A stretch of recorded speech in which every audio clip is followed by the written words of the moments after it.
know an island far away. Alright, back, baby. Sorry, took me a while.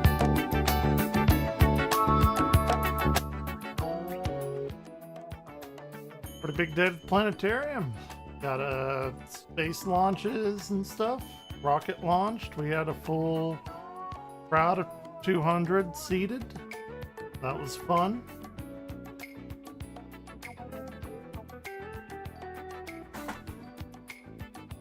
I just got home about 20 minutes ago or so. So let's watch some stuff while Dusty comes on.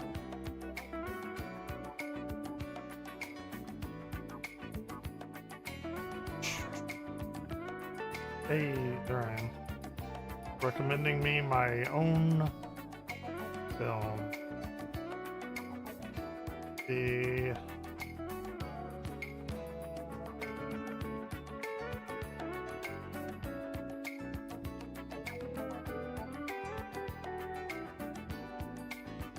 So we got Mr. Leonisti has the Backrooms Tape 3 that we're gonna watch. Still out. These are pretty good.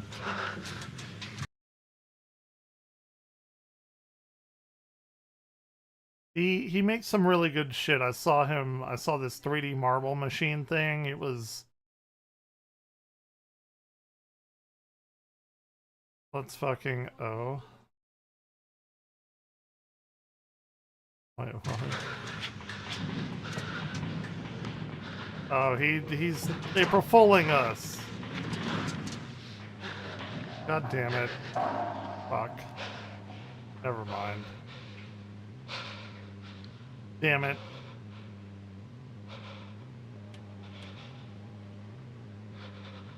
He fucking pranked.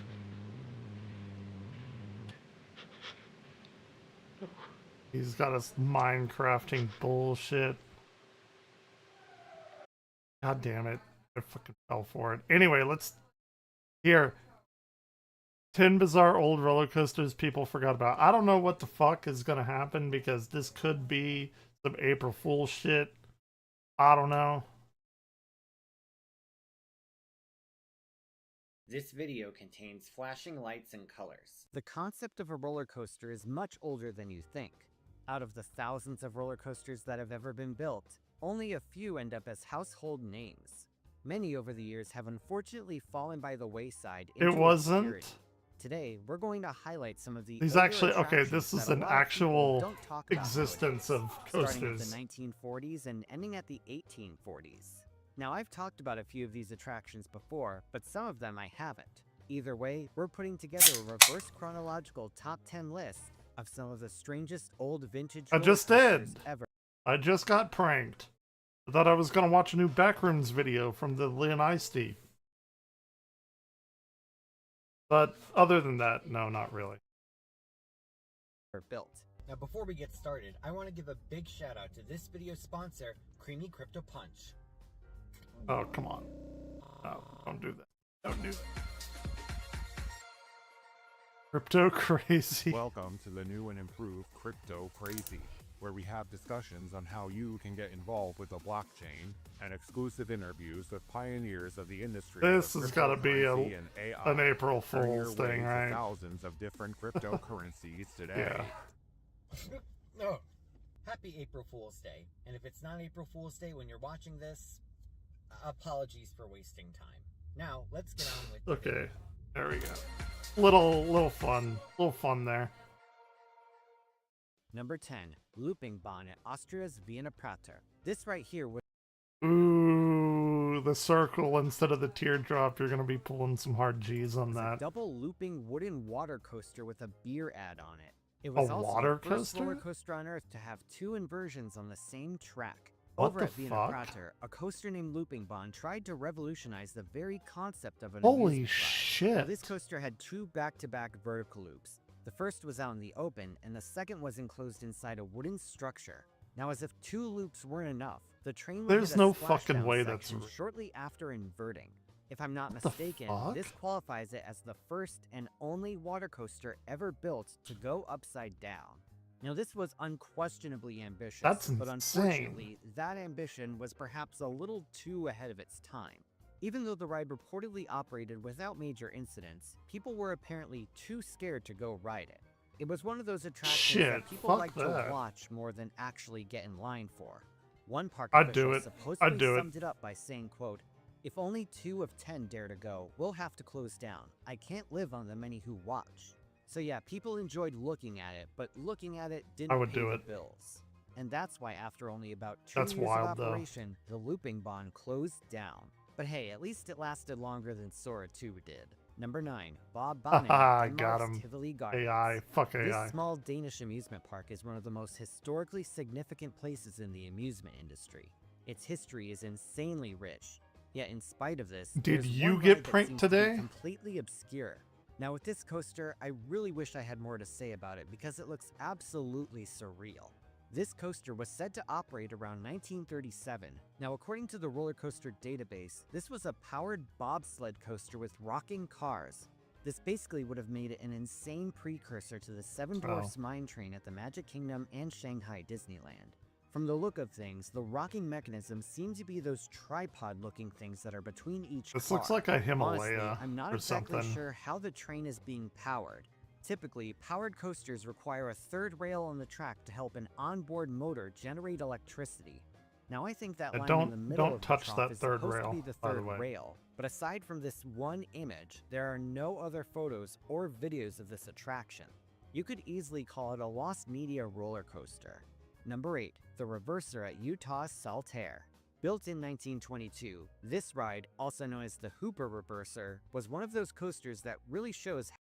This reminds me, like, these old, like, really old coasters remind me of the part in Final Fantasy VII whenever you go on the, like, the part outside of Mount Corel, outside of Barrett's hometown. You have to go on the tracks for the coal mine. How innovative the decade's inventions were. And the wild thing is, it could have easily been lost to time. Over 100 years ago, Thomas D. Hooper filed a full design with the U.S. Patent Office in 1914 describing exactly how it worked. At first, this looks like a simple roller coaster with a drop and a compact layout, but if you look closely, you'll see that the track is far from It's like ordinary. switches. Now, instead of a simple set of 2 rails and a simple set of wheel assemblies, Hooper designed a unique double set of rails. These rails formed short curved sections built into an otherwise straight section of track. The train itself rides on a direction Dude, that's control wheel. dope. The rear wheels Holy are set up shit. to follow the straight section of track, while the front wheels are forced into one of these curved sections. Dude, that's As fucking the train enters one of badass. these switchbacks, the front of the car is pulled along the curved rails while the rear keeps pushing ahead. All the while, the wheel assemblies allow the train to rotate above. That's Because super the rear of the car impressive is for still being moving straight, 100 it's years able to old. pull ahead of the front while the front is going through that curve. So by the time the train exits the element, the car has physically reversed itself on the track without ever switching momentum. It would do this repeatedly, ending up going back to the station facing forwards. Now Mr. Hooper was Damn, no that's dumbass and thought fucking ahead in dope. terms of safety.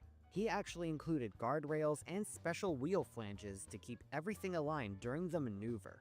It's such a bizarre concept that it feels like a prototype you'd see on display at IAAPA. Unfortunately, the original Utah installation has a tragic ending. Documentation is scarce, and there's only a single known photo. This is because shortly after its opening, the ride was destroyed in a fire in 1925. That's Surprisingly stupid. enough, it actually appeared in the Roller Coaster Tycoon series. Now, although Oh, the concept was never used on a roller coaster again, the idea of changing orientation without changing direction was reused at Shanghai Disneyland. On Pirates of the Caribbean: Battle for Sunken Treasure, the boats rotate while traveling in the same direction using a similar mechanism. It's pretty wild how That's old cool. concepts can randomly pop up again. Number 7, the Spiral Airship at the Pike in Long Beach, California. Now first of all, I want to give a big shout out to Reddit user Imaginary Infinity for the insane research they did on this coaster. What you're a looking good at name. right It's a here good, is likely one of the username. earliest Imaginary suspended Infinity. coasters ever built, though it may not be the first, as we'll explain in a later entry. According to Imaginary Infinity's research, it was known as the Airship Spiral Way and later referred as the Spiral Airship. It first opened in 1910 at the Pike Amusement Zone in Long Beach, California. This project was mainly spearheaded by two engineering brothers, A.T. Smith and That's A.S. pretty Smith. simple. But instead of roaming But through the Mushroom effective. Kingdom stomping on Koopas, these brothers were experienced in engineering monorail systems. They would incorporate the same kind of track onto this coaster. Also backing the project was a man named R.L. Bisbee, a local restaurateur who helped get the coaster funded and constructed. It's pretty funny when you think about it, because imagine Gordon Ramsay funding a coaster. At the time, it was heavily promoted. It would and just one be a bunch newspaper of even people claimed that shitting pretty on much you, like everyone in yelling Los at you and Angeles calling had you a heard of it. donkey. Construction began in 1910, And though it and did face a couple of delays. putting it like did two manage to things of open in bread June together that like year. you're an idiot Six Flags sandwich. could really learn a thing or two from this story. The track layout was certainly Why are bizarre, you an as it idiot was literally sandwich? just a big downward spiral. It looked like something that was AI generated. Now, while it is known in many enthusiast circles as Bisbee's Spiral Airship, that's actually a source of Donkey. contention. Early on, it was called the Airship Spiralway, and later known as just the Spiral Airship. The reason it was labeled Bisbee's Spiral Airship in old press materials was just because Bisbee was the one who funded it. It's like if you get beef Wellington at Gordon Ramsay's restaurant. The restaurant can refer to it as Gordon Ramsay's Beef Wellington, but the dish itself is not literally Ever had a beef called Gordon Wellington? Ramsay's Doesn't it have Beef mushrooms Wellington. in it? Unfortunately, Isn't it like wrapped in like mushroom stuff? I don't know. this is where the history of the coaster Sound cuts good to off. me. There were reportedly plans to build more of these coasters across the state, including a location in Venice Beach. These plans, though, were canceled for unspecified reasons. Only one was ever built, and it would close sometime around 1915. Number 6. Loop the Loop at Ohio's Olentangy Park. Hey, By the early there's the 1900s, teardrop engineers design. were trying to figure out how to make the concept of a looping roller coaster work. Inventor Lena Beecher, This is who was classic. a pioneer on early looping roller coasters, previously saw failure with his flip-flap railway at Paul Boyton's Sea Lion Park on Coney Island. After the brutal 12G forces of the original flip-flap railway, Beecher went back to the drawing board. Soon Yeah, you do not want to go on a perfect circle loop. You will be pulling so many fucking G's. enough, he discovered that the circular shape of the loop was the main problem. So Yeah. sometime after the flip-flap railway, Yeah, you don't inventor want that. Edwin Prescott designed his own version of the looping coaster with steel track and a more teardrop-shaped or clothoid loop. This coaster also consisted of two Look at him getting side-by-side tracks to fancy. help with capacity. Clothoid. Again, Six Flags could learn a thing or two. In 1904, Beecher designed a new version of his looping coaster and brought it to Ohio 4 years later in 1908. Dude, More I've specifically, grayed out he on built it at quite a Olentangy quite a Park, few hoping to of see some coasters, success but there. Beecher borrowed the idea of a clothoid loop from Edwin Prescott. I've never To be blacked fair to out Mr. on Beecher, one. This new Wait, because we have a coaster called the Titan here. It has an inverted spiral loop that pulls, I think it's 4.5 G's, and you can gray out, but some people do black out, but I've never blacked out on it. Man, those fucking circular loops. Yeah, you don't, because this whenever you have these like teardrop loops, you slowly will lose. You'll lose or slow down. You'll slow down, so you won't be going as fast, so you won't feel as much G. But like those circular loops, you're fucking bam in and out. It is it is rough. shape did help make the new ride less brutal. The shape spread out the forces more evenly, and it was less uncomfortable. But just because it was less uncomfortable didn't mean it was, well, comfortable, and it didn't mean that the design had been perfected. It was like being punched in the face versus being punched in the face and kicked in the balls in unison. Yeah, One writer at the time summed it up perfectly, Did that saying, today. quote, not really. myself and two others went around the loop-the-loop. Once was enough. Capacity was a huge issue, with just a single track and only 4 riders at a time. Even worse, there was even a reported neck injury. Soon enough, the ride's lack of popularity doomed it to the obscure Ohio history books, and it closed on an unspecified date. Still, it's nice that it was documented It's and that there are too- still photos. It's too small. That's the issue here. Like, I mean, changing the acceleration is fucking wild. Just for a loop that tiny. That's like just like 3 times the height of the person. That's like 18. Let's say the person's 6 feet tall, 18 feet. photos of it. Number 5, the Backety Three- Back Don't Talk 3 Back meter- Scenic Railway at 6 Canada's meters? Crystal Beach and Missouri's Del Mar Garden. Okay, the Don't Talk Back part wasn't part of the name, but you've got to admit it does roll off the tongue. Nowadays, going backwards on a roller coaster is super common, especially with the relevancy of shuttle, switch track, and swing launch coasters that we've seen in recent years.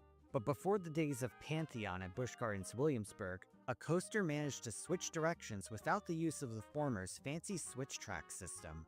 Now this sounds impossible, but you'd be surprised. Built in 1909 at Crystal Beach and later I at would Del love Mar to be a Gardens, roller coaster the Backety designer. Back Scenic Railway is one of the strangest early coasters ever built.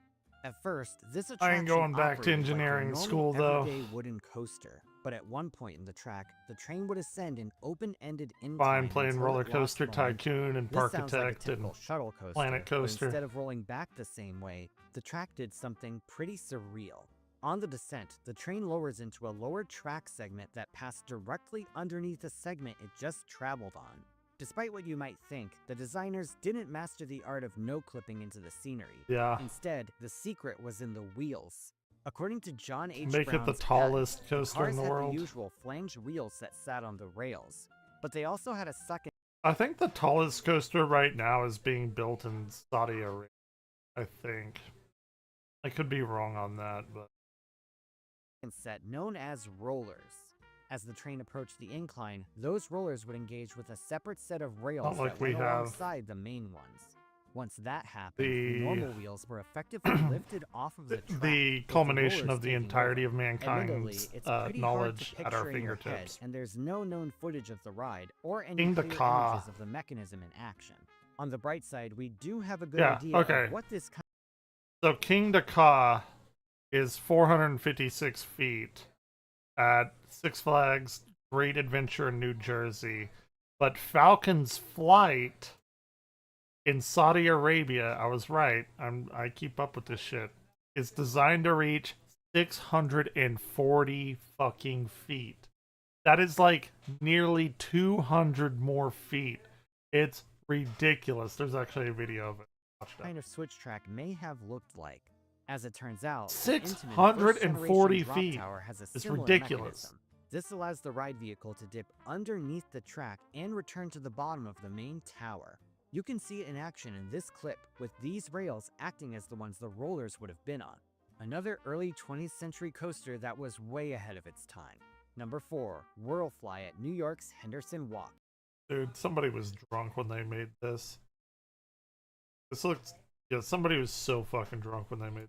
Part of Brooklyn's Coney Island. Just like Bob Bonin, only How do one I know? image Because related I to the got ride drunk is in known me. to exist. Unfortunately, there are no photos of it, and instead, there's only this postcard illustration. This ride is so obscure that you would easily think that it was one of those bizarre concepts that was just never built. But according to an article in the Brooklyn Eagle from 1907, it was one of the park's attractions at some point. This right here is the only bit of evidence that this attraction ever existed in a physical form. Now, I do think it's odd that there are no patents available and no images of such a weird-looking roller coaster. You'd think that they would at least send photographers. Oh, it has... Oh. So it has some... It has a testicle cart. That shit is hanging down real low. Okay. But what else can you call it? Bottom... Look. Those people are in the testicle ball seat. Whatever you want to call it. The nut seat. Patents available and no images I of such know. a weird-looking roller What? coaster. You'd think that they would at least send This looks like photographers. something I would build But why in would they go out my of their way youth to with make a postcard Connects. of a ride that didn't The exist? unborn... Yeah, After all, the internet didn't unborn exist children back cart. then. Its existence certainly is debatable, but for the sake of this I used video, to have I'd like the to think roller that it did coaster exist. Connects Number set. 3, Cannon Coaster. I used also to have, Coney like, Island, but on fucking an independent vendor. So You know many how the Donkey Connects. Kong roller coaster gives the illusion of jumping the track? Well, believe Dude, it or I not, wanna there go was there a so coaster bad. that actually So did bad. jump the track, or at least it managed to get built and tested. Designed by a man named No George way. Francis Meyer. No way. They built a coaster that actually jumped the track. There's no This fucking coaster way. featured a large cannon facade that the track would go up and through the barrel of. There's a Originally, theme the park barrel game wasn't that this has predictable. crazy shit You like see, that. the plan was for the train to It- zoom it- out of the cannon, clear a came gap in out the and rails, and land on a separate section of went track by on the real other quick. side. Now this sounds Forgot what that game absolutely was called. laughable by modern safety standards, but they actually tried in earnest to make it work. During testing, they used sandbags instead of passengers, and the results How were do you do it? mixed. Sometimes the car made it across, but a lot of times it didn't, and the sandbags on board were likely killed instantly. Why is that There's a wet reason thing? nobody has actually Villainy. tried to have a coaster jump one section of track to another. It's just not safe. Now, unless they wanted to make a turn-of-the-century version of Jackass, this idea was always going to lead to failure. So soon enough, the gap was filled in with a normal piece of track, turning the jump into a standard section of the ride. In this form, the coaster operated until 1907, and the idea of a coaster jumping the track was put on What was that hold game for a called? while. Theme park? Number 2, Aerial Glide at England's Shipley Glen. It is uncertain when exactly this ride first opened, either the late 1800s or at the very start of the turn of the century. Depending on how early it opened, it might have operated during the reign of Queen Victoria herself, though it looks like something Uncle Fred would have made in his tool shed with some old playground equipment. Many Goddamn Uncle consider it to be Fred. the first suspended roller coaster ever built. Passengers basically sat in a small seat that hung beneath the track. The layout itself was Park Beyond is what it was called. Sorry, Park Beyond. That was a very interesting idea. I still think Parkitect is probably the best theme park simulator game out there, even compared to Planet Coaster 1 or 2. But Park Beyond had some ambitious ideas.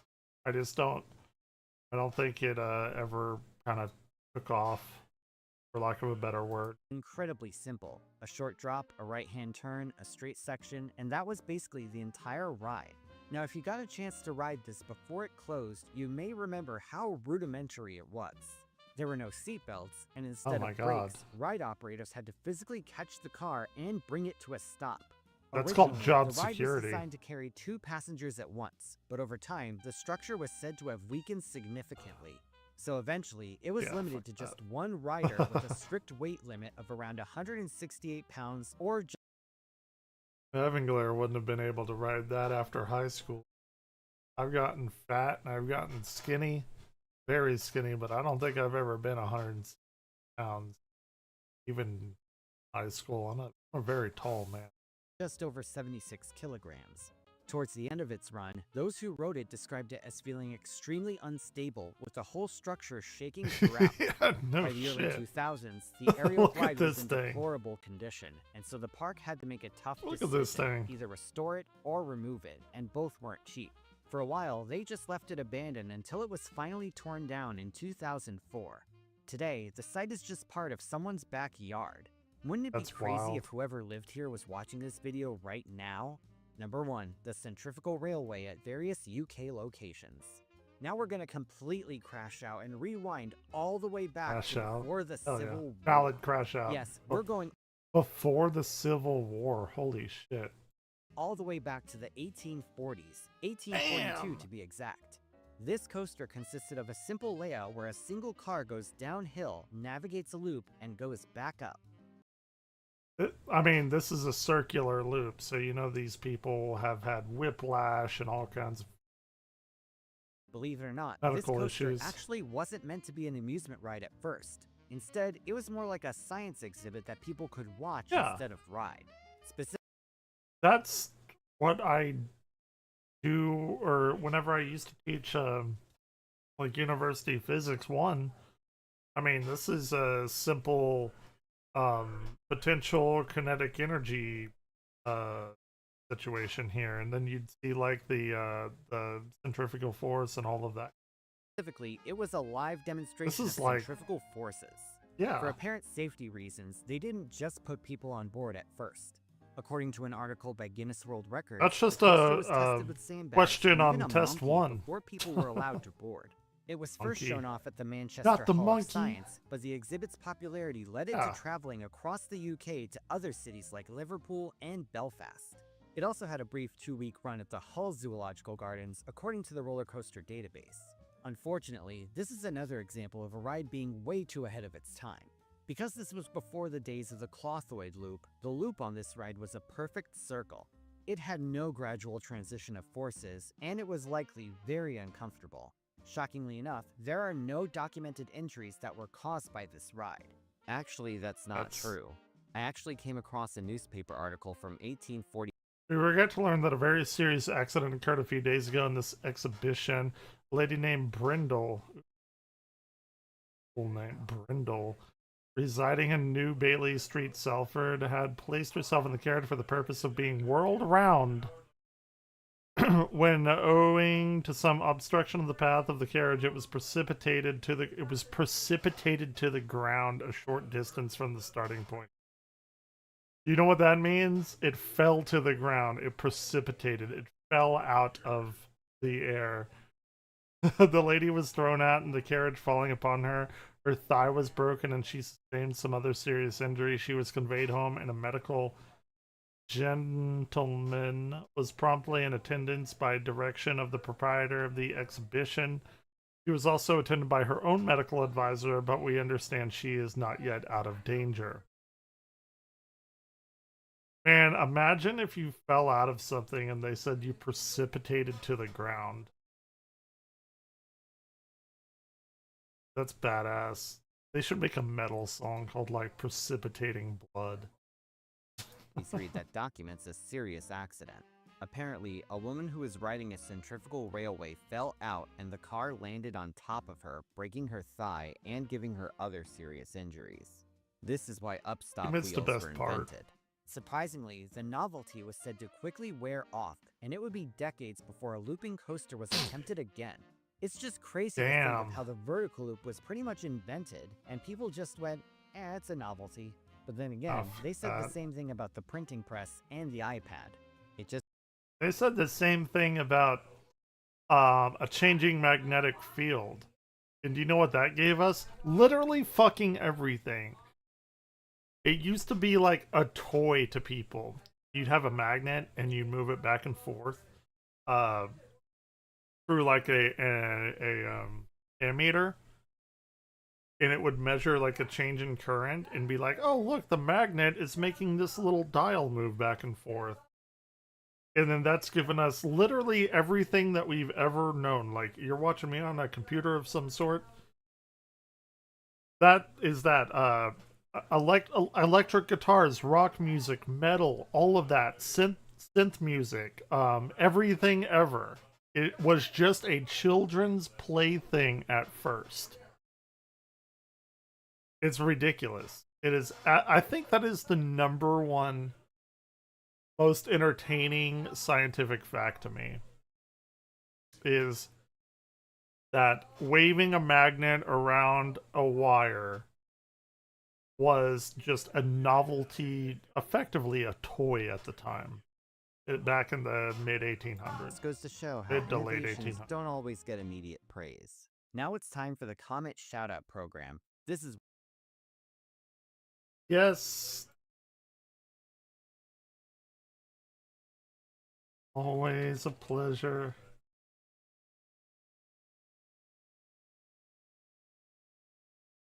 Frame. Act. Loved it. He's come in here a few times. He knows me. He knows that I stream and react to this stuff. Amazing. Anyway. I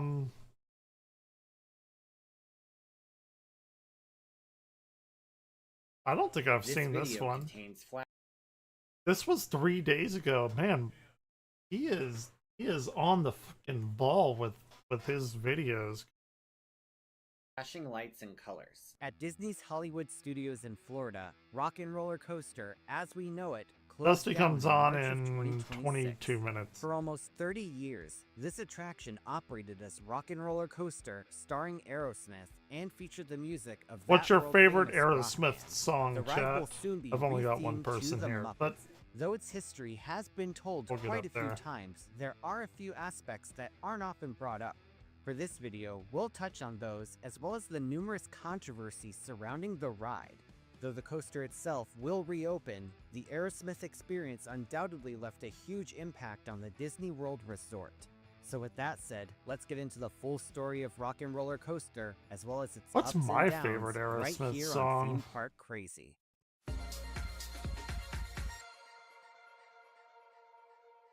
When Disney's Hollywood Studios first opened on May 1st, 1989, it had a pretty big problem fresh out of the gate.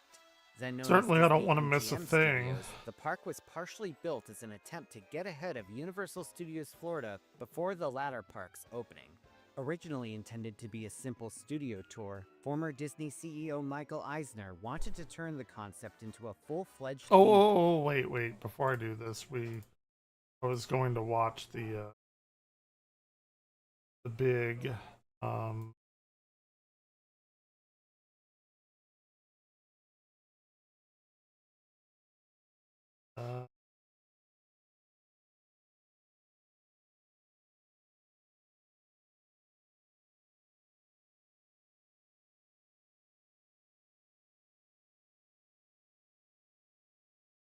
oh, let me go.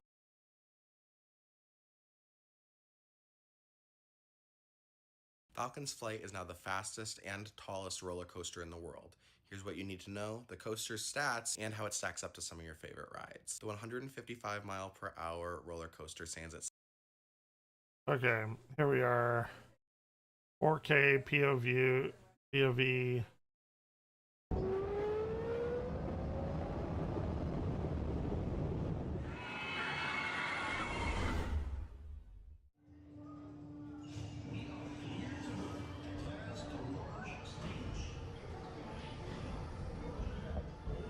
Is it open? I guess it must be. This looks real.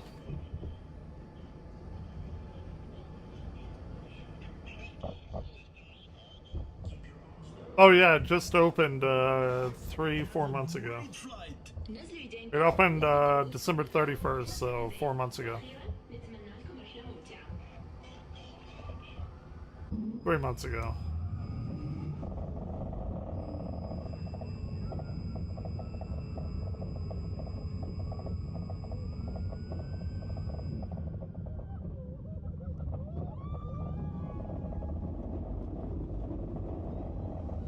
That's gotta be the big pull here. So this is, I don't even think it's inverted at all. It's just a hyper or giga coaster.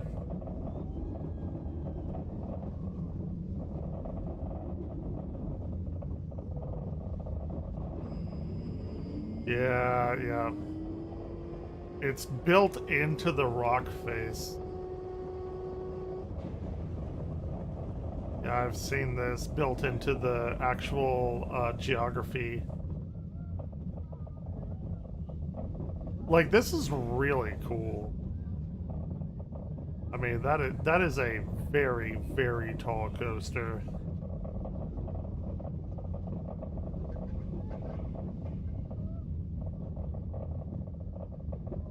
That is super dope. Okay, here we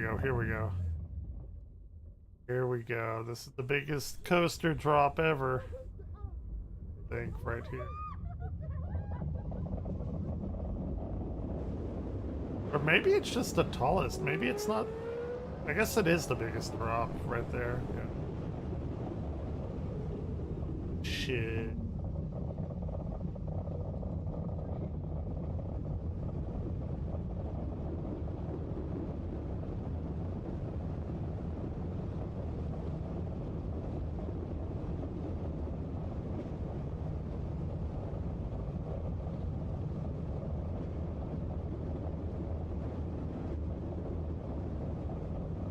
Because it has an elevation change of 640 feet, so like the drop is not as steep as one would think. I think our El Tormenta is probably more wild than this. This doesn't look like a very wild coaster, in my opinion, personally. It's a large one, though. It's a big one. Hey, thanks for the raid.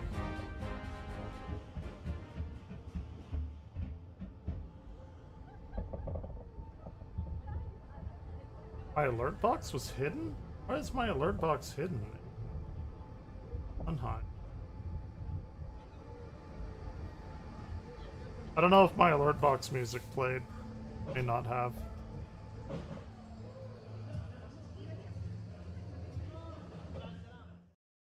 Tormenta is gonna be better whenever it comes out.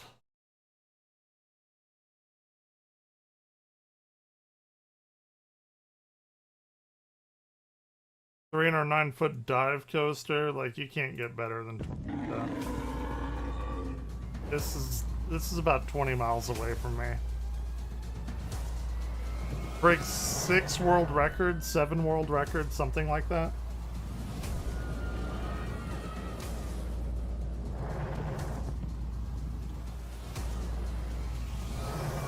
I am excited. I am quite excited for this. Yeah, this is like 20 miles away from me.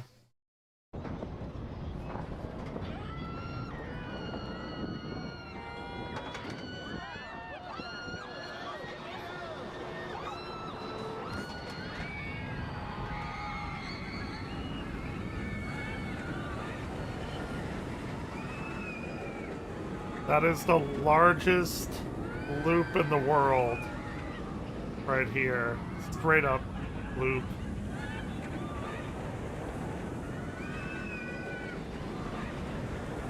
I am so very excited for this.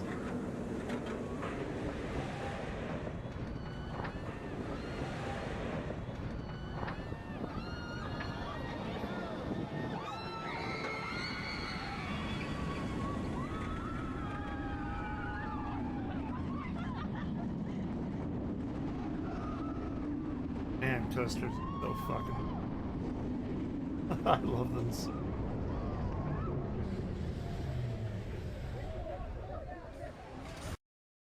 Goddamn. It's gonna be...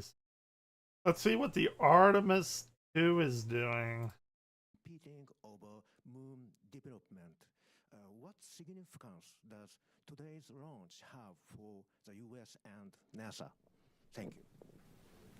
We watched It's this on the certainly dome an incredibly about an hour important ago, step. I 2 mean, hours this is ago. the first, crewed mission into this environment in more than a half century on a rocket that has never flown human beings before, along with a spacecraft. Perfect launch, by the way. Can we say that? Elon Musk is a fucking moron. All of his, like, 9 launches have blown up without even getting to orbit. What a fucking garbage. So it's incredibly important because we're going to learn an awful lot from this to inform subsequent missions. So, yes, this is the beginning.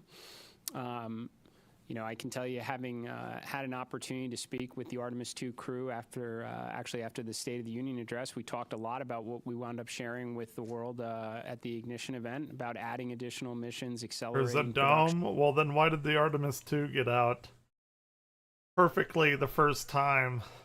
Because NASA actually has some smart people. Building out a moon base. I think it was very energizing for the crew because they knew that they were, Elon Musk's problem is they're trying to strap on 36 or 39 Raptor rocket engines, and it's too much. It gets too hot, and then some of them initially fail, and that causes some bad issues.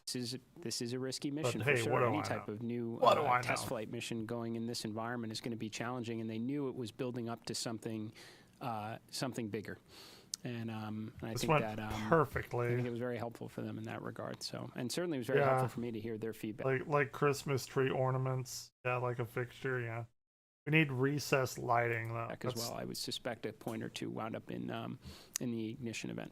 You hear about those flat earthers that went to the South Pole and they were like, well, if there's a midnight sun, then we're wrong. And guess what? There was a midnight sun, and they admitted that they were wrong. They were like, sometimes you're wrong in life. And then everyone in their community instantly turned on them. Called The Final Experiment.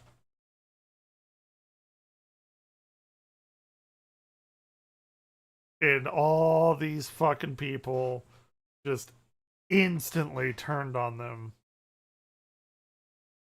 The final experiment is now 2 weeks behind us, and the fallout has only just started. Eric Debay himself has even weighed in with his thoughts now, and the desperation is positively substantial.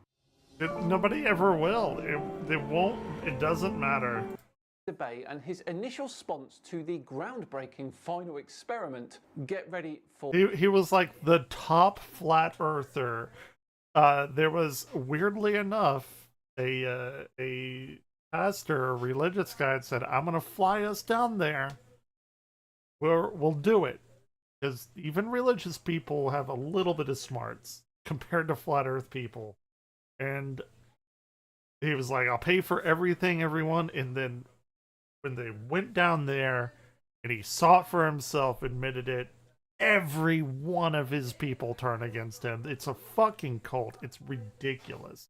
You will never convince these people. For this, the entire flat earth community were holding their breath for this one. Here we go. The final experiment has finally happened. After half a year of hype, Will Duffy's band of globe defenders have performed what they deem a death blow to flat Earth. So how did they do it? They travelled to Antarctica and witnessed the 24-hour sun. Simple, really. Did they find and measure the globe's mythical curvature? Did they film a convex horizon without using a fisheye lens? Did they circumnavigate in a perfectly straight line and I want to hear his starting admittance. point? Or did they construct a demonstrable model of water sticking to a spinning ball? No, because that was not the point of the trip. The point of the trip was to witness a 24-hour sun to show that it does not work with one particular flat Earth model. A model that you have previously supported, Eric. No. They didn't even attempt any of these things that flat earthers have actually called for and admitted would provide evidence for the globe. Instead, this they is made up their own strong... Oh my god! I want to hear. To watch you burn. You hate to see these idiots fight amongst themselves, don't you? Hello from the South Pole. I should take this off. I can hear myself. This is an amazing experience. Thank you, Will. It's been really great to know everybody and meet everyone. Dave, who's been my roommate. I respect Will Duffy for being a stand-up guy, at least in the way that he kept saying it was true. I kept saying it wasn't. He said, "Do you want to go? I'll take you," and brought me here, and it's a fact. The sun does circle you in the south. So what does that mean? Yeah. You guys are gonna have to figure that out yourself. Don't listen.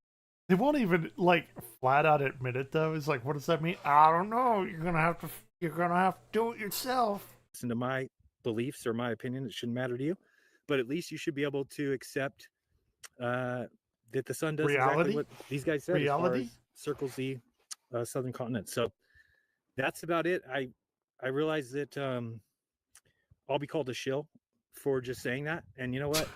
If you're a shill for being honest, so be it. I honestly believe there was no 24-hour sun. I honestly now believe there is. Not saying it's aliens. If you want to call me a shill, so be it. They sure will, Jaron. They sure will. But more on that a bit later. Now it's Austin's turn. Yeah, so I mean, I was one of the people that said I definitely didn't think that there was a 24-hour sun. We obviously haven't actually seen the sun for 24 hours, but it is doing what they said it would do very clearly. And it is. Oh, wow.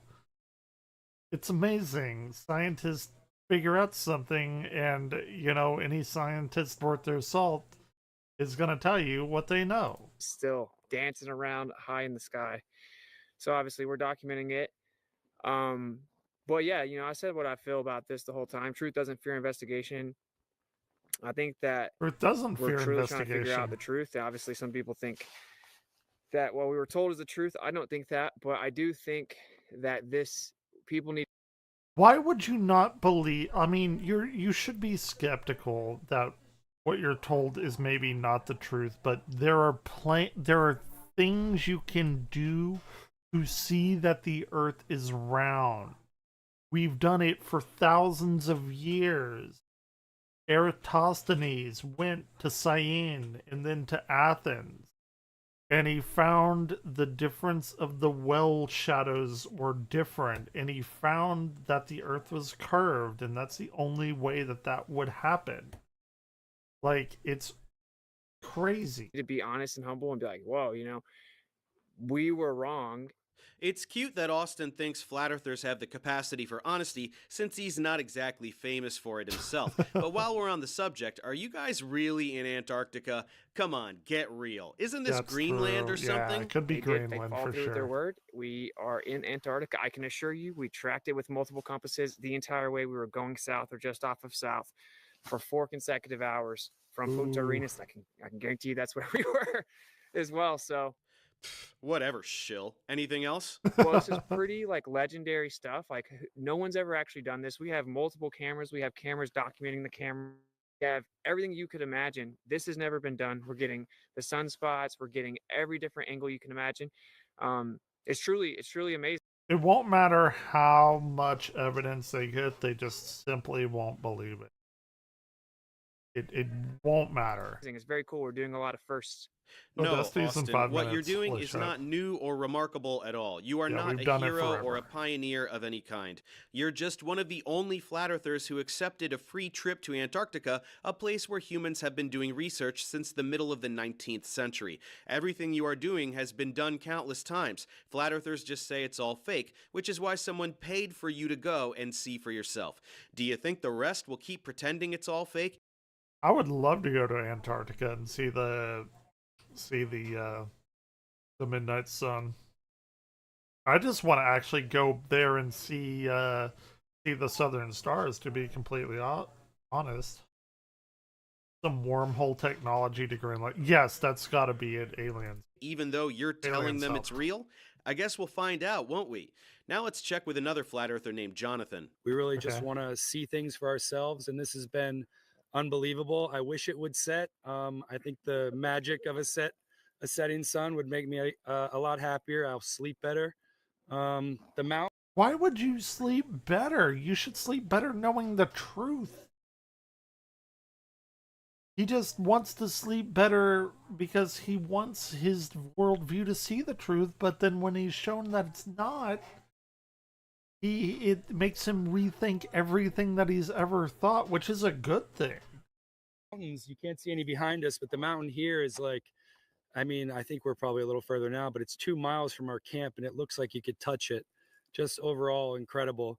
Cool beans, Jonathan. Anyway, this specific part of the live stream leads us to our first big conspiracy from the flat earthers watching at home.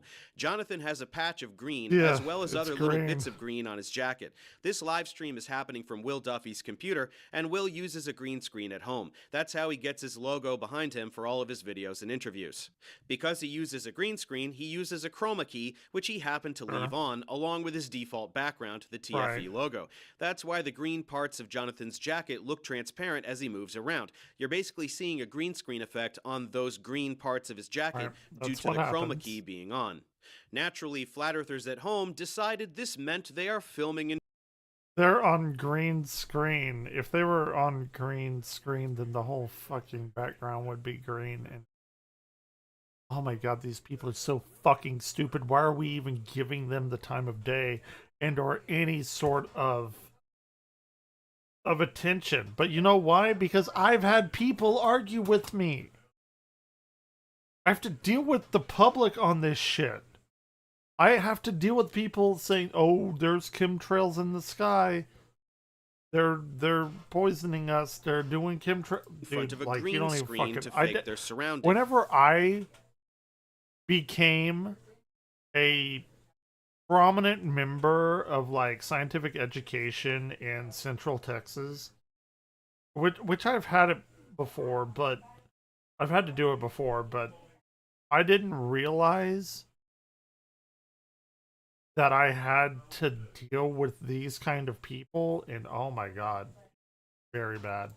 It is. Of course, in reality, this actually proves they are not in front of a green screen, or what's happening on his jacket would be happening to the entire background. The chroma key takes out anything green. Look, it even happens earlier in the stream when they go into this building and look at a scale, and when the display lights up green, it disappears, and you see a little piece of the TFE logo. Well, I mean, he should tighten in the amount of green, the intensity of the green. Chemtrails would be different than the flat earth stuff. They're just Yeah, it's water vapor. They aren't poisoning us. Like, or they're seeding clouds with iodine, but like even then, that's not like, oh my god, like don't tell me you're a chemtrail. Oh, please. There's no screen anywhere. It's just the chroma key removing green things exactly like it's supposed to do. Not to mention the fact that there are countless times over their stay They're not that they even are filming seeding things clouds with iodine. From all different directions and also turn the camera Yeah, around it's 360 water vapor where they're moving very high in the sky, and it's, you know what cirrus clouds are? You're aware of like the different layer of cloud. Okay. degrees like Will does at the end of this live stream. Green screens are flat, but the notion that flat earthers understand basic spatial reasoning, let alone how green screens actually work, is not even worth discussing since they can barely tie their own shoes. But let's see wait, how it's Dusty time. Okay, fuck it. Yeah, we're being mind controlled. It's not.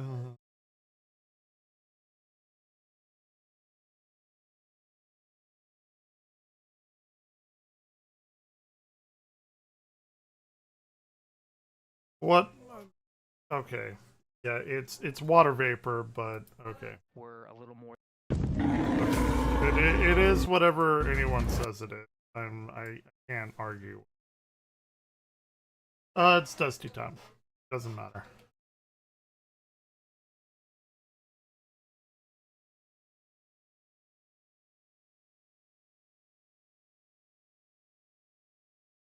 Dusty time.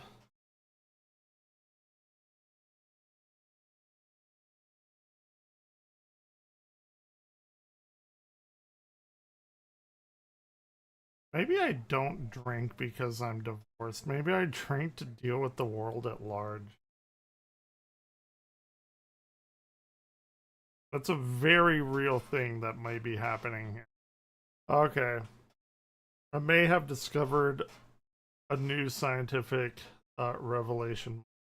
And this is Christy Nome's husband, who injected his breasts with saline and is part of a man bimbo club. I heard that. God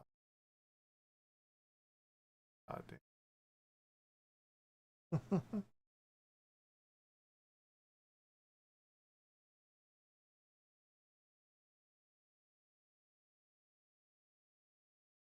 Chemtrails are real. Flat Earth is real. Whatever anyone wants to be real is real. God is real. Every religion is real, even the ones that contradict the other. Why not? What does it matter? We're all gonna die anyway. Nobody's getting out of this thing alive.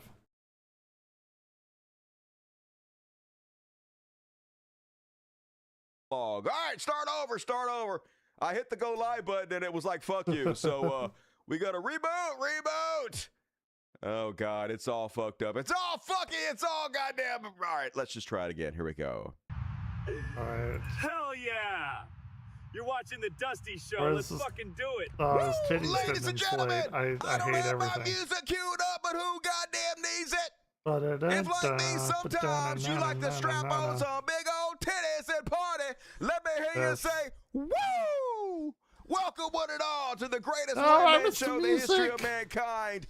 We don't need no goddamn music. We'll fucking do it live. It's the Dusty Show. Thank you for joining me. Hell yeah, love you guys. Love you guys. I was just fucking telling you how much I loved you, and you weren't listening. God damn it. It's all good. It's all good. I appreciate you waiting 2 minutes on me. April and you know who I Fools. really appreciate? Carolyn McMichael. Carolyn McMichael. So I fucked up last night on my super chats, guys. Let me show you. I just showed you, but let me show you fucking again. Carolyn McMichael, I turned 69 yesterday. Really? Cheers to Alpha Man and Drewski. She gave $50 and that's all I said. I saw 69, and since my brain is that of an 8-year-old, I immediately giggled and went on to the next guy. I'm sorry I was so stoned. So, happy birthday, Carolyn McMichael. I hope you're watching. Happy birthday to you. I'm sorry I fucked that shit up. My bad. Hope Carolyn's not like, fuck that. I ain't never watching your show again. I gave $50 and that's all I got. Nah, you good. I'm sorry, Cub. And hey, if you want me to read your words, super chats are open. It's the lifeblood of the show. No questions dodged. Every question answered. All the super chats over. There we go. Over here, click on this $sign. I read your words. Hey, folks, I'm a digital busker. So if you enjoy what I do, throw a coin to your Witcher. I only do free shit. Give all my shit away to the world for free. So help me out if you can. And all right. Also, Patreon and PayPal right above me. Fuck yeah, up there. Y'all figure it out. You guys know how QR codes work. You're not old like me. You Utes, you're all hip. So, all right, let's go ahead and kick the show off, folks. Oh, man. I can't wait to cover the most important story of the week. And you're like, war? Not war. No, of course not. The economy? Fuck that. No. We talk about some titties, y'all.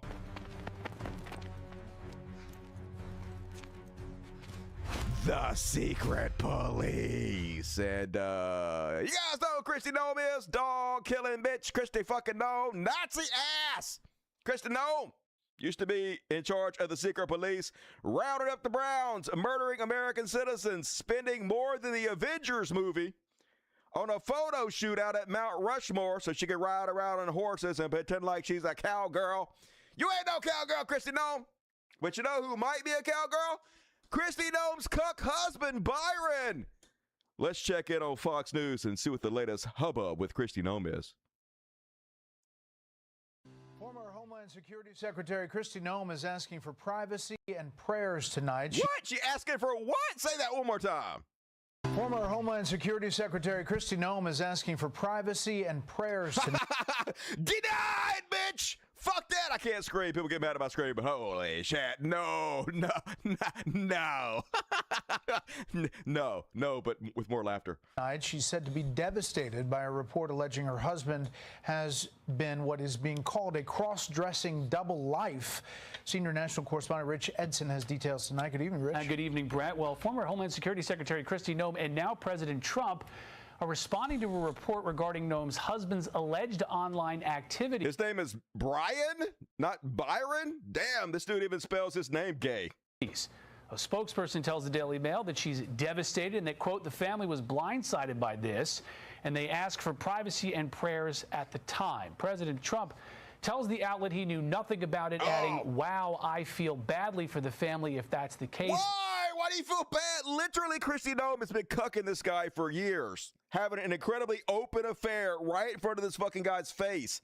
They even bought like a $200 million sex jet so she could fuck her boyfriend at a mile high whenever the fuck she wanted to, okay? Why is that not the bad thing? Why is not the infidelity the bad thing? Hey, why is not the fact that Kristi Noem murdered a bunch of American citizens the bad thing? Some dude got some titties, so what? That's no big deal. Trump got titties. I got some titties. Everybody got titties. That's too bad. The Daily Mail alleges it obtained hundreds of messages between Brian Noem and 3 women involved in a site where men cross-dress. The Mail posted several of these photos and writes Brian Noem allegedly sent women in the community $25,000 in virtual payments. Damn! The publication says Brian Noem did not deny the explicit conversations, but says he never put national security at risk. That's what while counts. his wife was secretary, Never killed no setting up a Americans. potential blackmail situation. Quote, yeah, I made no comments like that. That would lead to that. Brian Noem operates a crop insurance agency. He and Kristi Noem married in 1992. They have 3 adult-age children. Sham! Earlier this month, President Trump ousted Secretary Noem from her role leading the Homeland Security Department. We already know that. So, yeah, if you haven't seen the pictures, folks, you're in for a treat. And today, some tig old bitties from Brian here. And I just want to say, folks, right off the bat, ain't nothing wrong with being a cross-dresser. Nothing. Ain't nothing wrong with strapping some big old titties on you and just living your best life, not zero. You know where you went wrong? Marry the Nazi. That's the problem, okay? You can cross-dress all you want to, but marrying the Nazi is the fucking problem, right? If you just owned it, right? If you were just out and about with your big old titties flopping around on the fucking internet being like, woo, baby, come get you a big old drink of milk, everybody would love it. You be getting all the fucking dick or pussy or whatever it is you're into. Wouldn't be a problem. But the Nazi thing, it's the joining the Nazis who hate trans people and continuously shit on gay people and transvestites and all of that. That's where you went wrong. Instead of divorcing her and coming out against all that and just being your real self. It's the hypocrisy, really. It's the hypocrisy. And anyway, titties. And I love how one of the titties is just pointing sky high, man. This dude can't get his titty game on right, dude. Work that shit out. Those girls supposed to be pointing forward. Gotta buff up your headlights a little bit, dude. But all right, sorry. I'm pretty sure my I sister's know over. There's some not issues, bad issues. I have a inside scoop and That's exclusive. kind of this Yeah, thing, tell but- Christy. I wanted to know. It was me, Cricket. It was the ghost of Cricket finally getting his revenge from dog. the grave. And, hey, The good for you, dog. Cricket. Rest in peace, buddy. And R.I.P. man, I don't even Cricket. know. Like, I don't know how we didn't know about this sooner. Very Because sad. like if you were paying attention to the I internet, was talking about there were like Christy signs. Gnome's Like for some reason, this husband video or was out whatever. there. Yeah, why?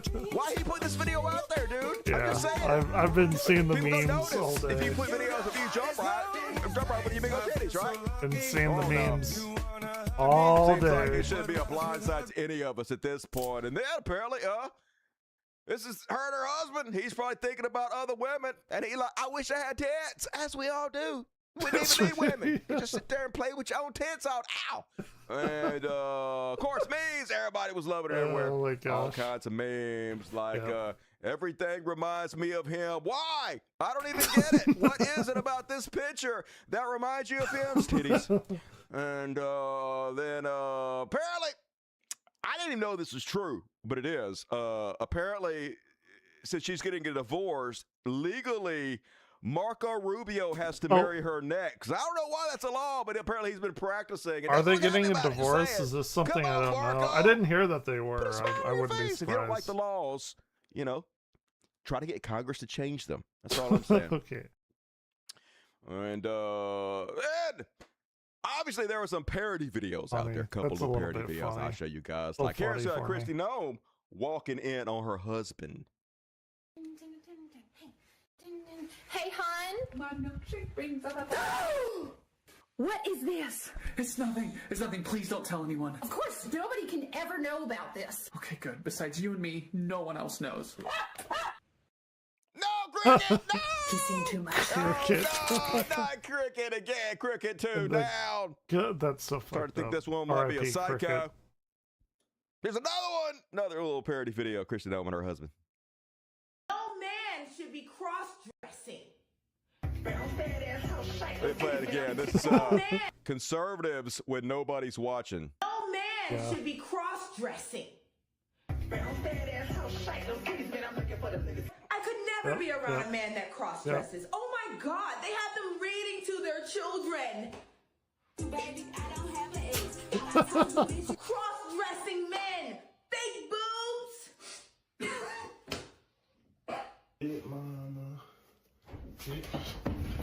Hey, what's up? You locked the door? Yeah, I just finished using the Yeah, bathroom. he got some I'll be out in stuff a to minute. do in the bathroom. America. America. America. Yeah. America. All you gotta say, America, baby. And you know some of them are illegal Yeah, immigrants. 100%. All right, they're not sitting right today. No, get them straight. A little bit bigger. They're gonna pop. They're gonna pop. Yeah, deflate gate. I only got one. You a cyclops titty Everyone's trying to bitch. be something that they're not. I put a dog down because he wasn't doing his job. Watch out, Okay, you dude. staying out late? I'm going to dinner with Corey? Yeah, fine. All right. Yeah, take your time. Yeah, love you too, bye. We got to do the same thing to these cross-dressers.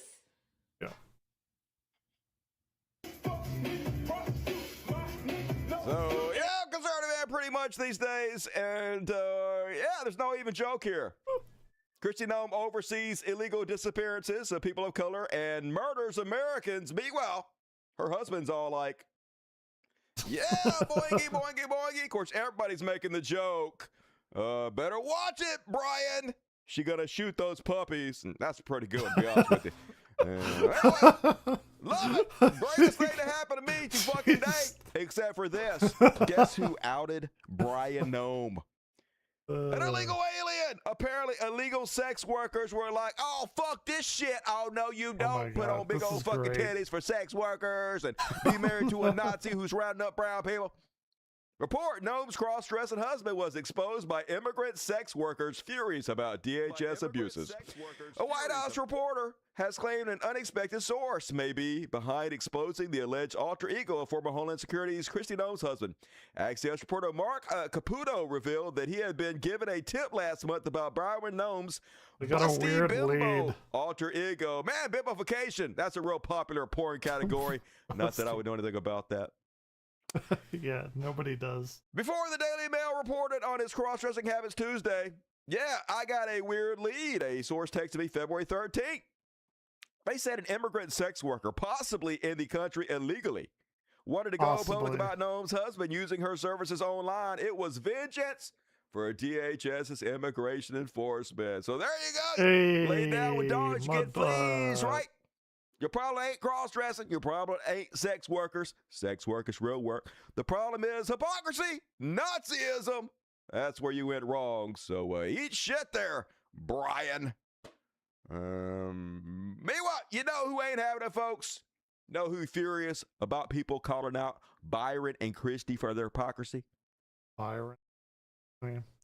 Nancy Mace. Nancy Mace is like, everybody, the media wants to talk about Brian and Christie's personal drama and indiscretions. I want to talk about who is getting deported, bootlickers, man, who got paid, and who's stealing from the taxpayers. Different priorities. Ridiculous. Let's focus on what matters, bitch. Literally in 72 hours during 2024, you posted 326 times about trans people in bathrooms.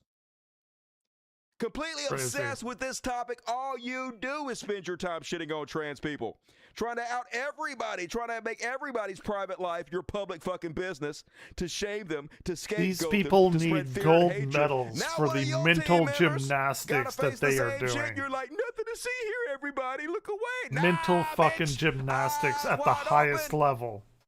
Gonna be like fucking Clockwork Orange. And last week, remind you guys why this matters. Now, normally, I wouldn't care if Kristi Noem's husband cross-dressing. I wouldn't even make fun of him. But if you a Nazi, no holds barred, gloves are off, I don't give a fuck. And if you're married to a Nazi, same exact shit. Because this is what's going on, folks. These are concentration camps in America. ICE guards are betting on which detainees will kill themselves next. This is the United States of America here, folks. Look at this shit. Pinned up like fucking sardines, can't even move. Terrorism, inhumanity, cruelty. That's the point of all this fucking shit, and that's what she was in charge of. Rounding people up, literally sending them to concentration camps in other countries, torture camps where they were tortured. That's what she did. American citizens murdered. That's what she did. Wasting billions, hundreds of billions of taxpayers' dollars on the secret police. That's what she did. So fuck her husband, and fuck all of them. Meanwhile, apparently ICE agents are going to attend the USMC boot camp graduation ceremony to arrest the parents of the soldiers who graduate there who might be undocumented. Because that's so fucking American, isn't it? Go through boot camp, Dusty a super chat. put your life on Support the the line for people America. that We you love our watch. soldiers, thank you for your service. But yeah, we gonna get your fucking parents deported if they show up to celebrate your graduation. Because we ain't about fucking shit. Fuck your service. That's what this country's really always been about. If you're too stupid to realize that. And it's always about pulling the ladder up behind them, folks. Marco Rubio says just because you're born Dusty on U.S. soil doesn't make you a citizen. Your parents must be U.S. citizen. Only, guess where I'm going with this. Marco Rubio was born in Miami in 1971. His parents became citizens in 1975. Rubio is a beneficiary of birthright citizenship. But hey, I got mine. Fuck you. The Republican motto. They don't give a shit. All the advantages he got, all the privileges he got, he'll take that out of the fucking hands of a child just like him who is born nowadays, because they don't actually give a fuck about anybody except for themselves. Up the ladder, man. Don't do that. Selfishness. That's fucked up. A really fucked up thing That's to what do. makes you a Republican in the end, folks. And that is my coverage of Tittygate and the Secret Police. Could have happened to worse fucking people. Hooray! And all right, that's what you guys are saying here. Seen some very generous super chats. Appreciate you guys. Make me feel good about doing the Wednesday show. I'm not gonna cry like Christy Nolan's probably doing right now. But they're probably gonna get divorced for too long. But I wouldn't doubt that this is going to hurt Christy Nolan's political career, even though it shouldn't. What her husband does shouldn't hurt her career, but also shooting a dog in the head shouldn't help her career either. So just saying, if something really horrible and evil is going to help her, I guess something that doesn't even make a damn difference should be able to hurt her. Whatever, I guess the scales balance themselves out. And all right, we're along, folks. Slightly more depressing, but got to be covered. It's time for war, which was somehow less important to cover first than the Tittygate. Don't come at me. The fuck is the goddamn war? It's somewhere in here. I got too much shit. War, what is it good for? I can't even find my war. Oh, here it is. Goddamn. War. War never changes. I guess this is real. This is all over the place, so I'm just going to assume this is a Look how we got 15 likes and I only got 11. A U.S. air base, most likely from the strike in Saudi Arabia that destroyed the E-3 Sentries and multiple refueling planes. Oh, there's Blammo! Damn, God damn. yeah. Jesus Christ. That's scary. Everybody's good. Everybody over here is good. Yeah, we're all good for now. That is fucking wild. All right? Everybody So, okay? yeah, thunderbolts from God. And The Intercept just reported that the Pentagon is covering up Iran war casualty numbers. Now, apparently, I didn't know this because I'm dumb. But casualties don't just mean people who got killed. It also means people who were injured, which don't make no sense to me. That ain't how I use that word, but I guess, you know, some of those casualties might lead to death later. It is trauma they're going to have to take with them the rest of their lives, so I guess that's why they call it that. But anyway, apparently, not only are they covering up people that were injured, but also the people that were murdered. At least 15 U.S. troops were wounded Friday in an Iranian attack on a Saudi airbase that hosts American troops, according to two government officials who spoke with The Intercept. Hundreds of U.S. personnel have been killed or injured in the region since the U.S. launched a war on Iran just over a month ago. CENTCOM has issued outdated statements on casualty numbers. Meanwhile, resulting in undercounts, including a statement sent Monday from spokesman Captain Tim Hawkins noting that since the start of Operation Fury, approximately 303 U.S. service members have been wounded. An Intercept. I haven't eaten dinner today. If you're watching, what is your favorite basic bitch meal to go to? Mine is grilled cheese and. Let me know. But as long as they want to, I guess cutting it off. they control all the fucking airwaves. I haven't eaten don't know dinner. how we'd ever I ate goddamn lunch know. earlier. I guess the half a families had to speak out burger, eventually. and that was it. And then Got my Donald shit Trump posted wrong, this too. video. Pissed me off.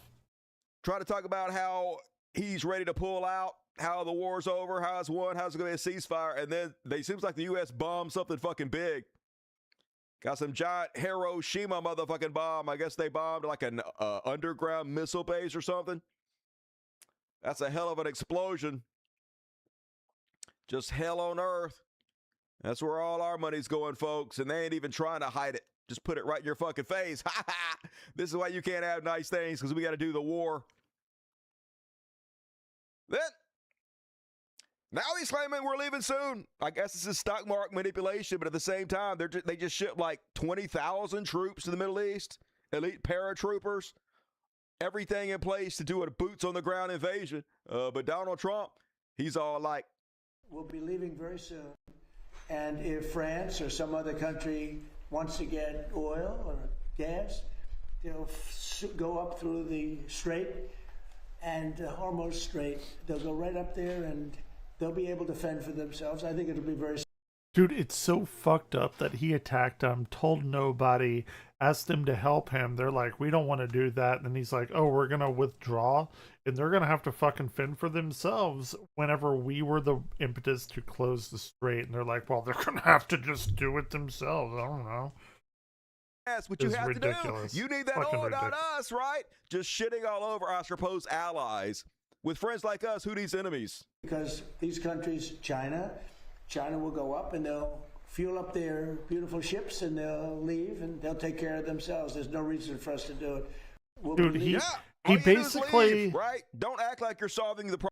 He basically, what effectively this is Trump found a very big bee nest, whacked it with a stick, came, burned down everyone's house, and went into his own unburnable house and was like, "Yeah, gotta deal with it yourselves. I don't know. The bees are coming." That is so fucked up on every metric. Oops. New guy, it's the same exact guy. There is no predecessor. It's the guy that's been the fucking president the whole time. They killed the Ayatollah. They killed him. His son is now in charge. A new asshole, but the president's the same. But anyway, according to Trump, a brand new guy is in there. Oh. And he's so much better than the last guy. Just believe me. He has just asked the United States for a ceasefire. We're going to consider it. We're considering it very carefully. Only, once again, you're going to laugh. Iran says, nah, we didn't do that. Iran calls Trump's ceasefire claims false and baseless, and I can't believe I'm saying this, but I believe Iran, right? You kind of have to at this point. Iran. It's sad. It's like, ridiculous. They're not great, but they're not Trump, so, you know, got to err on the side of caution here. And the Pentagon seems like they're in full damage control. It's so embarrassing they claim this is meritocracy, but Pete Kegg's breath reminds me of a used car salesman. Yeah. They were telling us that other countries don't have any respect for our military anymore. They don't fear our military because of trans people, because of wokeness. But nothing signals to the rest of the world weakness more than putting a guy like this in charge of our entire military, because literally he seems desperate. He seems to be fumbling. He seems to be begging the public to accept this ridiculous war. Watch this greasy shit.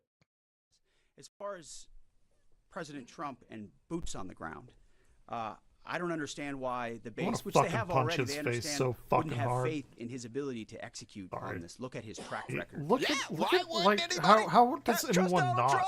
Name one thing Donald Trump has ever done that makes you not trust him. Of course, I love how he phrased this too. He's talking about the base. The hardcore cult members, the 30% of society that will literally eat Donald Trump's shit from his dirty diaper. That's how they're defending all this. The base? The base defends anything we do, so it's cool. Hey, we literally can do whatever we want to because of the 30% of dregs, the 30% dumbest humans in the fucking country. We have a blank check of pursuing peace through strength, America first outcomes. What he's simply saying, and it's exactly true, and I've said from this podium too, we're not going to foreclose any option. You can't fight and win a war if you tell your adversary. I want to ask these people to say one bad thing about Trump. Just one. Just the one bad thing. I want them to say one legitimate awful thing about Trump. Just what's one thing you disagree on him with? Just let me know. Just a one thing. Just any one particular thing. Fucking suit on and a bunch of goddamn medals and shit instead of this greasy used car salesman from Fox News, right? This is the definition of weakness. Nobody should be fucking afraid of this country when this guy's in charge. Then, no hint of irony whatsoever, no self-reflection, just hypocrisy. Remember back 2025, this was like less than a year ago. Popular right-wing conservative commentator Eric Daltrey. We'd be at war with Iran directly if Kamala Harris won in November. Just think about what we avoided. Oh, I'm thinking about it. She would have already signed off on several strikes. Oh, really? And probably would have sent troops. Get out. It would have been a nightmare. It would have been such a fucking nightmare. Woo! Woo! I'm glad we didn't elect Kamala Harris. I'm glad we dodged that bullet. Right, Eric? Right? No? No, you love it now? Oh, okay. That's weird. It's almost like you're in about shit. Strange. Then Laura Trump over on Fox News just shitting on the troops. Hey, if you don't lay down, if you don't toe the party line, if you don't suck Donald Trump's nuts, if you don't support endless wars, bankrupting the country, putting our troops in danger, you're not even a real troop.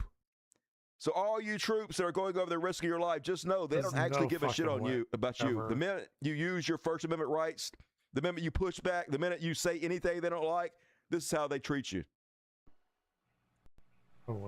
You know, these men and women, Laura, have put their lives aside. They've pledged an oath to protect the United States against enemies, both foreign and domestic. They are fighting for freedom. They are fighting against oppression. They literally are not. They're fighting to cover up for pedophiles. They're murdering children to cover for pedophiles and for Israel, because the Zionist terrorist state of Israel wants to take over the fucking globe, all right? But they're trying to spin it to where if you're against the war, you're against the troops. It's exactly 100% what they did during the Iraq war, the Afghanistan war. Why do you hate the troops? Why don't you support the troops? You're not a patriot. We're just like, hey, they're murdering 1 million innocent people. They spent $5 trillion of American treasure, right? They're stealing from our grandchildren and great-grandchildren. Why do you hate the troops? Support the troops. It was just such a strange time. I'm glad to see people are not falling for it as nearly as much as they did back then, but the entire country was just so zombified. Literally, I don't know if you remember this. They still do that to some degree, but any troop that was anywhere, Walmart, restaurant, they couldn't walk through there without every single person stopping them and thinking, thank you for your service, thank you for your service, thank you for your service. God damn it, I'm glad that shit's over. Anyway, continue. Of course, this individual has no idea what that means. The news, the general, about to say the general has no idea what fighting for freedom means. Of course, this individual has no idea what that means, and he's obviously insulted. He's a every former single military member of our officer. United States He's a military. Yeah, sorry, it's he's crazy. a military officer. He It's does crazy. Presumably, he does know It what it knows means. exactly but he's what still all of it called means. under But that. it doesn't count. It doesn't count if Yeah. you're not MAGA. Your service doesn't mean shit. Fuck you. Fuck you. You're not even a freedom fighter. Pete Hegseth and President Trump, basically a Gestapo. That's basically what he's saying. That's So how you tell the far truth? the left has sunk. Yeah, the left is so far. They're daring to tell the truth about things. Their level of Trump derangement syndrome knows no bounds. They No, can't no, help themselves. Can't help it. And when they can see very clearly It's that all these Trump men and women derangement are, syndrome when you are don't doing believe their in duty what to Trump our is country, doing. and they're serving all of us so That's well. all it is, That's right? what you get from these people on the left. Yeah, but it ain't even about that. Even if I did believe the troops were serving our best interests, or they thought they were, you can still oppose the war without being against the fucking troops. But big shout out to Italy, who I guess have found their testicles with their female PM. Italy has denied permission for U.S. military aircraft to land at the Sigonella Air Base in Sicily before flying to the Middle East. So good on you. Keep it up. The rest of the world need to follow your lead. And while we're talking about the war, let's go into some free Palestine, because it's all connected. This war entirely is about pedophiles, both in the United States and in Israel. Iran, not the only people they're trying to mass murder. They're now doing the Gaza playbook on Lebanon. Breaking. This is Beirut. Israel is dropping bombs on residential neighborhoods. Look at this shit. Just another country. Same exact tactics. Turn the entire thing into nothing but rubble. If there's one person in that building they think they need to kill, they'll kill everybody in the whole fucking block. They'll raise the whole city. And their defense minister, just admitting it, says it will occupy southern Lebanon and prevent 600,000 people from returning home. Even more horrifying, he says Israel would demolish their homes just like they did in Gaza. So same thing, another genocide, another ethnic cleansing here, folks. It's never going to end. You think we're safe over here in America? Think again. Like every religion, it wants nothing more than to spread. Talking about a mind virus, Elon? This is a real fucking mind virus. Here is Benjamin Netanyahu. And this is the guarantee for our... Listen to the translation. Basically, he's admitting they want to turn Israel into a super state. And this is the guarantee for our They want future. to overtake we are all working of on it. transforming Israel into And he doesn't want to go to super, jail. Doesn't want to nation go to in the jail. That's region like a and big thing. globally. And we were globally, that's right, baby. That's what it's all about. Israel being the ruler of the world, Sure. a super nation globally. Where if they don't own your land outright, they sure own you and all your fucking people. And already happened in America.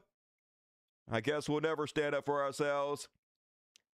And I covered this on the last show. Israel just passed a law Yeah, my that guess only is applies to $4 fucking Palestinians. a gallon Basically, now because of this through their bullshit. kangaroo courts, their military That's fun. tribunals, they can declare love doing that. Palestinians have killed oh look, $60 video for a certain game reason, every and fucking that gives gas them permission bill. to hang them. No appeals, short trial, straight to hanging. But these same exact laws do not apply to Jewish people. So literally, they have lynching laws that only apply to a certain section of the population based on ethnicity. Ethno laws for who they can lynch, folks. And here's Ben Gvir, the guy other than Netanyahu, who rules with an iron fist all of Israel. Here he is showing off his new execution chambers. Undoubtedly paid for by American taxpayers. The most moral society in the world, isn't it? Literally sitting out there jacking off on his gallows. Because we still live in the Middle Ages to these people. They want us to live in the Middle Ages. They have this did mindset legalize still. hanging This very primitive mindset. If they can take us all back, they will, folks, and they are. Israel. Meanwhile, good old Ted Cruz be like, I represent the Lone Star State. Texas? You mean Texas, right? No, bitch, I don't. Israel. That's the Lone Star State for me. And all right, that is my war coverage and Free Palestine coverage. And now it's time for halftime. We still got plenty of show to go, folks. Don't go anywhere. Halftime. But first off, another shout out to Carolyn McMickle. What up, Carolyn? And let you guys know. Super chat's the light of the show, but also Patreon. There's a link. If you aim your camera phone at it, it'll pop up a link. Or over here, PayPal. PayPal takes less money. They take less of a cut than Super Chats. If you want to send a giant amount of money, send it through PayPal because I'll get more of it. But great way to support the show, folks. I'm an independent journalist, right? I don't have no sponsors. I don't we're not doing tell Mega me what Man to Star say. Force. You people got to tell me voice this is completely shit, free, okay? and the only reason it is free Where's is like because you got to people tell like me you you're not doing support the Mega Man show. Star Force. You throw me a couple bucks if you enjoy what I do, Dusty and I News. feed my fat ass cats to keep the lights on. So if you like it, please. That's why I find never the link change in it the because description of nobody every fucking video and help reminds me out. to do it. And thank you in advance. And all right, let's read I'm the not super paying chats. you Gonna read the nothing PayPals at the end of the show. to be I'm gonna get your PayPal in. to be a mod to remind me. First off tonight, PJ D4. What up, PJ? Wake me up when this nightmare's over. Yeah, I wish. I don't think this dark simulation is going to end anytime soon. Sorry, but hey, at least we're all in it together, PJ. Meditate more. Thanks for the Wednesday, Dusty. Hell yeah. I promise you guys 3 shows this week, and I'm only sometimes a dirty liar. BBC, what up, BBC? Woo, love BBC. Hey, man. How you been doing, man? I haven't heard from you. Hope you're feeling better. But I am glad to see you on the show. Welcome back, buddy. Rebecca Boys, $50. Woo! Back and ready to binge. Had a similar thought about cricket. I know, man. I was sitting around thinking, hey, what can I do for a thumbnail that it's actually going to let me do? At first, I was like, hey, how about this big titty motherfucker and Christy Nome in marriage counseling together? Type that in, and the AI said, fuck no, I ain't doing that. And I was like, how about this big titty motherfucker in front of a dog grave? And it's like, fine, it did that. So pretty good, pretty good. Thank you, as always. Love you, Rebecca. Jeremy Cake with $2, 2 what up? $10 from Evan Glare, largest planetarium director here in Texas. Keep killing it. Reporting in, we launched Back to the Moon today. I heard like they're the right-wingers are trying to spread that to gin up, I guess, a feeling of patriotism towards the Trump administration. But it is a good thing. Like, I wish we had more money to do stuff like this. Got a full crowd to watch here. Love you, Dusty. Love you back. Appreciate everything you do. Sinister Intelligence, I don't know if you care about this, Dusty, but we're going back to the moon. Yeah, I heard. We have our first African-American woman to the moon. Yeah, baby. Yeah. Artemis 2, yeah, I'm for it. But it is also weird they're using it for propaganda, which we're going to cover in the Chud Watch section. Yeah. Can never say what I want in the Super Chat. So much love. Hey, well, the money's the important part. I hear you loud and clear, though. Thank you, Jesse. Uh-huh. One ticket sent from Jason Ashby. Hey, check in Friday, the after party is the show after the show. Everybody that has the ticket, people that are Dust Buddies, people that are patrons. So, love you guys. Be sure to join me on Friday for the after party. Jeremy Kango 202. What up, Jeremy? Good to see you. Agent Orange, I know I said today, I forgot my first pay is tomorrow. Please forgive me. No forgiveness. All right, fine. I'll see you Monday, though. You lucky I'm not a preacher. And a little bit of love for the fat cats. What? Yeah. Look, you see this shit? Look, I got a $99 thing over here, and it's not showing up anywhere here. You see it anywhere? Isn't that crazy? It's like it wants me not to read my biggest donors. Like it's fucking me on purpose. Luckily, I'm observant. Mudbutt! Hey, Dusty. My poor... Now, I can't read the sexy. I'm dead cat. Okay, dude. Hey, Dusty. My poor cat passed away yesterday. Her nickname was Mudbutt. Oh, okay, well, that tracks. She had lots of health issues. Here is a few extra bucks in honor of her. Please use the money to help your little kitty's courtesy of my cat, Mudbutt. Oh, I'm sorry.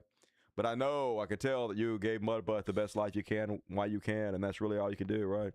Enjoy him while you can, and I will. I'm going to buy him some catnip and some of the good cat food in Mudbutt's honor. And I'm giving this one butt scratches. Look at that butt rise up. That's for Mudbutt right there. That butt rise, that's for Mudbutt. Thank you. Very generous, Mudbutt. I appreciate you. And everybody donated. Still plenty of time. If you love the show, if you don't want to see me go bankrupt, please get your PayPal, your Super Chat, whatever. Throw a coin to your witcher. But continuing on now, it's time for some economy. Like it, bitch! It's the economy, stupid! And it is the economy. And let's check in with the economy and see how it's doing this week. Dog shit, as usual. Ice cold. U.S. job market crashes to lowest level since COVID lockdowns. Who was president when we did the COVID lockdowns? Huh? I'm going to check on that and find out. I'm sure there's no relation to what's happening now. New data from the U.S. Bureau of Labor Statistics released on Tuesday continue to show weakness in the American jobs market. The latest job openings and labor turnover survey shows that the number of new hires in February decreased to 4.8 million, which is roughly 400,000 fewer than were recorded in February 2025, which is already bad. The report also shows the U.S. hiring rate in February fell to just 3.1%, which is the lowest rate since April 2020, when the economy was shut down due to the global COVID-19 pandemic. So, yeah, it seems bad to me. I don't know. But America voted for it again, right? Dude left office with fewer jobs than he started office with. Fucked up the COVID response. But even more than that, his economic policies were shit. Literally added 40% to the monetary supply in 22 months, had the largest corruption we've ever seen with the PPP loans, fleeced America for every dime, left us with record inflation. So America was like, yeah, let's hire that guy again. Baby. So whatever, America. So fucking stupid. You literally can't help these people. That didn't send me into a deep depression. Meanwhile, Medicaid cuts put times. 400 hospitals at risk of closing. This is why our life expectancy is dropping. This is why every other first world country puts us to fucking shame. Not even going to be able to find a hospital locally. Even if you could afford it, which you can't. Not even going to be one. Oh, yeah, so you're just going to have to fucking die, I guess. More than 400 hospitals across the United States are at a higher risk of closing. Old school, and I'm talking services because of the Medicare cuts and President Trump's big, beautiful bill. But don't worry, folks. They're going to give this motherfucker another $200 billion for war. Because that's what's really important. Not only do your lives not matter, killing other lives is what really matters. 100%. Across the nation, according to the AP, the average U.S. gas prices jumps past $4 a gallon. Paid $4 yesterday. Fuck this shit. Fuck it. Bad! Remember, they was all mad at Biden about this. This is why Biden lost gas prices. Anybody care about this? His entire economic policy plan was to bring gas prices down, which would then bring oil prices down and inflation. So, how's that working out for us? And over on Channel 6 News, interviewing people. Got a little sticker shock at the gas pump. Let's have a look. A little bit. Let's see. Time that gas locally and nationally has topped $4 since 2022. And that's up more than $1 per gallon since late February when the conflict in the Middle East began. And this has cost drivers almost $12 to $16 more to fill an average tank. And Philadelphia currently sits at $4.02 per gallon, $3.95 in New Jersey, and $3.86 in Delaware. Today we spoke to people at the pump in disbelief again of these prices. I am shocked but not surprised. We have someone in the White House that does not care about the American people. This war, he had promised us no wars, lower grocery prices, gas prices, and here we are. It's really hurting, because you don't have, your money don't stretch. I'm a disabled, so, I get checked once a month, so. It's time to disown every Trump supporter even if they're no longer supporting Trump, just disown them for good measure. They should live very, very lonely existences for the rest of their lives. But let's see how Donald Trump is handling this horrible economic news. I just generally don't like to eat shit myself. Never tried it, but I feel like I wouldn't like it. We have a country that's not going to be throwing a nuclear weapon at us. Well, they weren't That's ever. Right. Stop your they bitching, weren't. America. Yeah, gas. It never was going to happen. But we were just about any second now. We was about to be nuked by Iran. That's true. Everybody knows it. They had weapons of mass destruction, and so we had to do it. So that's what Americans are really concerned about, okay? Americans don't even care about gas prices. They're just happy we stopped Iran from getting a nuke. Yeah, definitely, Trump. Shut the fuck up, Americans. Americans are feeling the effects in the interim. And they're also feeling a lot safer. What is the plan? No, we aren't. Nobody's feeling safer. We're literally way less safe. In no every one is feeling conceivable safer fucking possible way than we were much less 2 safe months now ago. than we were before. Bring them back down. All I have to do is leave Iran. Okay, then do it. Leave Iran. Don't make me yell. We'll be doing that very soon, and they'll become tumbling down. And stock prices were up today almost to a record because they were up like 200 points. Two things. Number one, we have a safe country.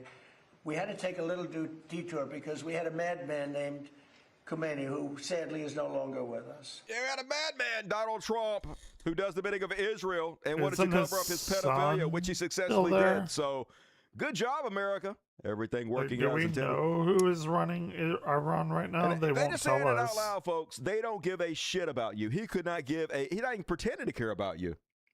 Here he is explaining why we cannot help parents with daycare because we're too busy spending money on war. Spending money on war. The real yeah. priority. We can't. America Because first. the United States can't take care of daycare. We literally can. It's done in other countries so well. Mom Dottie able to do it in New York City. We're the richest fucking country on earth. It would be so goddamn simple to do this. That has to be up to a state. We can't take care of daycare. We're a big country. We have 50 states. We have all these other people. We're fighting wars. Yeah, we're fighting wars, baby. Hey, fuck your kids. We can't care for your children because of wars. We're spending $20-30 million per missile for Israel. That's what's really important, isn't it? Yep. So worry about your own kids. That's not my responsibility as the president to care about American children. My responsibility is to kill children in other countries, baby. Yeah, we are not great. Fuck this goddamn country. Fuck this man. Fuck his supporters. And let's check in with Florida. As well. See how it's going down there. Florida I man. struggle every day. Now I'm taking care of my mom who's older, being denied simple things like breathing meds. So gas, what are you gonna do? So I don't eat this week Gotta have gas. because I have to take mom to the Can't doctor's not tomorrow. go to work. If you could pick one word to describe the economy, your economic situation right now under these conditions, one word to describe that. Desolate. Desolate down in Florida. That's what you guys are dealing with. Who'd you vote for? Fun times. Meanwhile, speaking of Florida folks, they just gave Donald Trump a free skyrise, a free hotel, it seems. Now, this guy called it, I got to give it to him. This is from February 25th. Talking about a prediction. We're back at the location of one of the greatest land scams in Florida history. To catch you up, Donald Trump, Ron DeSantis, and their cronies forced Miami-Dade College to give one of the most valuable pieces of land in Miami to the Trump Library Foundation. You want to know for how much? $10. I got $10. I'll pay him 11. Now here's the I'll pay him fine print 11. they don't want you to see. The only stipulation that the Trump administration has is that they need to start construction on some kind of library within 5 years. No restriction on a condo tower, no restriction on a hotel, no restriction on commercial development, just has to have some kind of library center. So how much did Miami-Dade College get to invest in their students, faculty, and facilities? I already told you. $10. Now, you think our Republican state senators will be up in Tallahassee raising... Nope, and guess what happened? He's building a hotel on the best piece of property in all of fucking Florida that he got for free. The hotel going to be paid for by donors. And then after it's already paid for and built and he gets this free hotel, I guess presidential libraries are supposed to be maintained by the taxpayers. So I'm assuming the taxpayers are going to foot the bill for maintaining his private hotel. I ain't never seen shit like this. Anyway, here he is admitting it. I got one. Your son Eric posted a photo of what will be the Trump Presidential Library. It's a huge skyscraper. In Miami. Is that all a library? What else is going in? No, well, it's a library. It's a museum or a library. It's a presidential, but I wouldn't start it till I'm out of office. I don't believe in building libraries or museums. It's really like the Barack Hussein Obama one in Chicago.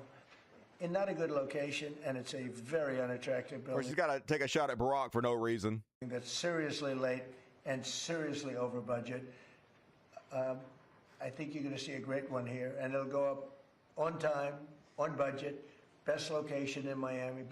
They say it's the best block in Miami, and the state worked with us. Will people live in the floors? No, it's going to be most likely a hotel. You know, this concept could be office, but it's most likely going to be a hotel. Yeah, hotel on the best piece of property in all of Miami. A free goddamn hotel for this guy. Just crazy to watch. Rubbing it right in our face, folks. They don't give a shit. They just gleefully behaving like the Let Them Eat Cake administration. He put out this rendering of what the hotel is going to look like. He got him a free $1 billion plane. Here's the rendering of the free hotel in the best location that he got for free in Miami. Another monument to our glorious pharaoh. Yeah, there it is. There it is, baby. There it is. So, yeah, every day it's another fucking. He doesn't even need the money. He just does it for the love of the game, folks. This is also real. Apparently, inside the building, there's going to be the presidential library. And inside the presidential library, a 10-meter tall golden statue of Donald Trump. He literally got this idea from North Korean dictator Kim Jong-un. Look, it's the exact same style. Yeah. He saw Kim Jong-un and he's like, I got to have one of those. I love dictators. I wish I could be a dictator. And he is now, folks, doing exactly what a dictator would do. And once again, talking about just doing it for the love of the game. Donald Trump Organization begins hawking pricey Trump 250 merchandise. So it's the 250th birthday of America. And Donald Trump was like, hey, how can I make money off this? Do not buy this. How can I make this about me? How about if we put the 250 with the name Trump and sell Trump 250 merchandise? And so, yeah, they got all kinds of stuff. $200 Trump 250 blanket, $72 crew neck. He's gonna be $42 drink tumbler, $38 t-shirt, legal? $32 tote bag, $28 airplane coffee mug, a 50-cent mug for $28. But hey, always money in the MAGA stand, I guess, folks. Infinite money glitch. Once again, he doesn't need the money. Infinite money glitch. He has more money than he ever spent in 100 lifetimes. He just doesn't want you to have the money. Every dime they wring out of you is money you and your kids don't have, so they can rule you, their families can rule you, their bloodlines can rule you for fucking eternity. And hey, I guess they're smarter than we are. What can I say? They're doing it. When's Donald Trump Jr. going to run for president for 5 when it comes times? to high gas prices Trump, and the then current their economy, offspring. there's only one person's opinion who I trust. Dude, Super genius, the this best is among fucked. us, Brett Terhune. Let's Okay, check here in we and see what go. he has to Here we say. go. See. So I'll just say what nobody has the balls to say. I'm glad I gas don't have the prices ball- are high yeah. because I'm a patriot. I'm a true too. patriot. Yeah, me too. If you ask me, gas prices aren't high enough. It should cost $17.76 a gallon, or at least $9.11 a gallon. And I'd say that as somebody who drives a plus-size truck. I put a couple bags of mulch in the back of this thing every 2 to 3 years. I need this truck. How else will people know I'm an alpha if I don't have this truck? How else will they know that I've read the first 3 words of the Constitution if I don't put it on the back window? I'm a patriot. I voted for all this. I voted for Donald J. Trump. So I voted for all this. Whatever he does, that's what I voted for. Yep. If he wants to go to war to distract me from the Epstein files, well then, buddy, I wish I could build me a time machine and go back 18 years just so I could fuck without a rubber, so I could have me some children to send off to the Middle East to die for no reason today. I'm a patriot, God damn it. My faith is blind and my bank account is drained. I love his WCW hat. Classic. Or to distract me. Fuck yeah, I'm right there, and I'm right there with you. And I digress. Anyway, as always, nothing going very well. But hey, you know, America literally did the worst thing they could possibly do at the worst possible time. And then now they want somebody to help them. It's like they blew their brains out. And they're like, oh my God, I just blew my brains out. Please, someone help me pick my brains up. So we're like, why'd you do that? We walk up to America, try to shove their brains back in their head. Dude, why'd you do that? And while we're shoving their brains back in their head, America's like, blammo, oh my God, I just shot myself in the head again. Please help me push my brain. They're like, what the fuck did you do that for? Why'd you shoot yourself in the head twice? We can't put all these brains back into your head. You're going to die. And the whole time you're talking to them, they're looking at the gun, just slowly reaching for it. Don't reach for the gun. You already shot yourself twice in the head. Anyway, can't help them. You can't fucking help them. Yeah, all right. Next up, folks, let's do a little bit of Chud Watch, like you already haven't had enough of that.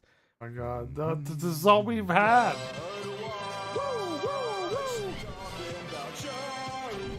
Oh, it's so much. It's so much. It's like a little bit of a lot. It's a little bit of a lot of the same shit over and over and over. First up, under next Watch. Donald Trump. I guess that's happening now. Yeah. Maybe we'll check in on it. Giving a big speech over there. I heard that every network is preempting their regularly scheduled programming to show Donald Trump tonight. I can already tell you what he's going to say, folks. He's going to be like, I ended 8 wars. The economy's doing great. We had the greatest economy the first time I was president. Now it's even better. We had to do a little excursion in Iran to stop them from getting a nuclear bomb, but we did that. They're totally defeated, so we're going to be out of there anytime now, and I'm the greatest president who ever lived. I don't know why I don't get enough good press. The press is against me. The press is the enemy of the state. I mean, that's all it's going to be, right? The greatest golden oldie hits. But anyway, dude, he used to pretend to give a fuck at least a little more than he does now. But now he's just saying it right out loud to your face. And tonight I'm making a little speech at 9 o'clock. And basically I'm going to tell everybody how great I am. What a great job I've done. Yeah, I'm going to tell everybody how great I am. I'm the fucking best. I'm going to suck my own dick for 2 hours and get free press on national television. Hey, my approval rating is down like 30%. What do I have to lose? It's not like people are going to hate me less. I got to try something, baby. So let me get out there and see what the fuck happens. Let's check in. Let's go over on the Twitters and see. Let's see if there's any updates on his what the fuck he's saying over there. All right. This is weird. Let's see. The bully no longer. This is a true investment in your children and your grandchildren's future. The whole world is watching, and they can't leave the power, strength, and brilliance. They just can't believe what they're seeing. They leave it to your imagination, but they can't believe what they're seeing. The brilliance of the United States military. Tonight, every American. Anyway, rambling nonsense. Exactly what I predicted. I'll be covering that on Friday. Don't watch it. Watch me instead. Don't watch it. I got you covered. Then he announced yesterday that he is doing another royal decree. That's all executive orders are, folks. They never used to do this shit. President never used to be like, I doth declare this is the law of the land, and then it was so. That was never a thing. But now just every year, 10,000 royal decrees from our king. This one says that mail-in voting is not allowed anymore. Only for like blue states. You can't do it anymore. Here he is. So with all of that, I'm very happy to be signing the voter integrity, and I think it's going to be really great. So great for you. If you don't mind, I will take some time, and I'll make this signature absolutely perfect. Yeah, still the election. I don't see how anybody can challenge it. Yeah, I don't know. Anybody can challenge this obviously unconstitutional power grab where I decide how states allow their voting to go through so that I can make sure less people vote, make it harder for people to vote, so I do better in the election. How could anybody challenge that? Yeah, I guess. It will go to the Supreme Court probably. Then I got a feeling that Donald Trump might be thinking about firing Carolyn Levitt, y'all. Last time he threw Pete Kagsmith under the bus for the Iran war, he was like, oh, Pete's the first one that told me to attack. Now he's talking about how popular he is with the media, how bad his press is, and then quips that maybe Carolyn is doing a bad job before he's like, nah, you're good. Wink. So sleep with one eye open, Carolyn. Washington Post is almost extinct. The papers that are being dishonest, the papers generally, people don't believe the media. And to finish, I got 93% bad publicity. Some people say 97, but between 93 and 97. I heard that 92% of all statistics are made up. A person that gets 97% of bad stories, maybe Caroline's doing a poor job, I don't know. She's my representative. You're doing a terrible job. Should we keep her? I think we'll keep her. Yeah, I think we'll keep her. Yeah, no. He letting you know. He's floating it, Carolyn. Get your resume in order. But I get 93 to 97% bad press, fake press, all fake. I won in a landslide. When you get 93 to 97 what is a landslide to people? Stories, bad press, and you win in a landslide, you know what that says? People don't believe the press. That's true, they don't. And when people don't believe the press, that's a very bad thing for So bad! Who could be responsible for people not trusting the press? Says Donald Trump, who's continuously saying it's fake news and you can't trust the press. Once again caused the problem and then bitching about the problem he caused. But that's typical Trump. And you know it's bad when Alex Jones decides it's better for his bank account if he flees the sinking ship of Donald Trump. He's done everything he could to hold water for Donald Trump, to excuse every horrible thing he's ever done. Now he pretended like Donald Trump has changed. When your ankles swell up 3 times the size they were before, that means heart failure. And he does look sick. And he does. Mine's not 3 times the size, goddammit. Sound like the brain's not doing too hot. Yeah, unlike me. Maybe. Who is the picture of health? Donald Trump. Got a watermelon head. Looks like he's retaining water on his skull. Can't even spit out a goddamn sentence. Seems like he might be a little bit retarded. By the way, folks, me and Alex Jones the same age. Oh, can I get it? Oh, you didn't get the speed run. He'll be back on Trump's nuts again. I tried. I'm next sorry. week. You got banned, Never gets but you held didn't responsible for anything. These people aren't about fucking shit.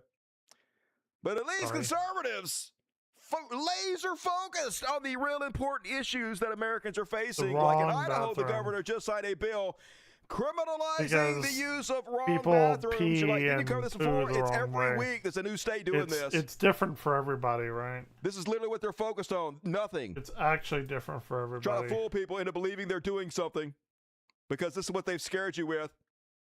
Ohio House approves ban on drag shows in public. Yay, Ohio! If he dies, we get JD Vance. Yep. Not a big improvement, to be honest with you. It's probably actually.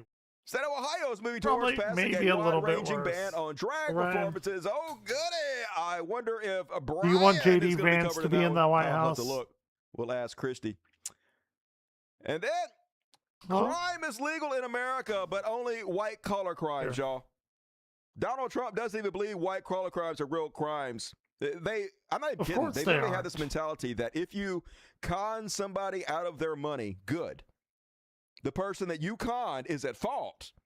They're too stupid not to be conned. Smart enough. Therefore, you stole the money fair and fucking square. 100%.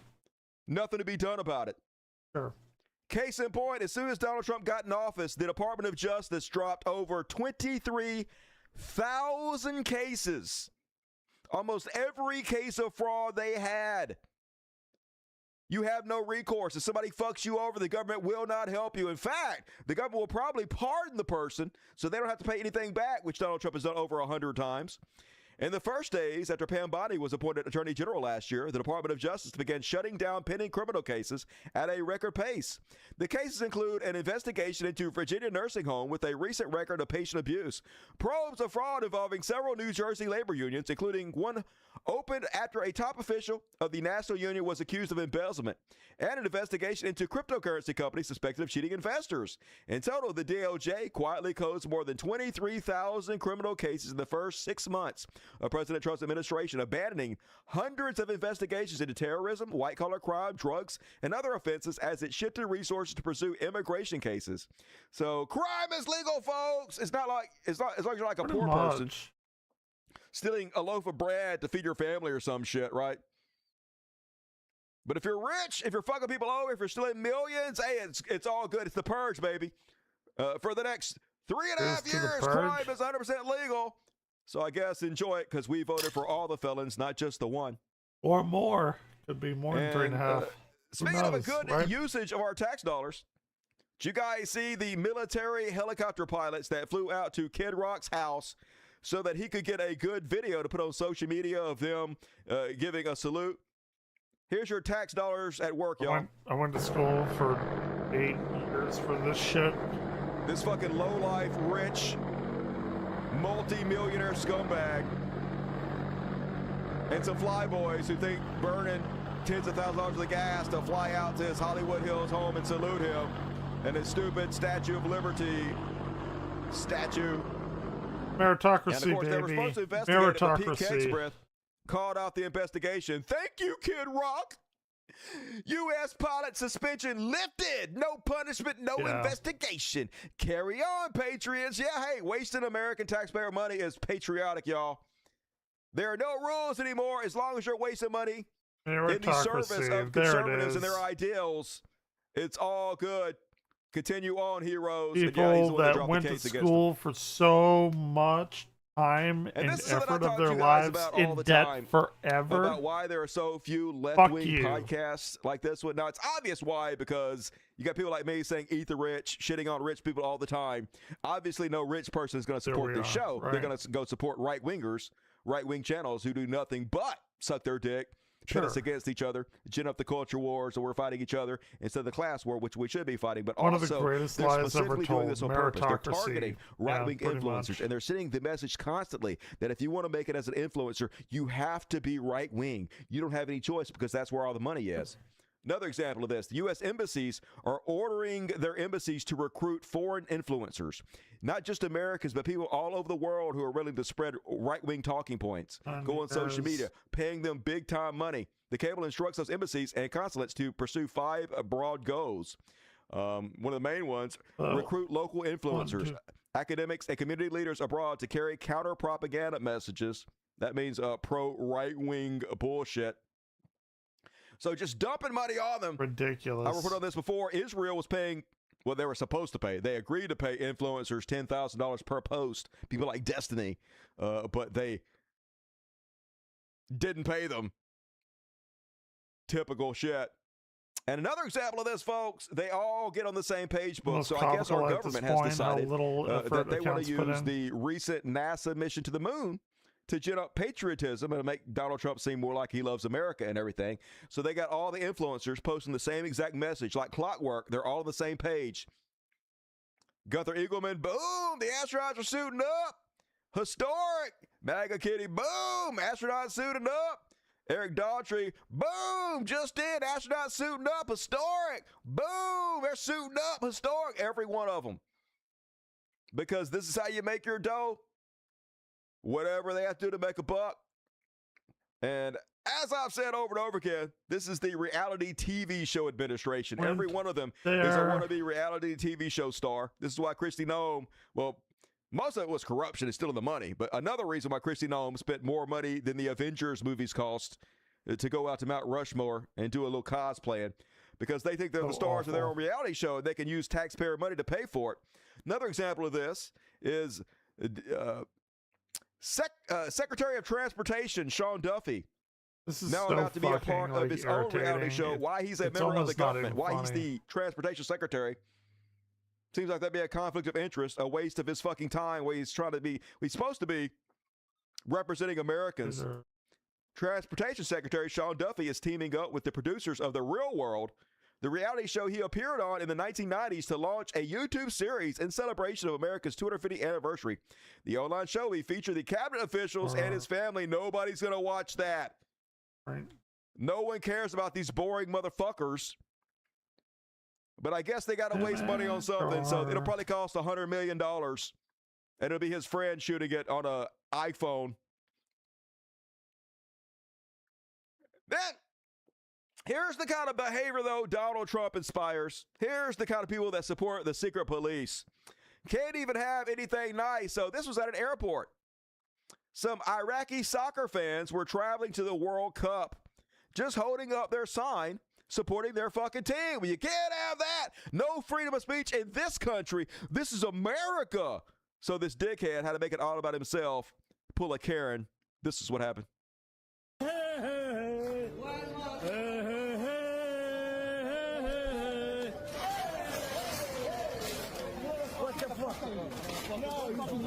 You pushing me for no fucking what the fuck?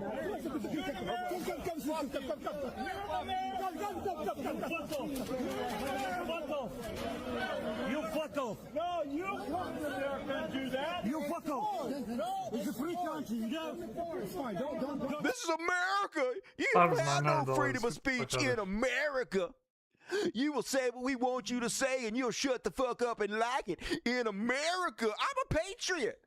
I'm a constitutionalist. I love the Constitution more than I love my own life, but you better shut your fucking mouth, because it's America.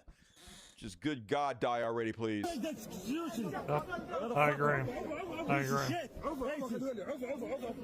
Fuck off. Get out of here. Piece of shit. Racist sick.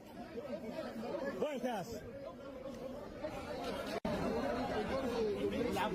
It's a game. It's a football. Just rolled by the dregs of you society, folks. We are not a good people. And last but not least,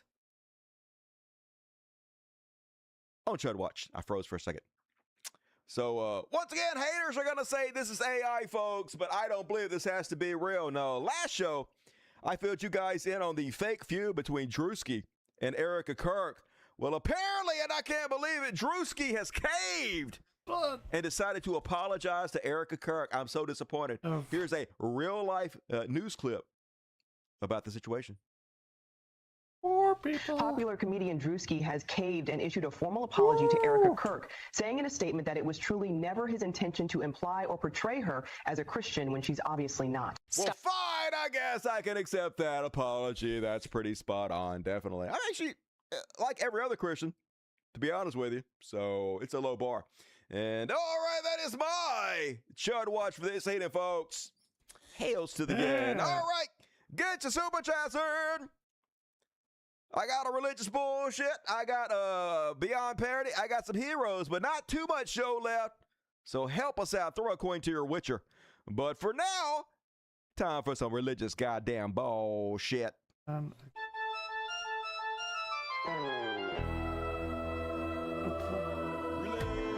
Religious bullshit. Religious bullshit. Religious bullshit. It's time for religious bullshit. It is time for religious bullshit. Yes, obviously that was an AI news video. Duh. That was a joke, people. It was a joke. And first up, folks, you're never going to believe this. They finally caught one. A pastor is facing 7 charges caught for one? allegedly I don't sexually abusing a child under 13. Get out! Our Jennifer Hoff has been digging into the disturbing charges all day and joins us now with the latest. Jennifer? Julie, I spoke to that suspect today, and he denies all of the charges, saying that he is no longer affiliated with the church in Little Falls, that he and his wife just took over 6 months ago. Oopsies. A church 100 miles northwest of Minneapolis is as small as the town it's in. The sign out front still says its pastors are David and Kristen Demengi, a couple who came up from Hutchinson to Little Falls just 6 months ago to take over from its longtime leaders who retired. But David confirming to me today he's no longer in charge. Court documents show he's now facing 7 counts of sexually abusing a child. Allegations David also says he denies. I'm sure he's innocent. McLeod County prosecutors say it started in 2013, writing he watched the victim take a shower and would, quote, touch her after. The documents also alleging David started saying sexual jokes. Her family speaking out about the accusation. No, this is not AI. Why would I show an AI clip of this? What's wrong with you folks? Get it together, audience. And then, of course, it's been 1 day since my last show. Says, oh my God, kill a fire! A skin demon. South Carolina pastor arrested on molestation charges. South Carolina preacher has been held without bond in Livingston Parish, accused of molesting a child. Yikes. This guy. Let's listen to this. His preaching. Wants to be evangelist and pastor. Uh-huh. Fly high. Fly high, everybody. Sing God clip her wings and let them fly low for a while. Oh my God! Who watches this guy, and also who takes your kids to this guy to get raped? I'm just saying, lots of mistakes being made. But it doesn't seem like there's any justice in the world. Mega pastor, I covered this story when it happened, already out of prison, y'all. Released from jail after serving only 6 months for molesting a 12-year-old. This is one of Donald Trump's friends. Gateway Church founder Robert Morris, who pleaded guilty to sexually abusing a child in the 1980s, was released Tuesday after serving 6 months in Oklahoma jail. 6 months for raping a kid, y'all. 4 years of sexually abusing a minor. 43 years of lucrative ministry. 6 months of jail time. This guy. Now 9.5 years of probation in a lake house worth 6 times the order of restitution. Because no justice whatsoever. Yep. And speaking of which, while this guy goes free after 6 months for raping a child, I just want to take this opportunity to point out there is a man named Henry Walter Wooten from Smith County, Texas, who is serving 35 years in prison for marijuana possession. The same guy, right? Man, if I had to go to jail, I'd probably just kill myself. The thought that I got in trouble or I got punished for whatever I did or didn't do, while there's pedophiles free on the streets, while the most corrupt people just pay Donald Trump and get pardoned, I couldn't live with it. I couldn't live with the lack of justice, the unfairness of it all. And let's check in with Paula White, who was Donald Trump's personal spiritual advisor. Man, I'm so jealous of the grift, y'all. I'm going to learn a few things. Let me listen closely and see if I can learn a few things from the king of grifters, Paula White. And I believe that when you honor God on Passover, starting on April 12th at sundown through Good Friday on the 18th and concluding on Easter Sunday, you can receive these 7 supernatural blessings for you and your house. According to Exodus 23, God will assign an angel to you. 7. He'll be an enemy to your 7 enemies. more than I He'll have. give you prosperity. He'll take sickness away from you. Okay, guys, I got to get on this one, dudes. The devil just messaged me and he told me he's got a great, amazing deal. Limited time only. Okay? Now, you guys in the next 1 to 2 days have to give me $1,000, but hear me out. Here's what you get. First, the devil will assign a demon to you. Your own demon, your own private demon. Secondly, giant boners for 2 weeks. It'll be hard as a rock for 2 weeks. You just be walking around poking people's eyes out with that thing. Number 3, hand jobs for everybody. You got to do something with that giant 2-week boner you're going to be walking around with. The demon's going to hand job you. I'm just saying, get in now. Not going to last long, everybody. I bet it's pretty good.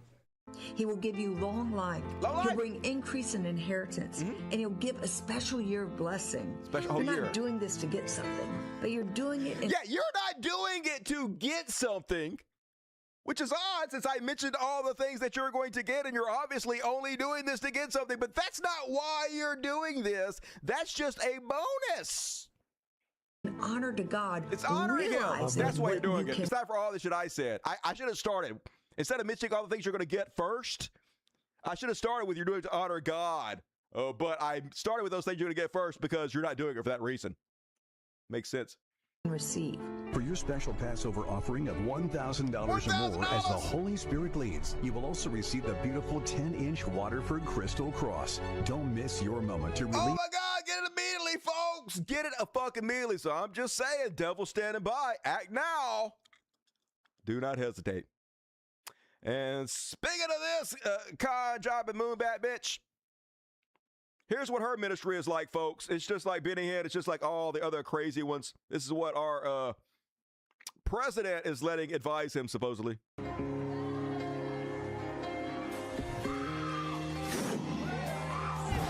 Spitting on people. It's the spit religion. And look how crazy as goddamn shit.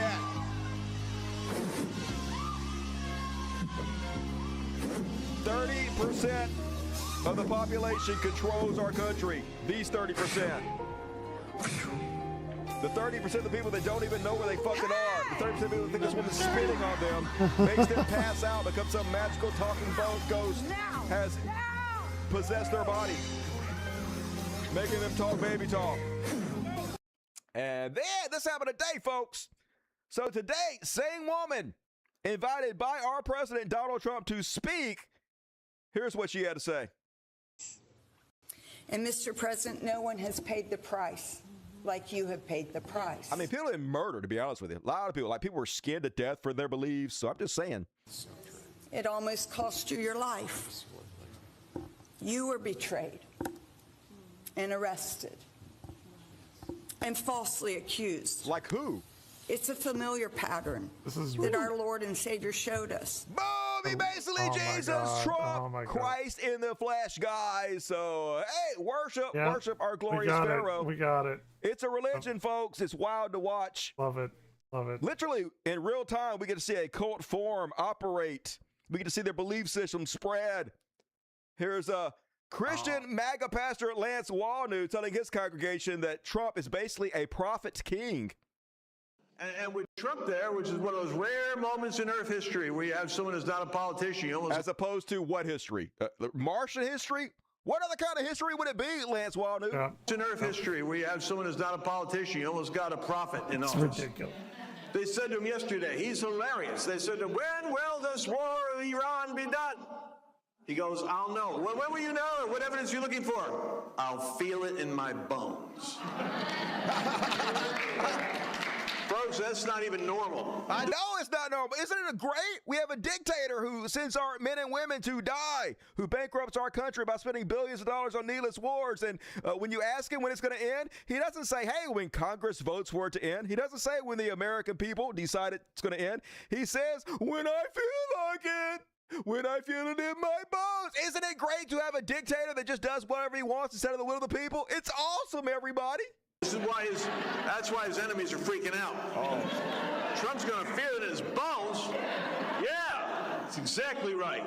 That's how he negotiates all these deals. It's a gut instinct. Yeah, that's not a good way to negotiate. But anyway, it's a wild, wild, crazy religion. But folks, prepare to believe. I'm about to goddamn become a Christian. I'm saying I'm about to fucking convert. I never thought I'd see the day where I would see a video that made me believe in the power of miracles. But I finally found one. This one comes to you from Apostle Jerry Meckel. Ladies and gentlemen, prepare to believe. January 1st, God performed a sign in the service. Look! God performed a miracle. A dollar bill appeared on the chandelier. It had to be God, okay? Right? Definitely something only a supernatural entity could do. Place a dollar bill on a chandelier. Anyway, it gets better. Don't you doubt. Don't you doubt.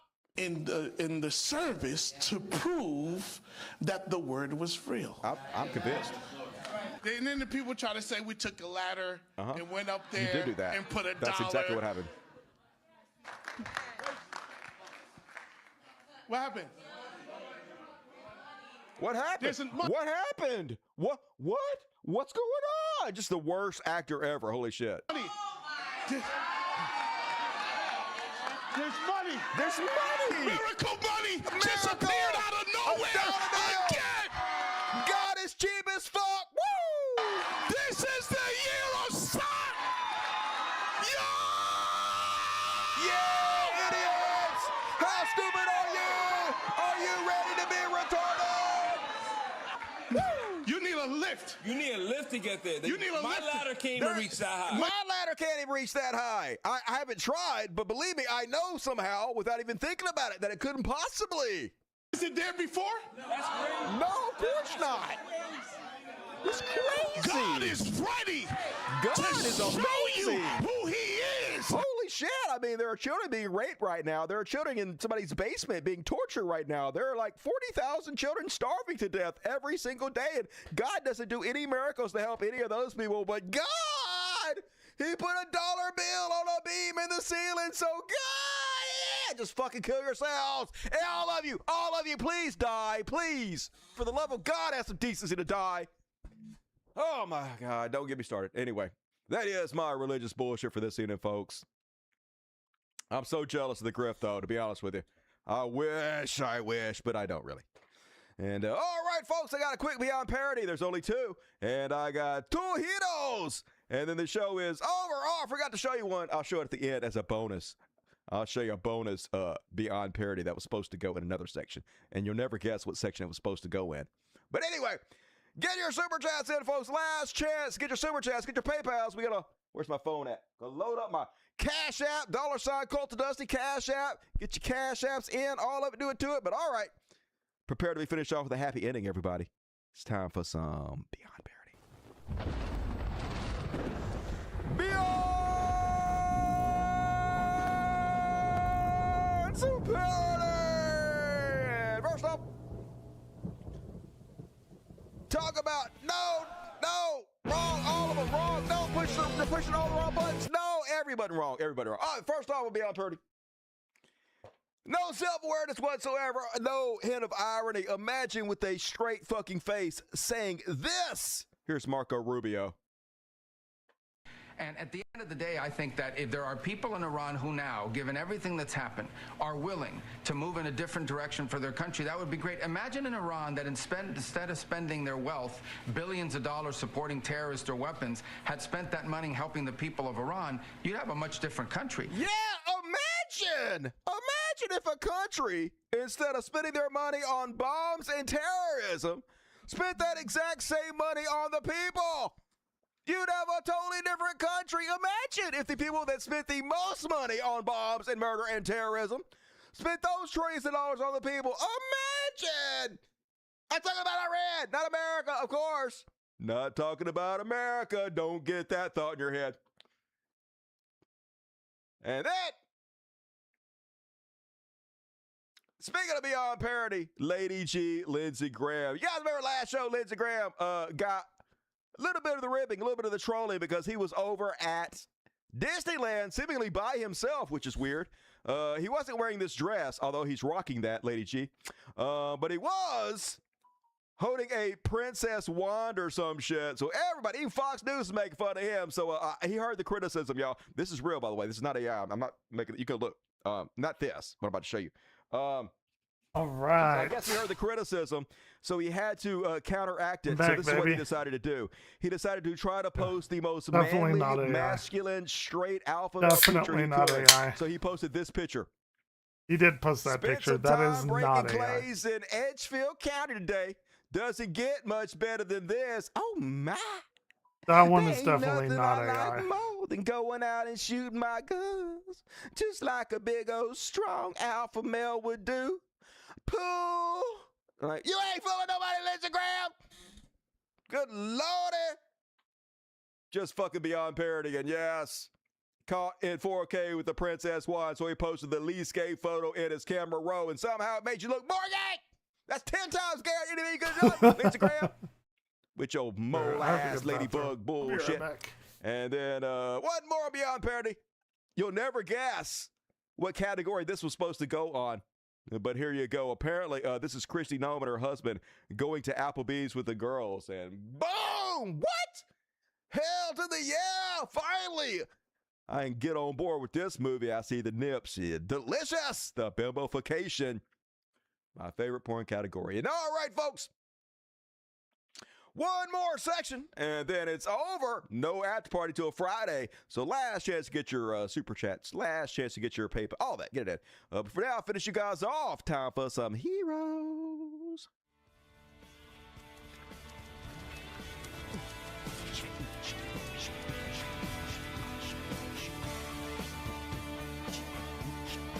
We could be heroes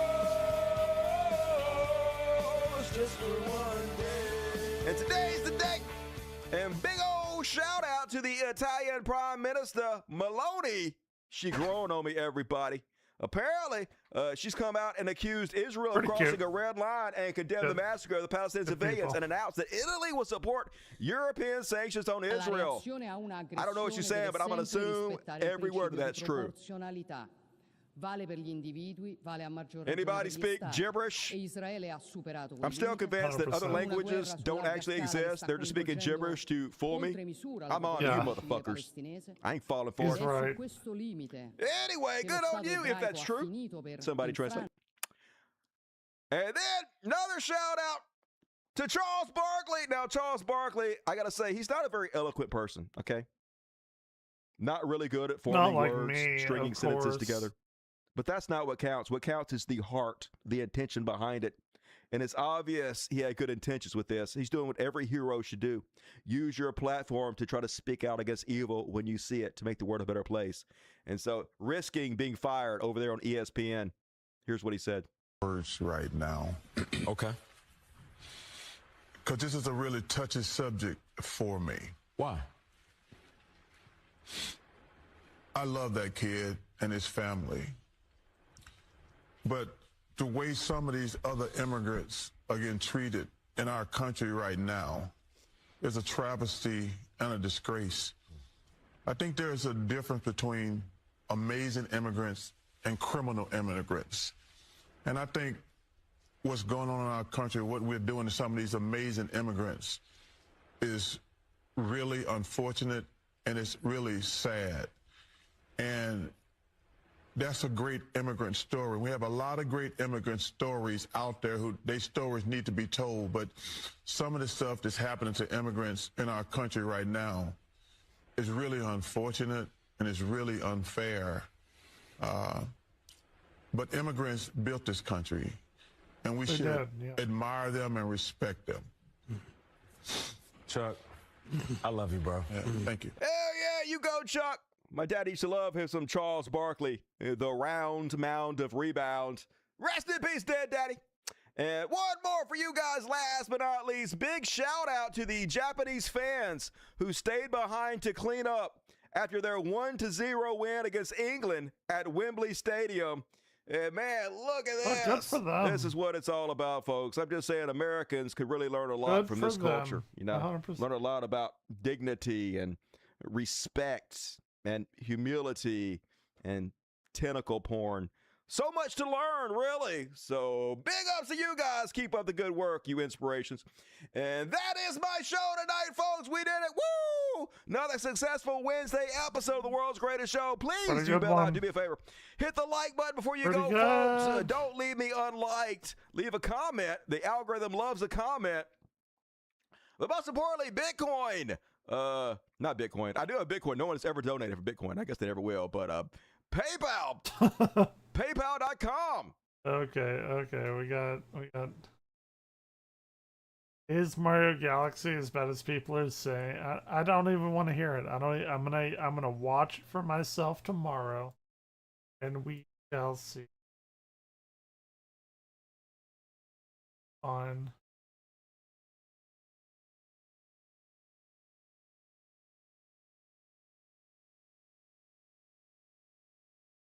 We will see. It'll be fine.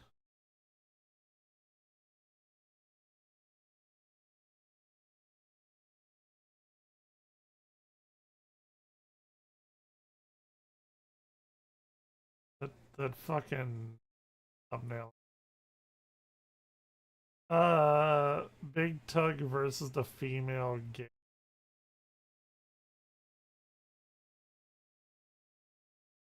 Chris Hansen presents Dangerous Games Part 1. Ooh.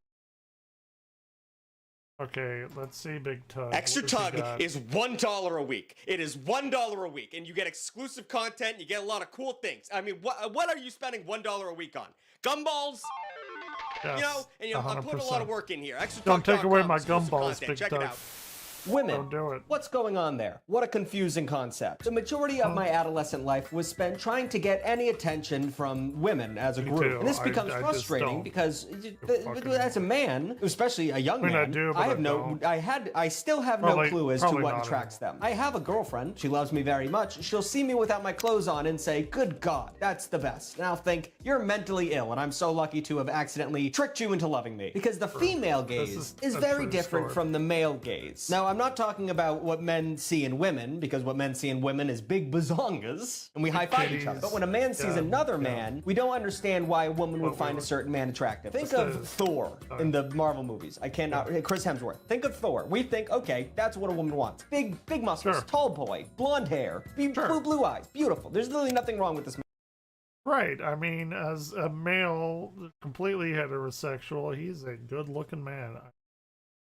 And then a woman with a straight face will look you dead in the eye and say she'll do anything to have sex with James A. Castor. Whatever that weird little mousy comedian guy. And you're like, what is going on? I don't understand this. Now, the female gaze is something that has been talked about all over social media, especially recently when discussing the women of Euphoria, and every film's person's Letterboxd account when watching a portrait of a lady on fire. Now, to my knowledge, the male and female gaze differs between the two, as one is the attraction to the person, who they are, and also how good they looked up when their arms are rolled up on their sleeves. That's something that I don't understand, but women will explain to you. And the other is, how big can I make this rack on a superhero girl, or how veiny can I make this man's arms when I draw him? I'll let you figure out which one is which. Spoiler, the ladies care about rolled up arms and the men like big bazongas. Now, according to this Reddit post I was looking for research, the definition of the female gaze is as follows. Inherent in the concept of the male gaze is the idea that the perspective of the audience is male, and it looks at women as objects of desire and objects for use, rather than as human beings with their own goals and motives just like men. Okay, so misogyny.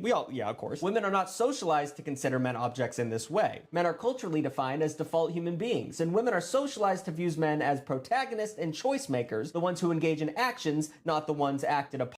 Don't be like that. You know that you're socialized to do that, so then don't look at men like that and look at objects.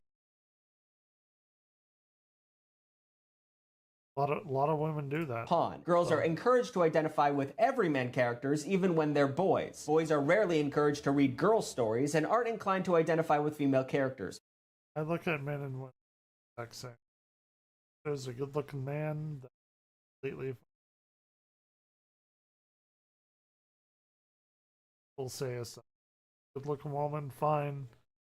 I also like the stories of every person. I genuinely don't think that this is necessarily what it's like in 2026. I think this is what it was like in the, and I never fell into that trap. So it's different. That made me sad, because all of that's very true, and I never really thought about it, but holy a girl reading Percy Jackson is a girl who likes books. A boy reading, I can't even name a girl book. That's more about me not reading books, but it's also sexist. Now, the purpose of this video is, one, I don't know a lot about anything. My favorite books are from female Margaret Weiss. Dragonlance. My favorite books of all time ever. I don't know. We want to get that out clear. I've made that clear in a lot of things. The dentists are very mad at me for one of my more recent videos. But I thought it would be fun to go through some examples of the female gaze phenomenon and then rank them based on what I believe is what people would think looking through the female gaze. I'm ranking how female gaze.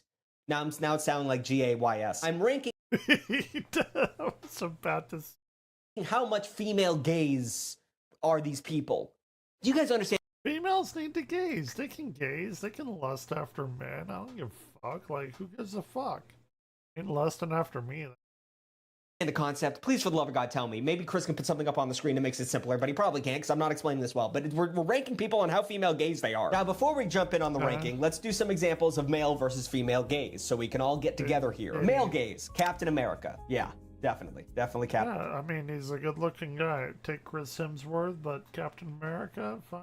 Captain America. I mean, that's as male gaze as it gets, I would assume. Chris Evans. Someone once said I look like Chris Evans if he died in a lake and showed up in a river 2 weeks later. I always say that, but I think that's the funniest thing anyone has ever said about my appearance. But at least they thought I looked like Chris Evans at one point. You know what I mean? And that's the male gaze. I would love to be Chris Evans. The female gaze version of this is Loki. Although there is, he did get Is it really? Is Loki really the female gaze? I mean, he's very smart.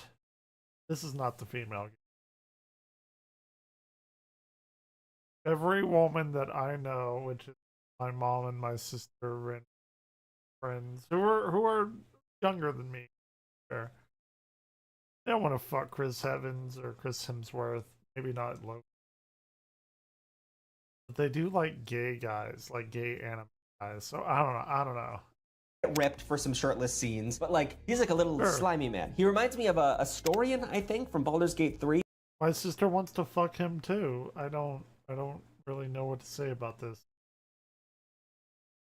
And my girlfriend loves that dude, like wants to have sex with him, and all the girls hate him. do. I think he's a whiny, snivelly little bitch, but that's kind of what you want. I agree. You know what I mean? All right, moving on. I think a great superhero example of the male versus female gaze is Henry Cavill versus David Cornsweat. Is that how you say?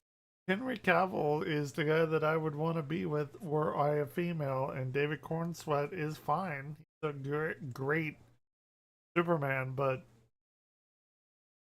Henry Cavill knows a lot about building computers and Warhammer. Say his last name, that cannot be right. I've heard it a million times, but yeah, it's just Cornsweat. What a name. You're sweaty corn. I love that. But Henry Cavill was all about being masculine and having his shirt off sometimes, and he's just so handsome and the chiseled jaw. Meanwhile, David Cornsweat's character, even though he is one of the most beautiful people on Earth, it's more about his emotions and how he has a relationship with Lois Lane and how he's struggling to have these, you know what I mean? Yeah. Probably, maybe not. I don't understand the female gaze, but I understand where this is coming from. I think one of the best example of female gaze is Schmidt. No, not Schmidt. What's the other one? It's New Girl, Nick Miller, the character of Nick Miller in New Girl. That is the female gaze. And a lot of people used to tell me I acted like Nick Miller before I watched the show, and now no one says that anymore. And that hurts, because now I realize that was hot. They were calling me hot, and now that's not the case anymore. Dude, in college, I had these like 3 girls that would want me to sit with them. And my, well, now ex-wife, but the fiance at the time, they were like, they're flirting with you. And friends like, no, they're actually flirting with you. You just don't understand it, and I don't. That was a bad choice. That was a bad time on my part. Shouldn't have done that. Should have got with one of them. Maybe life would have turned out better. Doesn't really matter right now. Late, but I don't know. Maybe I just need to talk more. And also, Nick Miller is conventionally attractive, but you know, it's more about how he acts than what he looks. Sure. That's what the female gaze is. Not just this. That's what men want. We just want this. Girls want what's inside. When it comes to Disney, male gaze would be Gaston. Female gaze. Really, male gaze. I'd go with Hercules. I don't like Gaston. Never liked Gaston. Hercules would have been my pick. If I went down the furry route, maybe Mufasa. Let's not add any. This is Flynn Rider, who is just a pretty girl. Flynn Rider is just a pretty girl who happens to be a man. Now that we have the male versus the female gaze down, let us jump into me actually trying to get this, because all of that was told to me by my producer, Anna. So now it's just up to me, and we're going to see how off. Let's talk to the ladies in the comments are going to rip me apart, because I'm going to see what's up. Up first, we have Howl from Howl's Moving Castle. Now, I do like Howl's Moving Castle. I've only seen clips of this. I'm not a big Ghibli guy. I'm going to be honest. I had to get over that you'll get beat up if you like anime sense of my childhood. Now anime is mainstream, so it's pretty normal. I love anime. Normal to watch this shit, but I still have to get over it. It's voiced by Christian Bale.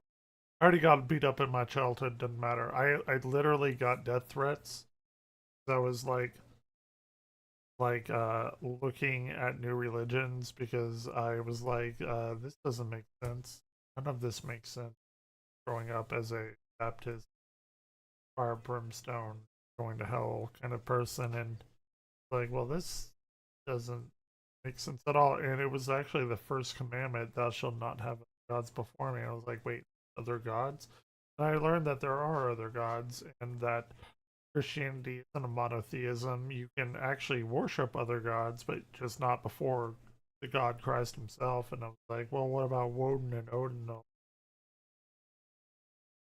So that's such a long, that's an entire stream in itself. Anyway, the point is, yeah, I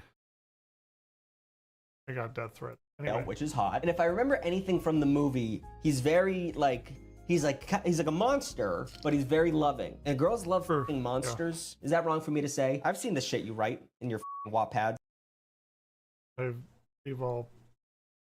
There's okay. Tentacle corn goes down to like the 1800s, so I'm just. You want to have sex with monsters that love you. So I'm going to give this an 8 out of 10 on the female gaze scale. Because he's like this awful thing, but he actually turns out he has a heart of gold. I haven't seen the movie. I might be completely off here, but that's what I'm getting from this. Next up, Hiccup from How to Train Your Dragon. That's a tough one. I'm Hiccup. Or I used to be. Probably not. A lot of gray hair there. Nobody. Don't ever be one. Young Hiccup. I mean, he gets older and he gets like hot physically, but he is a human ick. You know what I mean? Like in the early things, he's like, oh, he talks like, oh, I'm Hiccup. Like he's just like, oh, he always moves with his hands and stuff. But once at the end of the first movie and he figures it out, that's kind of sick. Like he's always stuck to his plan. He's got goals. He's just he's not. Dude, I did that too. I got fucking divorced, ruined my life. Would not recommend. Don't like get the other divorced. Vikings. Then in the second movie, he's dope as still f***ing up, and he also like I think he's very mean to his girlfriend in a way that he like I don't know. He gets in the way of himself. But I do female gaze wise, I'd probably give him a 6. I think 6 is fair. If it was male gaze, 3. Female gaze 6, 7. Male gaze a good 3. But female gaze, I think, if he wasn't so goddamn stubborn, he has a lot to give, but he needs to get out of his own way. There are 3 people watching me. I'm so talking out of my ass here. Nick Wilde from doing. Zootopia. Well, this is just something. Well, this is going back, way back into my Sonic fandom, which is why I got out, because I did not want to be a furry. And I won't be. I will abstain from this. Not say how much I want to fuck an anthropomorphic fox. Because I don't want to. We have to live with, I guess. If you're a furry, 10 out of 10. A furry female gaze. But I don't know. I don't know about this one. I know a lot of people want to have sex with the fox. I know a lot of people want to have sex with that bunny. I don't know why they made her thick. They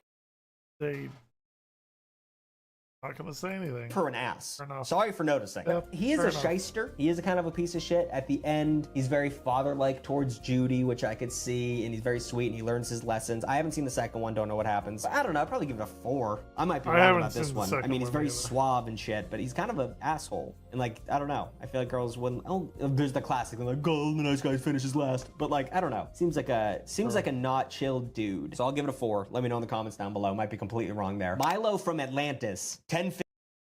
I am him. What are we talking about?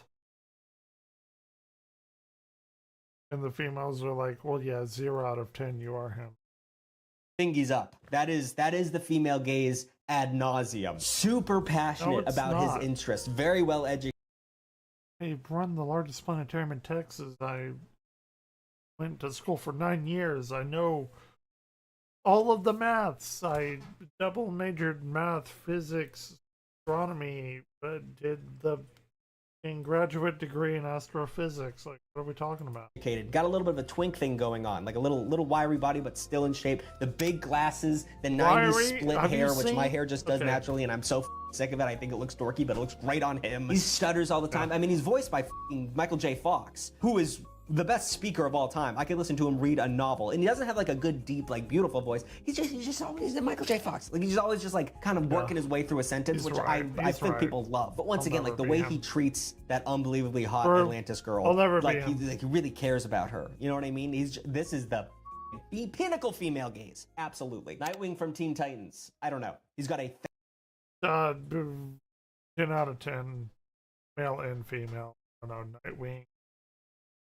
That ass. I don't know anything about Nightwing from Teen Titans. I didn't care about Teen Titans that much. I don't think he's not in the original like cartoon show. That's Robin. Although they might be the same people.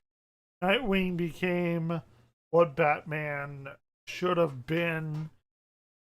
We still have Batman, but we still have Nightwing, who is like taking the Batman role, but he doesn't have that like no kill kind of rule.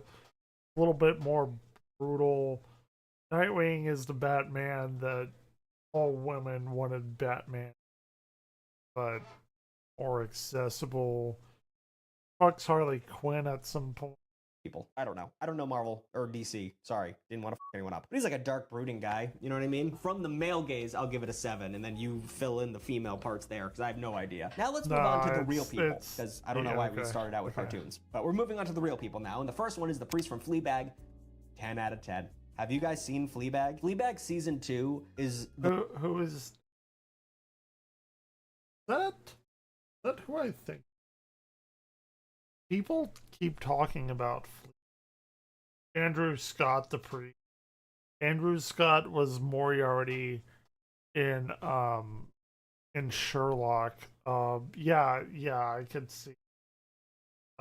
Yeah.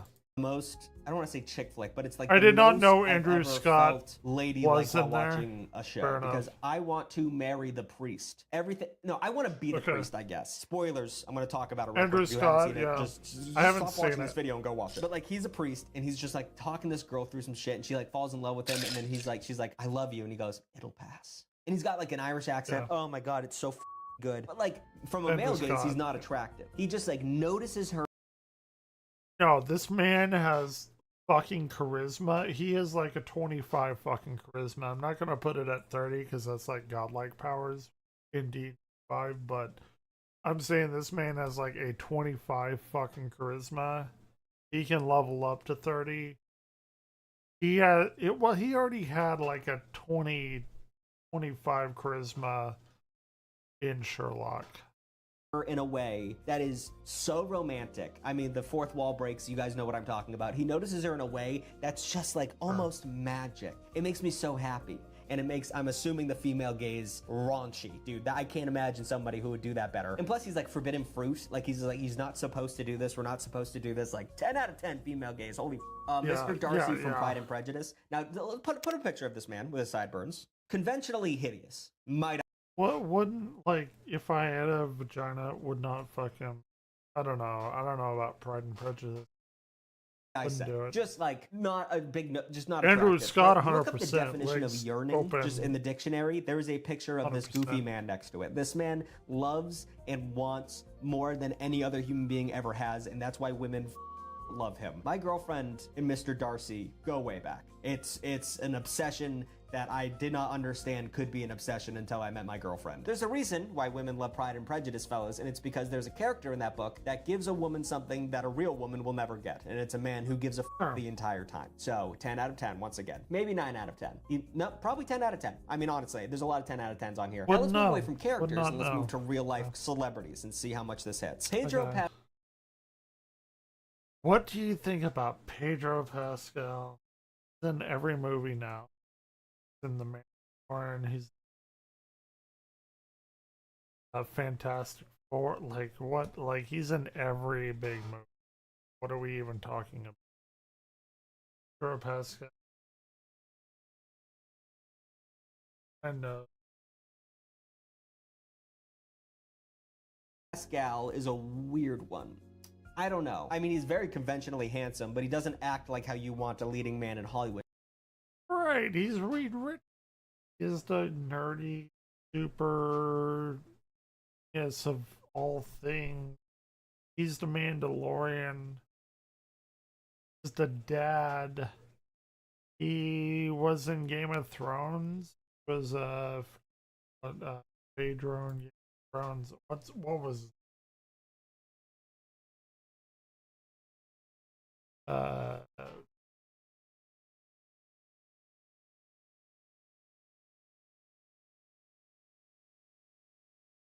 who did he play? Oberon Martell. Yeah. That's where he got his big flare up, man. Attacked. He's goofy. Wow. He's a goofball. He's a little sassy. You know what I mean? 8 out of he's 10. Very 8 out of 10 anxiety female gaze. forward and very not PC. What's the word I'm looking for? Very liberal. He fights for rights of other people. And also, look at his arms. Sure. Girls love a good forearm. I'll be honest to you. So all I that don't being have said, that. he's not I have a very fantasy. So he's not going to be as big as the other guys. But I'll probably give it between a 6.5 and a 7 out of 10. I'd have given it an 8, but fair enough. Just because he's still a dude, like through and through, and I think the female gaze is pretty against just. This is gonna sound like. But he's like incredibly successful, and he knows what he's doing, and he's like established a niche within his archetype, which is now like the dad bro. Even though he doesn't have a dad bod, like he's at least an 8.5 out of 10. He knows what he's going for. He's not gonna get the teenage youth, which he shouldn't.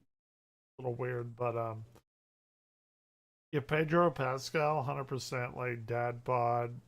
Actually, it's not dad bod, anti-dad bod, but dad bod set. Anti-feminist, but like just being a dude is a demerit. I think any woman could agree with that, because at the end of the day, this guy does sit on the couch for like 4 hours at a time and doesn't clean. Why are you just sitting there? Yeah. Why? Holy, we got shit to do. And he's like, I'll give it a minute. Like Pedro Pascal has done that to a woman at one point, and you're thinking about that, right? And you're thinking that's a demerit, because he is a dude at the end of the day. So 6.5 out of 10. Hudson Williams.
Hi, cousin.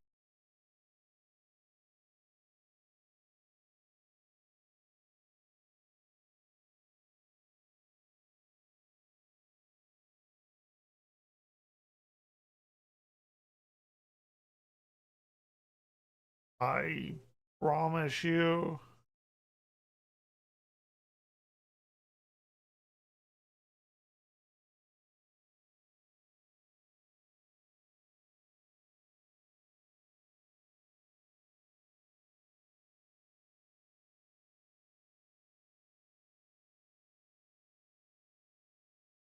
Ooh, that's real bad. I am. Anyway, let's continue. Once again, this is just a woman who's a man, and that's what women love. I mean, look how fancy, beautiful, sexy, but not like masculine sexy. Like she's slippery. Sure. I don't know anything about Hudson Williams. I'm just looking at a picture of him. Hair perfect, face so youthful. Yeah. Just, Isn't my hair a little bit perfect? of Twinkie energy. Twinkie. And I think ladies like that. I'm not sure. A certain amount of women like that. Internet women like that. So I'll give it one, maybe 6. I don't know. Could be a piece of shit. Could be an asshole. Could be a womanizer. We don't know. I don't know. Matthew Gray Gubler? That's not how you pronounce that. Gubler? I don't know. I don't know how to pronounce that. But this is the guy from, what's that show?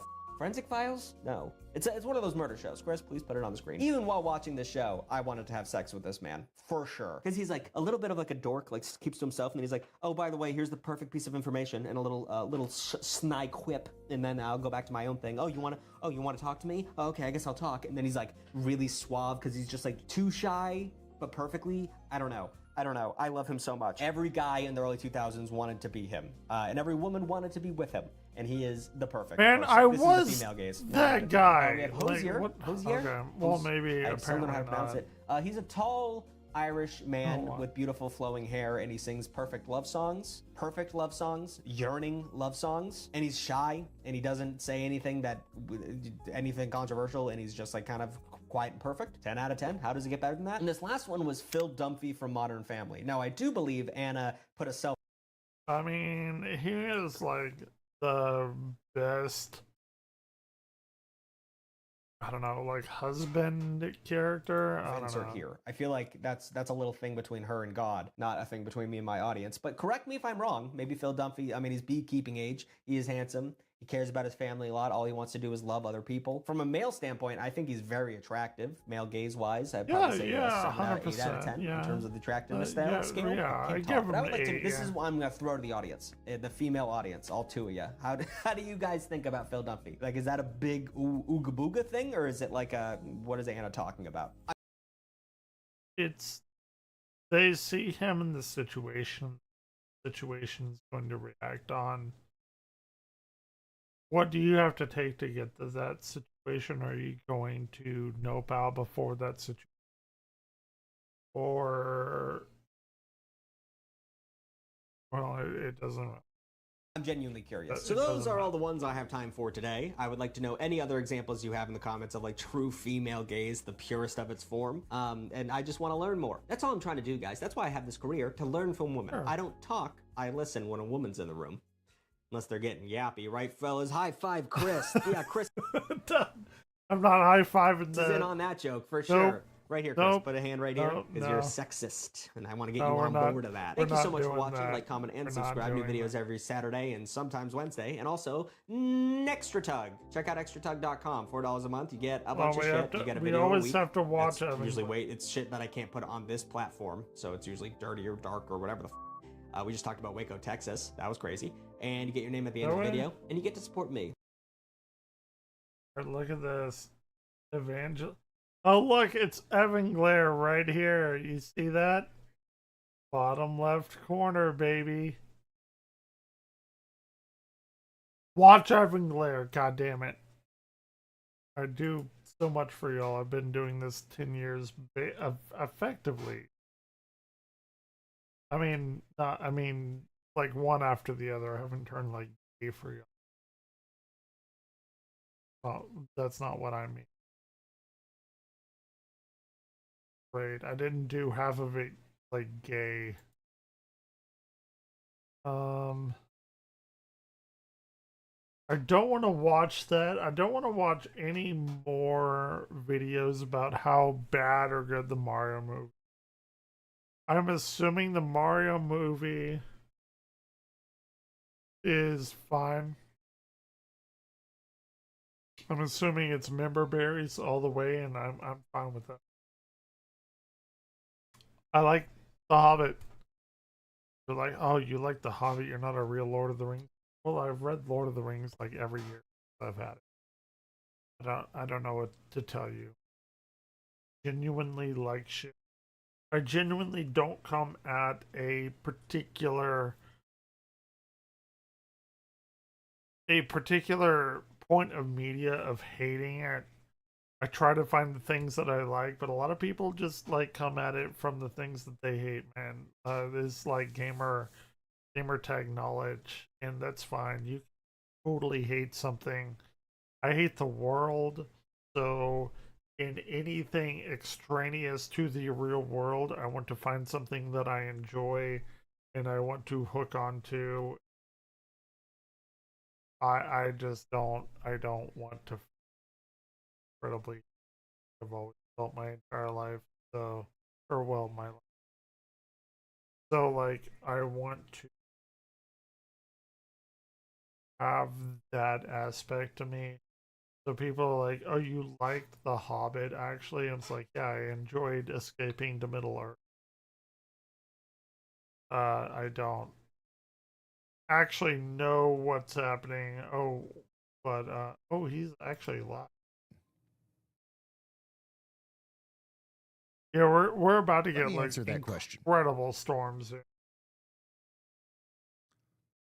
I would love nothing more than to answer that question right now. Hold on, give me just a second. Oh, he's wearing a suit.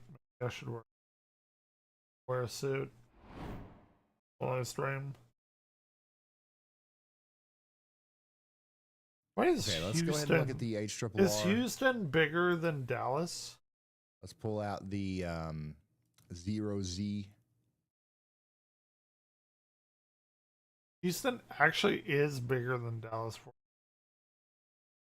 Okay, so tomorrow what we're going to be Houston's waiting on is for largest. this convection Dallas to clear out. Fort Worth is 8.3 million. Oh my God, I didn't even know that. Pressure system.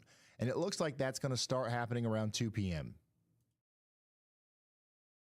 Going though around 5 Greater p.m. Houston so area is 7.7, tomorrow, but possibly as early DFW as is 2 p.m. 8.3. Okay, so technicality, Houston is. Big storms with potential tornadoes are going to be possible right around Davenport around 6 p.m. tomorrow. Yeah, this is a concerning look. From about where is 5 Texas? p.m. through 10 p.m. That's a very tornado-y looking model run. And we're not done there. Another big day potentially on Friday. We'll be live by 6 p.m.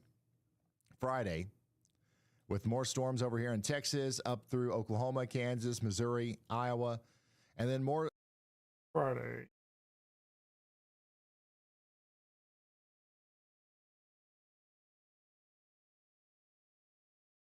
I'm not gonna watch these people's fucking movie reviews. Not gonna do it until I watch it and I give you my fucking movie when uploaded on my channel. Everyone's already seen it. It came out today. I don't really care.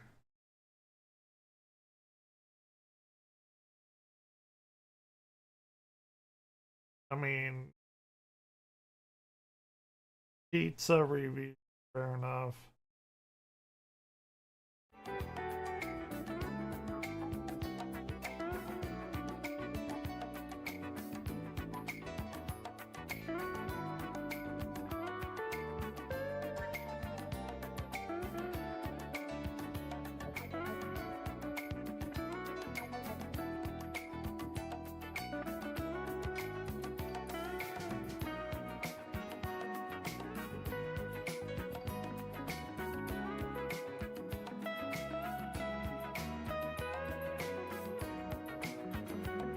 Damn. Why do people like pepperoni pizza so much? Can y'all give me like an actual third of this?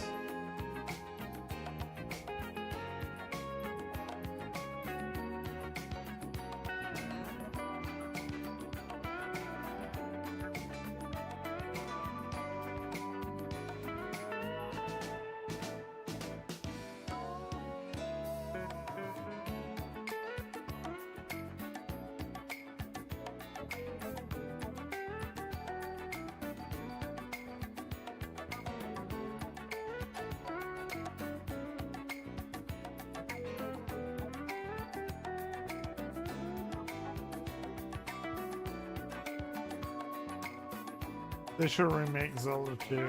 Dude, if they remade Zelda 2, that would dream come true.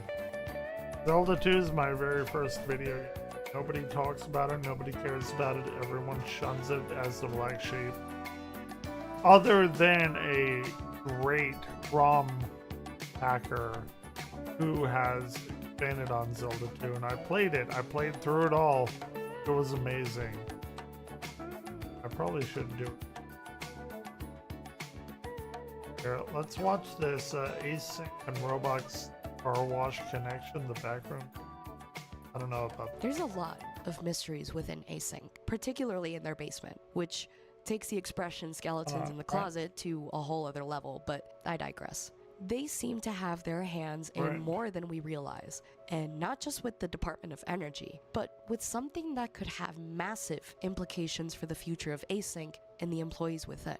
That's right. Today, I'll be discussing the connection async has with the Roblox car wash, explaining why the Roblox car wash is seemingly doing too much, how the chairs are involved, and how async's revealed presence in the latest trailer for Kane's Backrooms movie may give us some clues to support this line of thinking. In a previous video, I talked about my theory on the chairs in the complex actually being the hidden entity that is always watching async researchers and those who get lost in the complex, suggesting that they are a sort of species of opportunistic hunters. But could they also be spies? Really?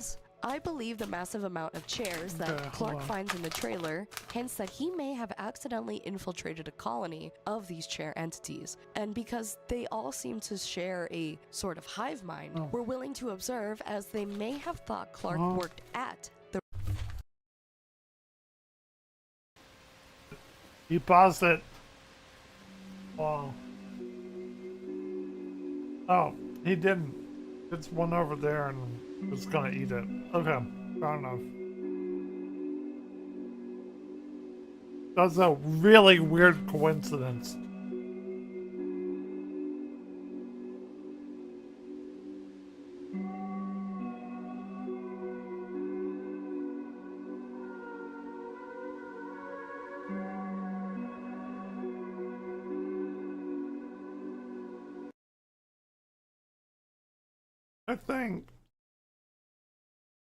I think this is an April Fool's. I'll watch it anyway.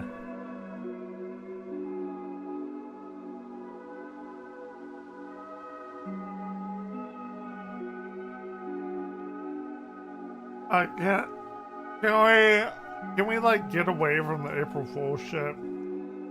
Okay. Can we not?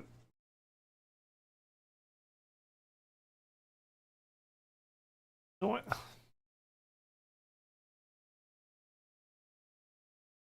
we not do the April Fool's? Is it okay? I will watch Black Nerds. So it's 2 a.m. in the morning. I just got out of the theater from seeing the Super Mario Galaxy. I'm gonna see it tomorrow, maybe. Someplace nice and quiet, and I found this fountain nearby, and it just seemed appropriate because it feels very Super Mario Galaxy-ish. So of course, I love this movie. It's Mario. You knew I was gonna love it. It hit my nostalgia heart so hard. This is for. I hear it's member berries. And that's fine. I'm a big member berry fan.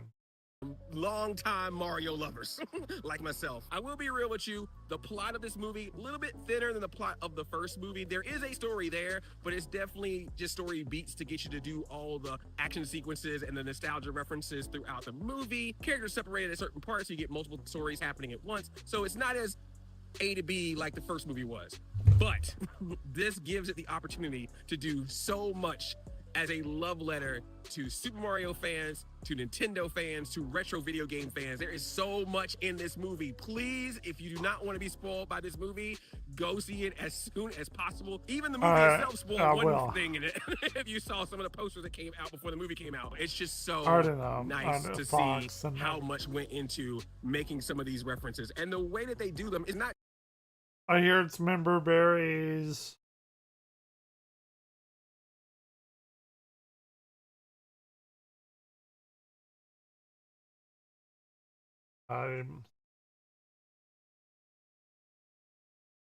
What are we doing? Do you want me to see, or do you want me to kill a bunch of demons? With the jitters and everything, I was not feeling too well. But hey, it worked, because it got me fired up for... Oh, fuck them. I'm gonna watch. I'm not gonna watch people that are talking about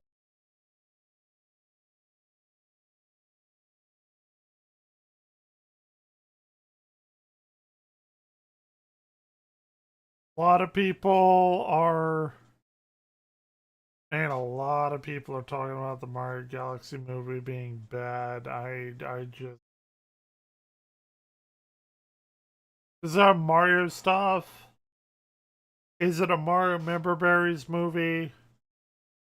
Then I'm probably gonna like it. I just the easy person to really know what to tell most people. I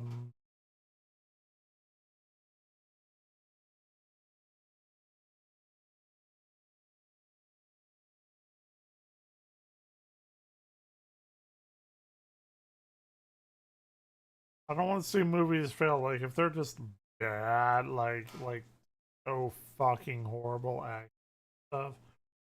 But like,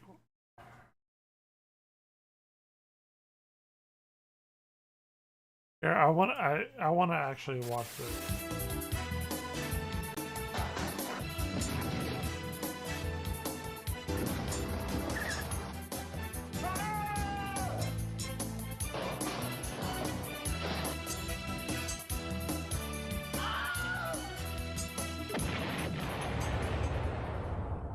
Did you know that 67% of aspiring producers and composers suffer from the ailment known as loopitis? That's amazing. Well, you didn't know True. that because I've just made it up. True. But it is a No, real you complaint, didn't. a real issue True. that songwriters have, that producers have, is they're able to create a satisfying It is 4-bar not loop, wrong. perhaps, or 8-bar loop, a chord progression. They can create that, but they don't know how to break beyond that. How do you create another section to go with that initial loop? How do you create a wider arrangement? How do you develop it into a song?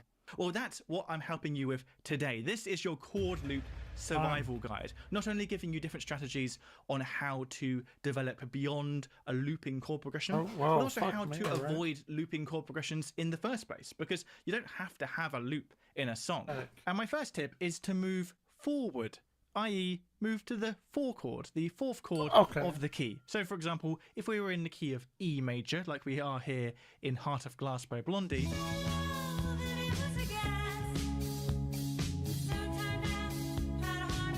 a great way to create a B section, a second section of music, whether that's a bridge or a solo or whatever we want to label it as, a great way to establish that it has begun is to move to the 4th chord of the key, which in this instance is A.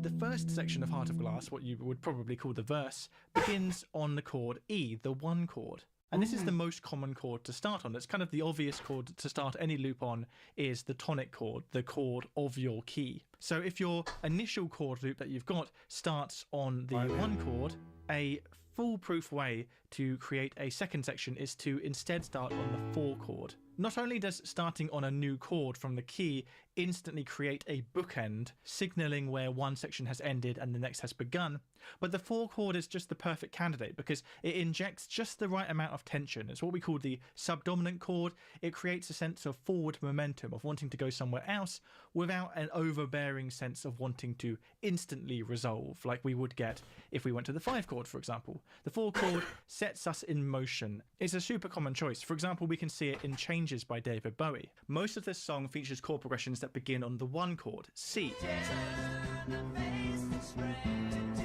But for this bridge that happens in the second half of the song, we instead begin on the 4 chord, and instantly we get a sense that we've moved somewhere new, but because that chord belongs to the same key, it isn't jarring, it shares DNA with the music we've already heard.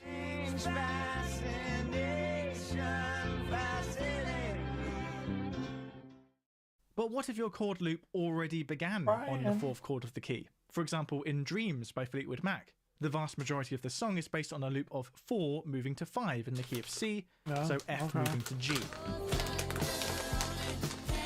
Love the song. Great song.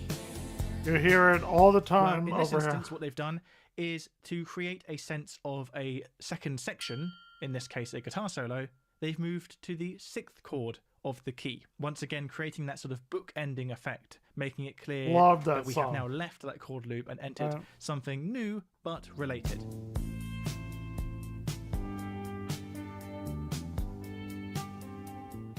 ultimately, you can move to any other chord to create this bookending effect, but a strong, closely related chord from the key is always a safe bet. So the 4th chord, the 6th chord, these are some of the main chords in our palette of chords. Another really effective but simple strategy for moving out of a chord loop is to take the chord progression you've got so far in your loop and just change one chord in it, swap it out for another chord in the key, and now you have a very similar but different version of the progression, which you can move to get that sense of contrast. What is in this For example, we can see this background, in Won't Back Down by Tom Petty. Most of this song is based on the chord I progression E minor, back D, down. Won't back down. I won't back down. But then on the 3rd rotation of the chord loop, we get E minor, D, C. So the chord G has been swapped for C, suddenly taking what could be quite a stagnant 3-chord loop and turning it into something that feels like a far more detailed, elaborate chord progression.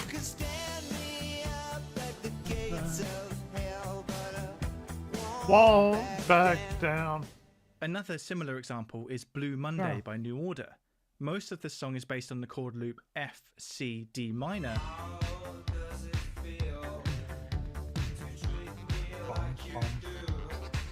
But on the 4th rotation of the loop, we get the F chord swapped for G. Chord progression.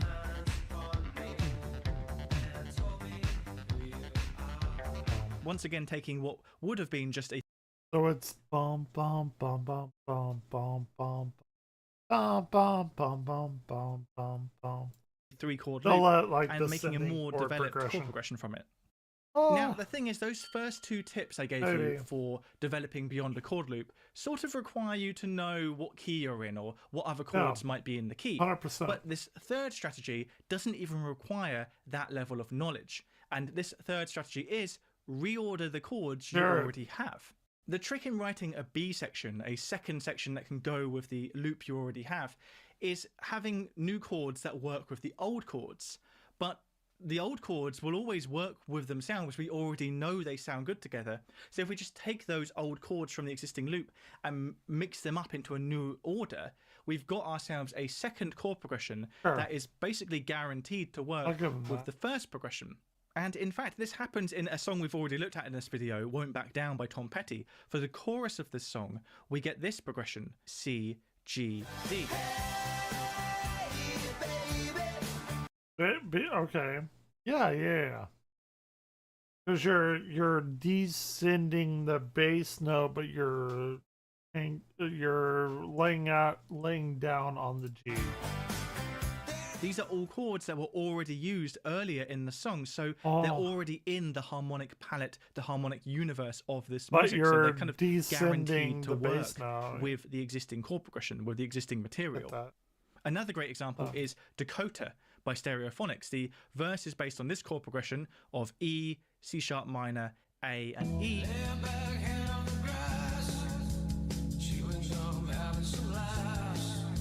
And then the chorus just takes some of those existing colours, A and E, and reorders them to give us a new progression.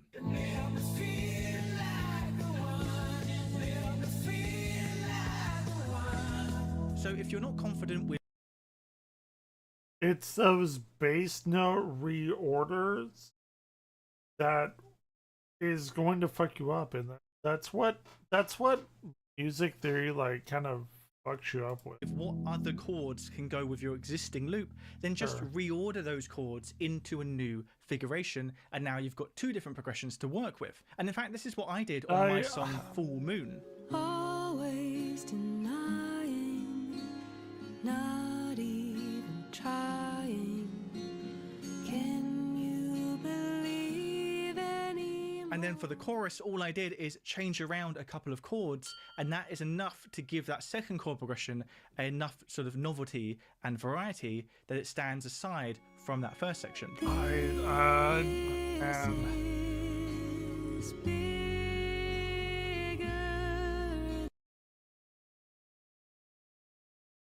I really don't like the fact that we give a slash chord with the bass note a different chord progression than the chord progression, just because the bass note is like an original chord progression. It makes everything seem much more complicated than it really is.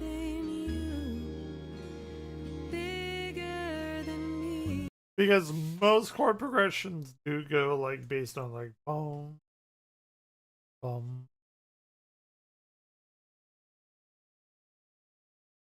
And they make it this weird like slash note kind of thing. When you like if you have some kind of weird chord progression that you can go off, you can tell the bass note to just like go the next note down that is within the chord progression, and it'll man, there is so fucking like I hate it and love it. And the fourth strategy I'm going to give you for creating a B section, a second section, is what I call the emergency stop. It's literally just stopping on one of the chords in the loop and vamping there for a while, and that effectively creates a second, albeit static, chord progression. For example, we can see this in Shape of You by Ed Sheeran. The majority of this song is based on this chord loop in the key of C sharp minor. I'm in love with the shape of you. We push and pull like a magnet do. But for the bridge section later on in the song, all of the harmonic instruments like the guitar and the bass drop out, meaning that for a while we don't really have any chord progression at all. We can functionally describe this as just staying on that one chord on C sharp minor, but it's basically just there's no chord progression. And they love that sharp minor. And although that is a very simple thing to do, it's quite effective. It stops the momentum of the chord progression for a moment and gives us a moment to just kind of feel a different harmonic feeling, a feeling of staticness rather than motion. So there we have 4 strategies for moving beyond a chord loop, for developing beyond it. Are they really strategies though? It's just really augmenting the bass note. I generally don't think that this is worth a video of more than maybe 30 seconds. But what if you don't want to develop beyond it? What if you really like your chord loop and you want to write a song just based on that loop? Well, you can do that. There are loads of classic songs that are based purely on a chord loop, maybe just 4 chords, maybe just 2 chords. I mean, I could whip out the old guitar and play some Arion. Like I do need to practice my chords. I'm not saying I'd be great at it, but maybe I do need to do that this weekend. Some music, brush up on my chords. There's nothing wrong with writing with a chord loop, but we have to pay more attention to one particular element of the music when we write with a chord loop, and that is dynamics. Dynamics is basically any time that the I completely agree and disagree with this.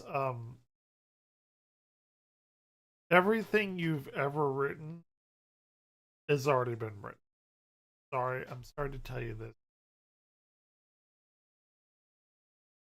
And that's how Suno writes your music.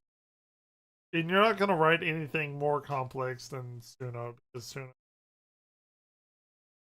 But what you're going to have to do the sound changes and or what I believe is more interesting, which is the instrumentation. How does a harp and a violin sound together? How does a keyboard and an accordion sound together? That's why I pick prog metal as my form of music that I enjoy, other than like wave and everything. You will never get the same synthwave on any slightly different. But he's going for the loudness. Intensity of the music changes. We often boil this down to just sort of relative volume, you know, Oh, quiet hey. versus loud. Get to But it get can mean banned. more than that. Good It can job for mean you. how often are the instruments playing, how many instruments are playing, what is the relative mood of the song right now. Basically, just have we got contrast built Oh, into wait, the song? Is there I ebb already and flow banned you. and change throughout the music? And when we have multiple chord progressions or a chord progression that doesn't loop, an element of this dynamic change is taken care of for us, because if we are changing between different chord progressions, then those changes alone are going to create a sense of change and movement and structure. But if the entire song is based on one looping chord progression, then we're going to have to do some other things to create a sense of change, create a sense of structure, of one section ending and another section beginning, of the song developing. Because if a song doesn't develop, well, it basically just becomes background noise, right? We need those changes to catch our attention. So if we look at successful songs that are based on a chord loop, we can see that one of the things they do really well is play with dynamics. Sometimes this is very night and day. For example, in the song Dynamics, the loudness and softness of music. I really don't. Creep by Radiohead, the verse is a very sort of somber dynamic with the clean guitars and low intensity.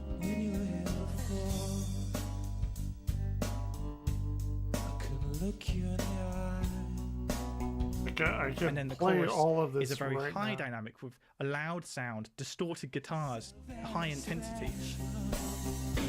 I don't.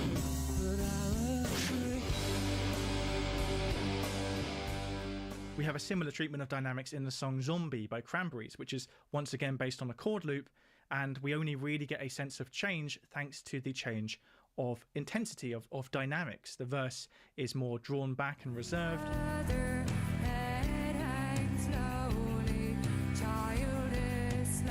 And the chorus is more cathartic and big.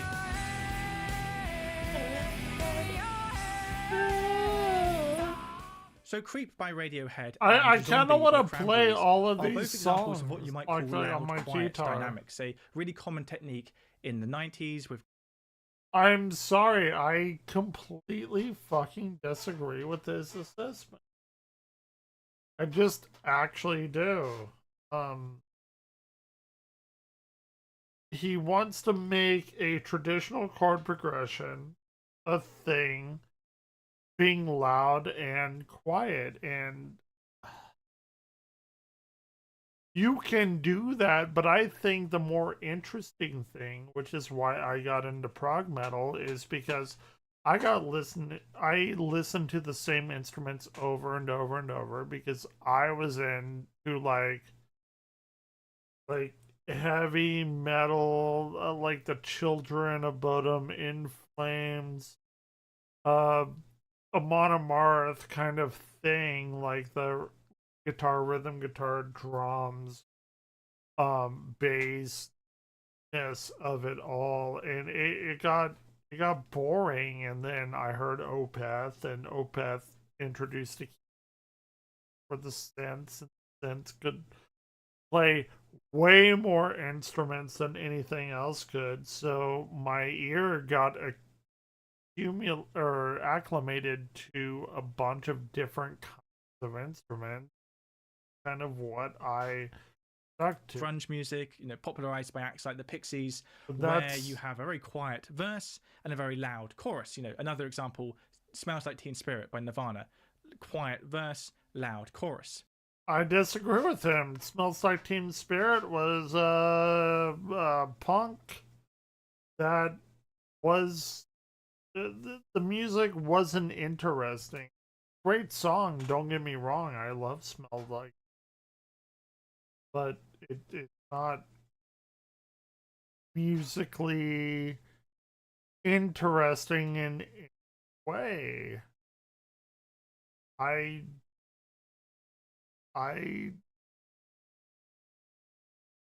But that's not the only way Whatever. to treat dynamics. Like, For example, sure. U2's With or Without You is also based on a chord loop. The entire And I song like this, is using man. A big fan of the bass. You the know chord me. progression 1, 5, 6, 4. A very, very common chord loop. But this song doesn't get boring because throughout this entire song, the dynamics, the intensity, the arrangement is slowly but surely building. Your eyes, see the thorn twist in your side. I just completely disagree with this because it gets louder and softer that it doesn't get in. Maybe a little bit. Maybe we're talking like 20 to 80%. 20% it gets more interesting. 80 it just gets louder. Each time we hear that loop, it's never really the same. We're going on this journey, but there's no like strict beginning and end, no quiet and loud bit. It's more of a gradual build, a gradual flow of intensity.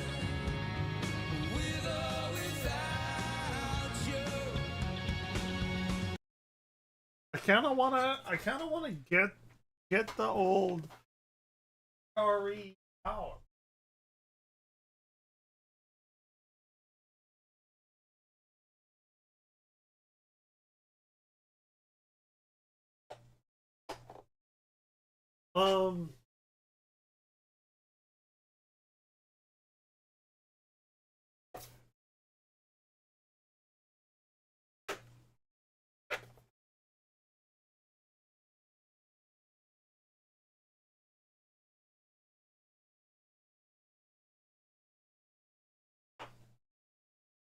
Like maybe a bit.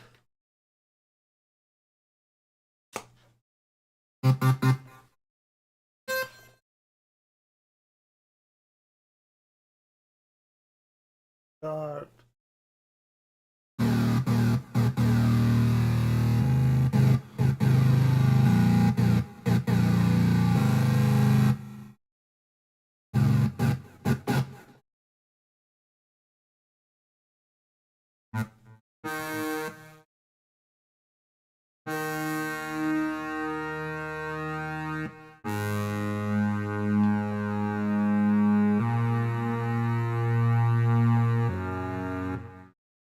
Maybe, I don't know.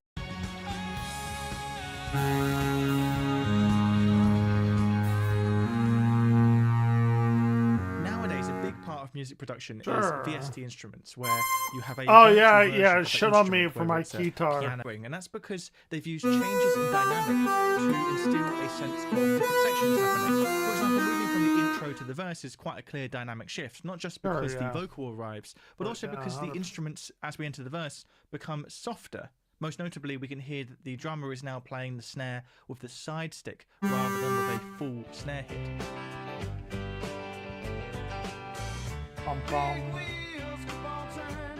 But ultimately, what they've done to arrange this song in such a way that it doesn't get boring or monotonous with its chord loop is never letting us stay in one dynamic mood for too long. For example, here, before chorus 1, we have 2 verses. But rather than just playing them back to back, which is kind of the obvious thing to do, I played this with this instrumental break, where the lead guitar gives us the new riff. The intensity goes up again just briefly, so it can then go back down again for the next verse.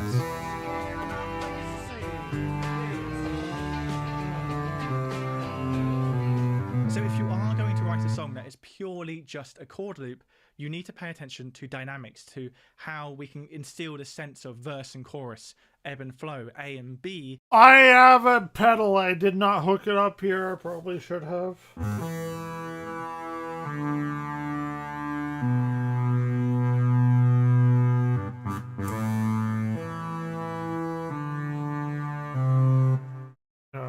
We know. Without actually changing the chords we're using.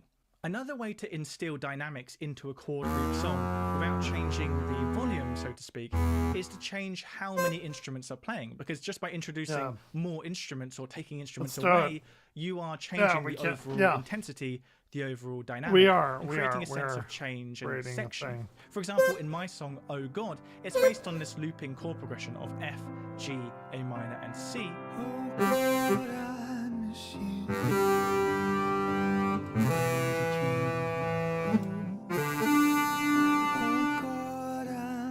But you get a sense of verse versus chorus versus bridge, not just because the melody changes up above, but because new instruments come in and out, creating a sense of change.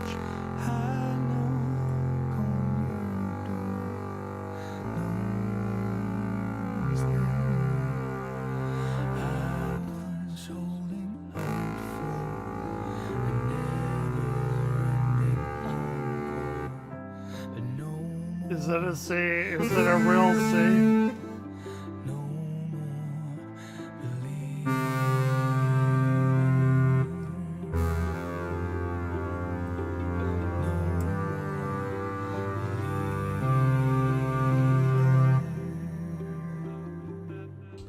Now, I mean, one more that's trick a you can pretty use if you're planning clear on using chord the same progression. loop for the entire song is to throw in a key change.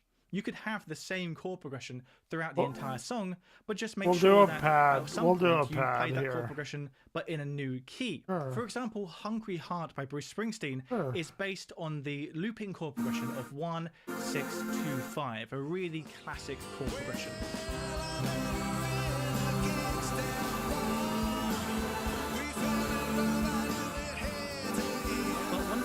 Springsteen gets a change, a contrast into the song so it doesn't get too boring, is for the keyboard solo near the end of the song, he changes the key. So we're technically getting the same chord progression, 1, 6, 2, 5, but now we've gone up from the key of D flat to the key of E major. So we have new chords and a sense of a new harmonic space, even though it's technically the same chord progression.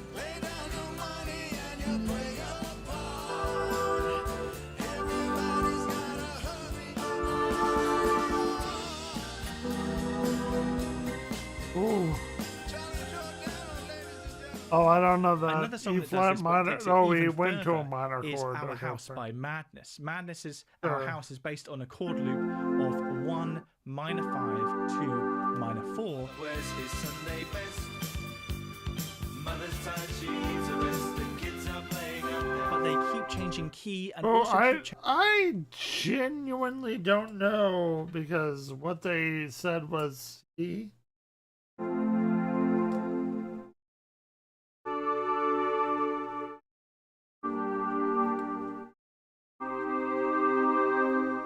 That's a chord progression. But they keep changing key and also keep changing harmonic rhythm to the point that it doesn't really feel like a chord loop anymore. We get the same chord progression throughout this entire song, but in the verse it's in the key of C major, and then in the chorus the rate of chord change doubles and we go to the key of D. And then, in the second chorus at least, we go down to the key of B. Before returning to the key of C for the next verse.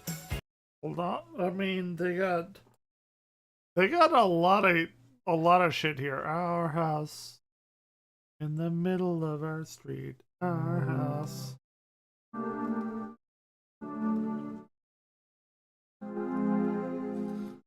Then they got D.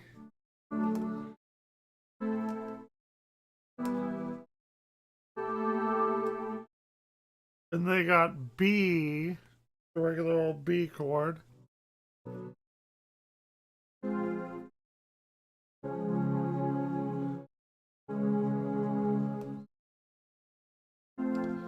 Ooh, that's a weirdly tough one. I've actually got an entire video all about that song, so do check that out if you're interested.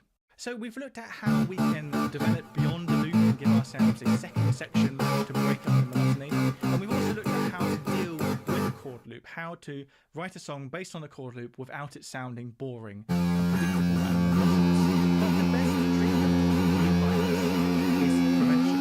Avoid writing loops in the first place. There's nothing inherently wrong with a chord loop, but if you approach all your songs as if no, everything ever has a chord loop. Like if you learn a chord progression,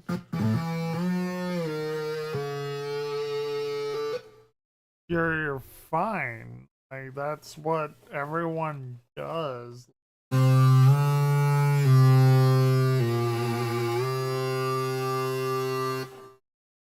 That's with my bum hand. That's with my bum fucking hand.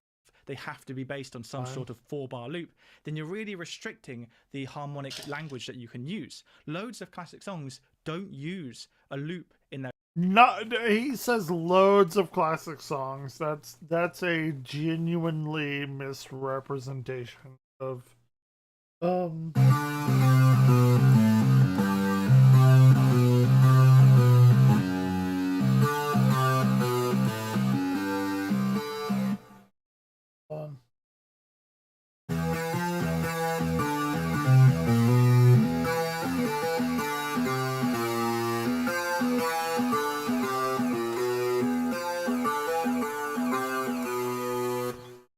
That is E1M1.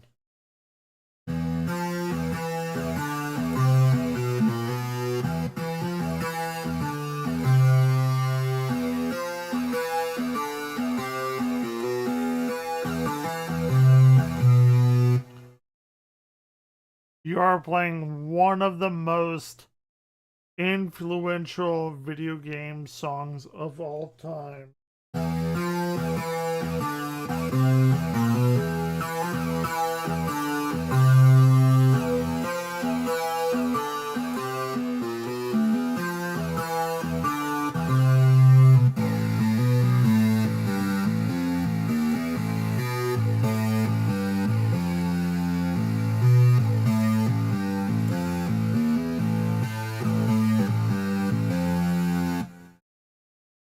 Like, what are we talking the chord about? progression just kind of takes us on this journey from A to B without ever really looping back on itself. For example, the first section against the Odds by Phil Collins is not based on a chord loop, really. It's a 12-bar progression that keeps it moving into new chords, new harmonic spaces. Yes, this verse will then be repeated, so effectively, in that sense, we have a chord loop.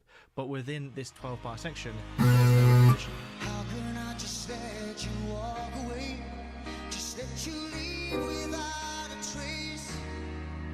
When I stand here taking every breath with you. Ooh, I mean, good for him. Like, I can't you're do it. the only one who really knew me at all. Another example is Your Song by Elton John. It feels like the song continues to unfold and unravel as the section develops because we're not getting a loop. Dude, look at this. This is wild. So he's got like an E flat, then an A flat major,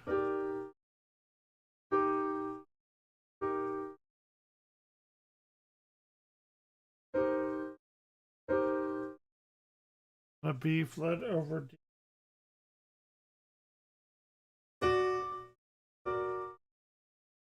Ooh, I would have to. I am not that good. I know G minor over 7. B.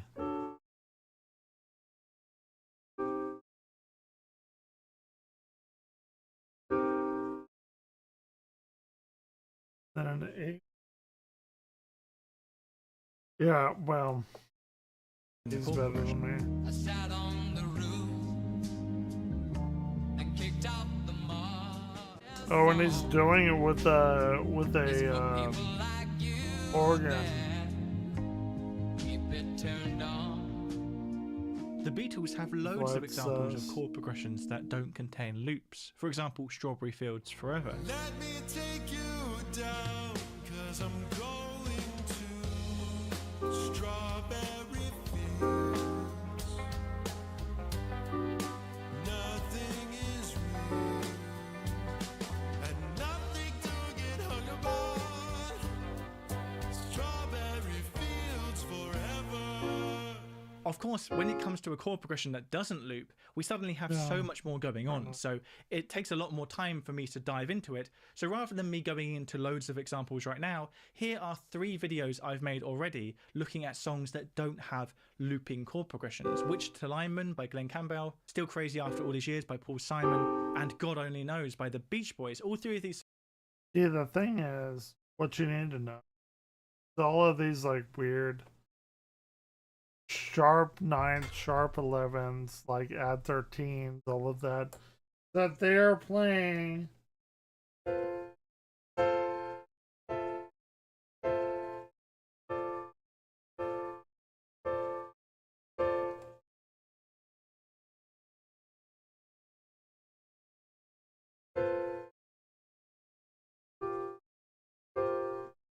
They're playing all of these shifting high notes that are descending, which are, if we're gonna play the chords,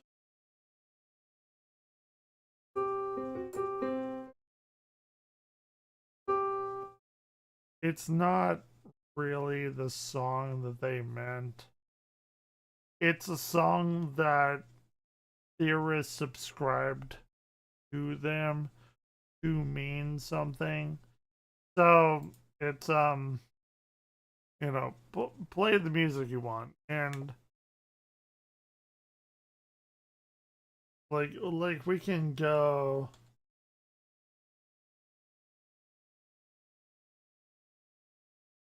We can do some Cordify music. I do need to go to the bathroom.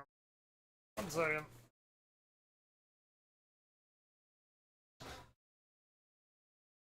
Here, actually, what I want to do while I go to the bathroom is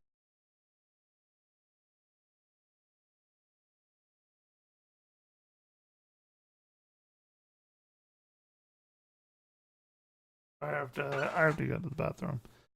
But please enjoy this.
Damn. Really?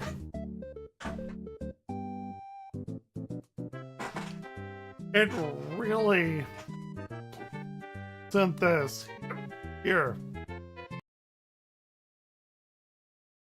I mean, how hardcore metal is Doom?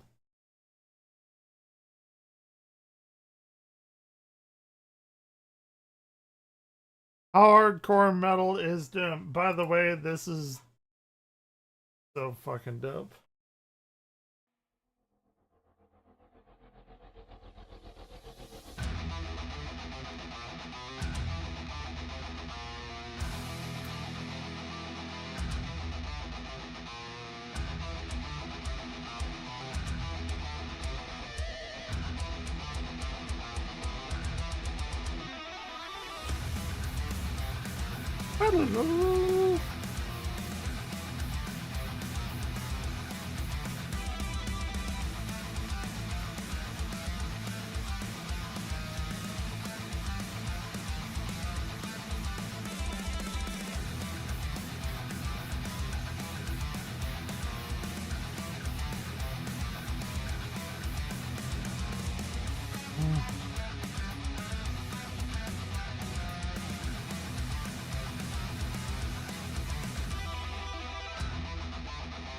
No one is watching me. Okay. But that means I can do anything that I want to.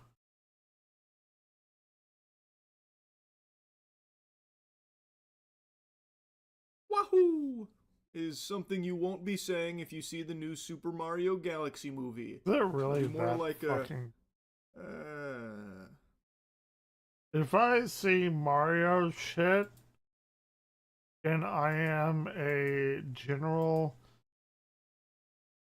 Memberberry goer, will I be sad? It's not amazing, but it's not nearly as bad as a lot of people are claiming that it is. Well, I say not nearly as bad, but that's a bit too generous. It is almost as bad as some of the reviews Is claim. it It's really not very good, that is the point. awful? And this is coming from someone that liked the last Mario movie, even though a I lot of people don't, like man. to spin shit on it for being like too simple and not, great movie overall. I'm just okay with that because it's a fucking Mario movie. I'm fine with it being simple. It was entertaining. Was and I it think really did what like it that needed to do awful, to be guys? enjoyable for anyone, like not just. Am I going to be that person that's going to jump on this like, oh, it's the most terrible? Like, if you like Mario shit, you'll love this. Is it that for kids, like really even bad? families, I think could go there and just have a good time. Like the parents wouldn't like be miserable. With Super Mario Galaxy, though, I think adults will be miserable. Kids probably won't care because this. Will I be miserable if I see Birdo and Ward from my childhood? Is Jingling Keys the movie? That's how a lot of people are describing it. It's very accurate. This movie is all over the place, just constantly, going nuts to butts here with cameo. Here's plotline. We're abandoning this plotline for new plotline, and then coming back to this one. Just all I'm okay over the with place. that. It's a jumbled mess. But there's no doubt in my mind this is easily going to gross over $1 billion, and I'm confident kids are. I'm genuinely okay with that, and I never thought this would be anything other than that. Tell me something that I'm going to hate about it. Love it. As I said, it is just a movie where it is just always go, go, go. Here's thing happen, and then things solve, so new. I'm okay with that. I am okay with thing happen, thing solved. I'm okay with thing happen and thing solved in Mario movie. Will I like this? I'm the easiest.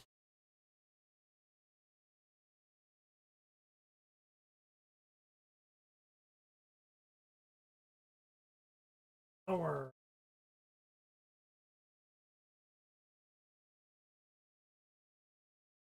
I'm okay with what he's saying. To then instantly solve to get to next thing that happened. Without a whole lot else there.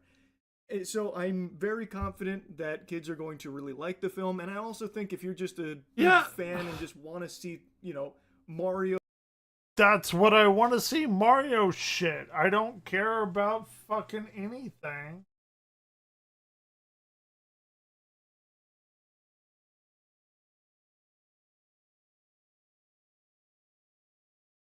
I am totally going to pay $20 to see this tomorrow.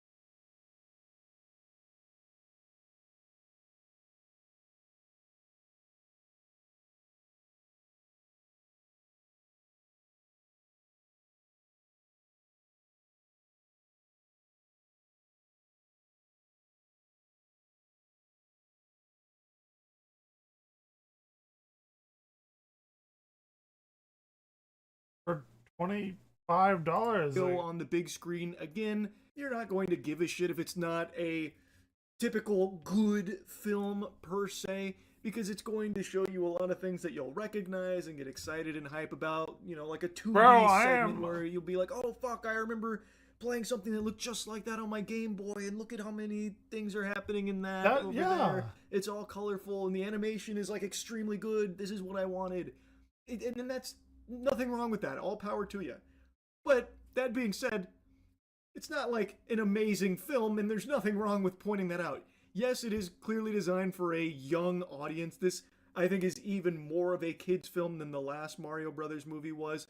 But that doesn't mean that you still can't point out some of its flaws. There's nothing wrong with that. So anyway, let's just go ahead and backwards long jump here into the review. There's going to be spoilers. fair warning if you care about that for this movie. So I'll give you the big compliments. I'll give you a little bit of glaze here. I think the animation is beautiful. I think it is visually very nice to look at, and I think the action pops. So when there's like a fight between Bowser Jr. and Mario and Luigi and Yoshi, it's pretty enjoyable. By far the biggest superstar here, the real like shining standout is the music. I like the music in the first Mario movie, and I actually like the music in this one even more. They fucking crush it on the score here. They take iconic Mario tracks and they remix and fucking reflaffitate those puppies, and they sound great here. They're recognizable but different, and they fit so fucking well in the movie. It is the best part of the movie is the music. And those are the only two real compliments I can give it. So, let's start with something I've already briefly dropped that's some all I breadcrumbs on, want. which is just how messy the structure is.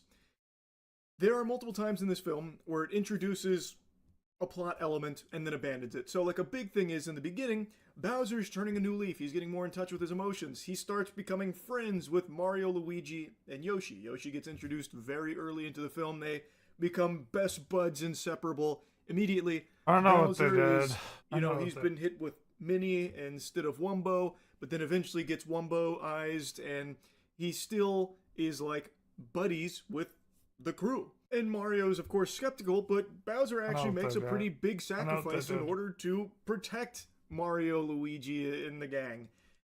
And then, immediately after making that sacrifice, where he has to work in the mines, Bowser Jr. just abducts him. And then the second he gets abducted, he's like, those are my friends. And Bowser... I actually don't really care about this.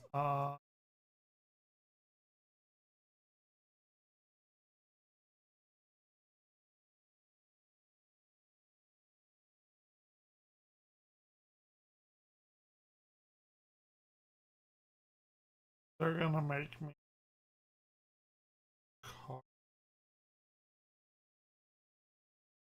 I know what they're going to do.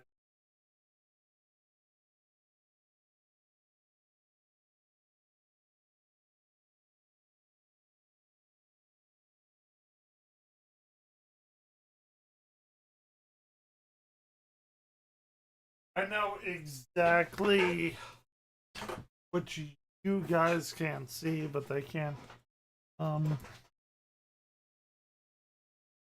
The code is not the code. It's a different.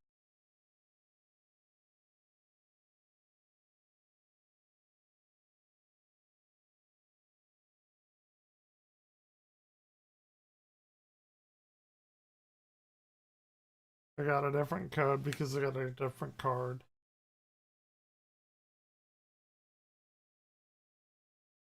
Okay. Tomorrow at 7, I am going to see the Super Mario movie.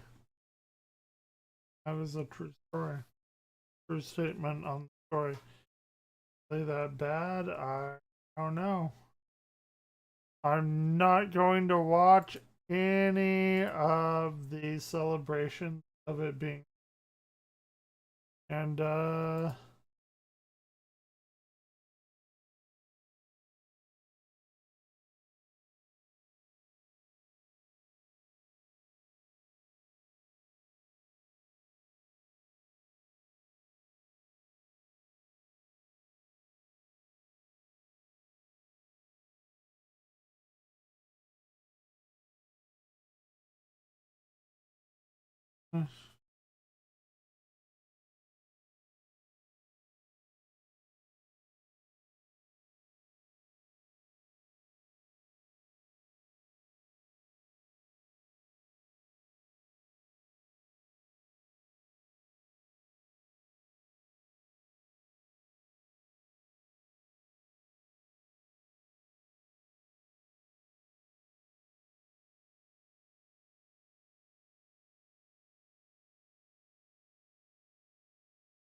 Okay.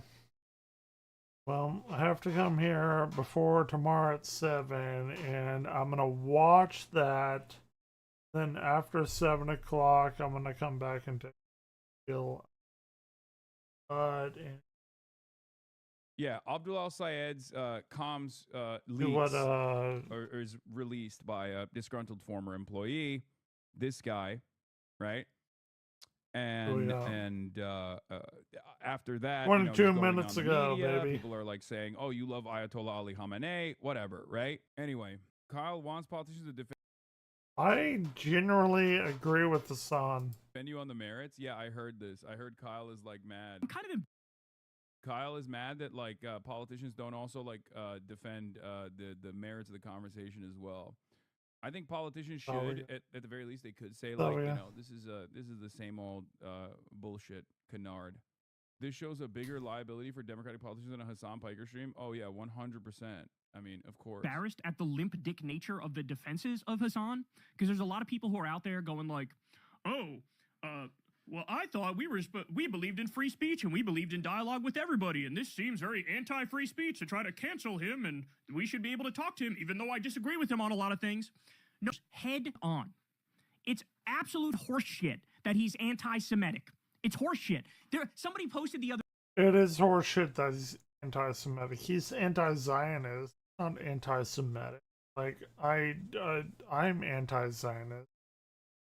Love our Jewish people. Like I don't give a fuck what you believe. I give a fuck what you do within your beliefs, which is the Zionism, blowing up babies, which I'm tired of seeing baby corpses on my timeline.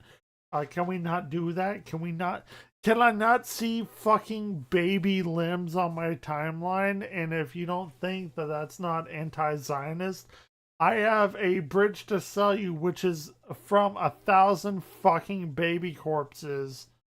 And you are bombing and then re-bombing the people that we're trying to save. Like, it's ridiculous.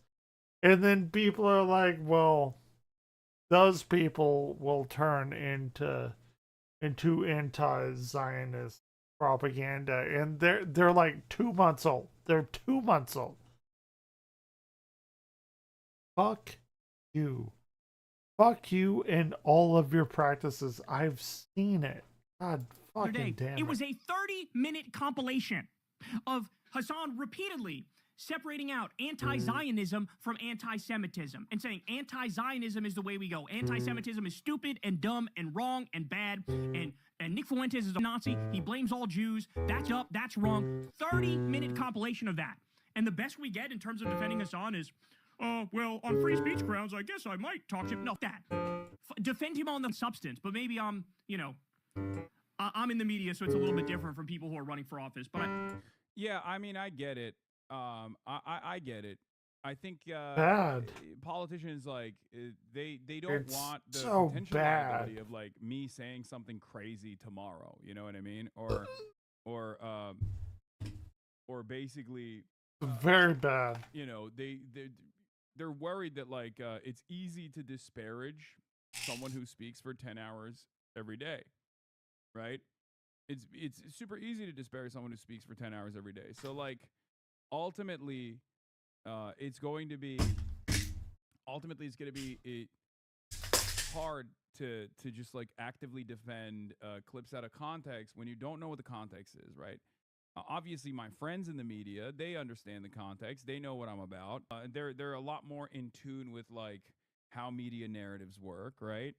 And that's why Kyle is saying what he's saying. Walter Madsen is saying what he's saying. It's just like the expectation is obviously a little different from like Bernie Sanders, for example. He's not sitting there watching the stream for 8 hours. He hears a quote. He might find it to be like indefensible, right? Even if there's obviously additional context to it. So the additional context are coming out, but I do think like there are you call everybody what is this? Abdul El Sayed, security chief, resigns, says the candidate is unfit for Senate. Anti-Semitism is now hidden behind calculated rhetoric. The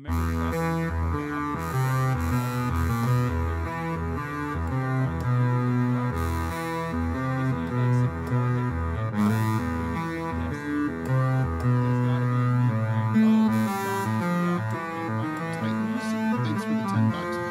What do we both think about the coordinated smear campaign against Hassan Piker for so-called anti-Semitism by moderate norms like Melissa Stockton while she goes on Islamophobic Bill Maher's show? Yeah, I sympathize with Hassan Piker. I really do. What are we I've doing? been told that I'm in a feud with Hassan Piker. I'm not in any feud with Hassan Piker. I've never met the man. I've never spoken to the man. There were rumors that he had invited me onto his show and I declined. That is absolutely not true. I've not been invited onto his show. Good for him. But because I had never heard of him and all of a sudden... Yes, we have.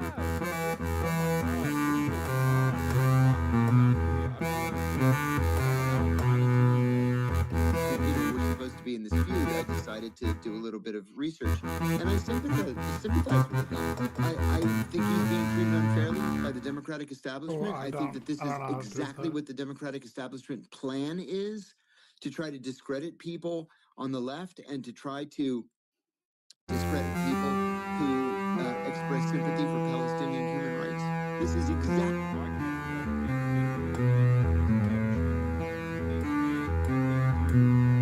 It's just like I said, it is totally a media operation, okay? And it is entirely, come on, bro. Hassan regularly boosts terrorist organizations, Hezbollah, Hamas, Houthis. Should Democrats accept this into the big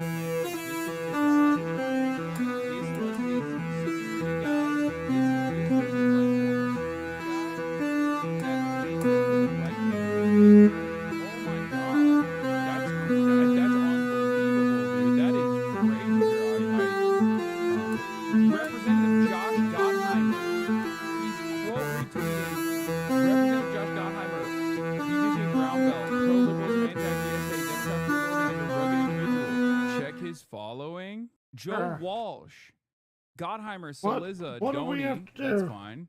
Searchlight Institute. Oh my god. This is like a fairly sophisticated operation. Dude. Gabby Deutsch. Elizabeth, click the search bar and tweets on this. What the hell? This is his... I don't know what to do This is for the him. U.S. Marine Corps combat veteran who was Abdul El Sayed's personal security. He's the one who leaked the comms team conversation to Washington Free Beacon, right? He's the one who did that.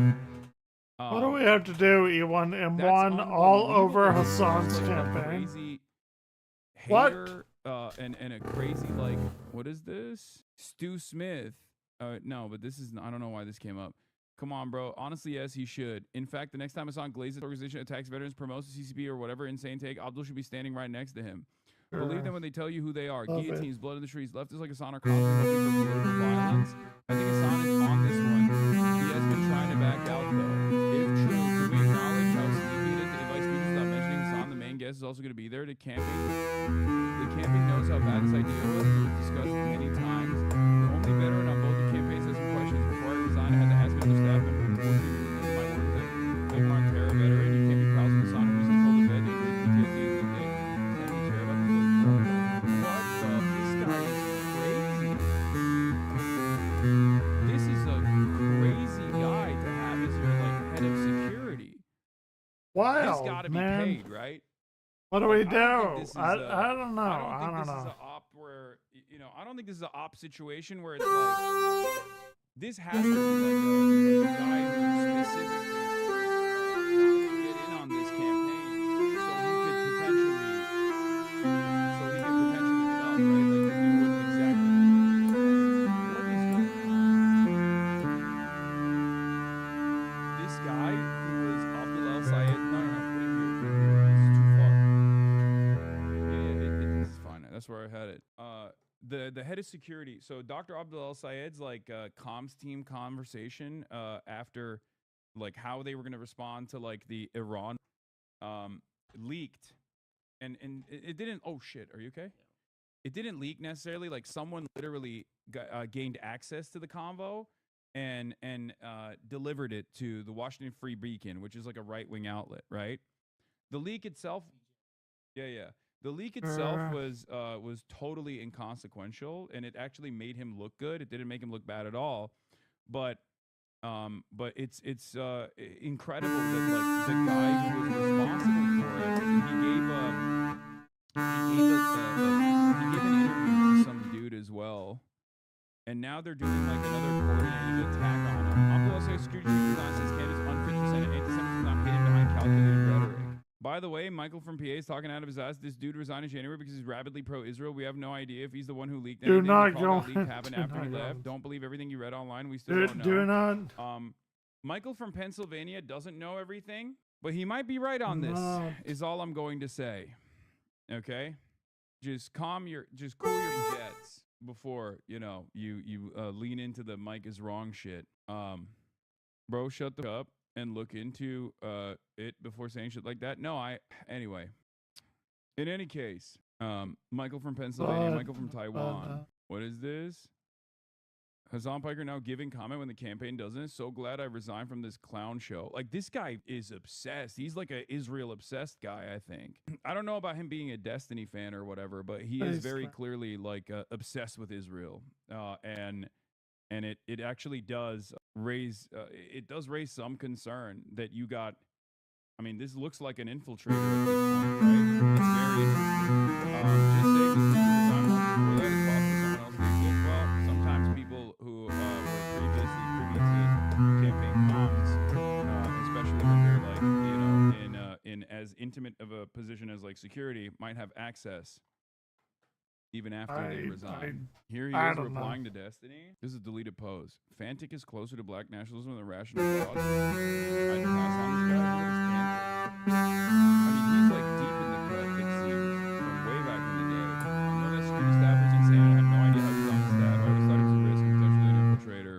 Yeah, he gives the vibes of a guy who thinks he'll get recruited by the CIA or Mossad if he acts self-important enough. I mean, he might have been. He's replying to D's Twitter, talking about past Vosh debates. He's 100% a fan. Yeah. That's crazy. That's pretty crazy. If we go down an octave, maybe. All right. So, yeah, Abdul al-Sayed's comms leaks are released by a disgruntled former employee, this guy, right? And after that, he's going on the media. People are like saying, oh, you love Ayatollah Ali Khamenei, whatever, right? He did a Fox interview. We'll obviously look at that as well. I think he had a pretty good line in there that the Republicans got really mad at, but I think will play really well with the Democrats, because remember, this is a Democratic primary where they try to pin him down on this, like, don't you think Iran would be better off without the Ayatollahs? Like, aren't they so radical? And he has a bar, and he just like Uno reverses it so well. And let's take a look.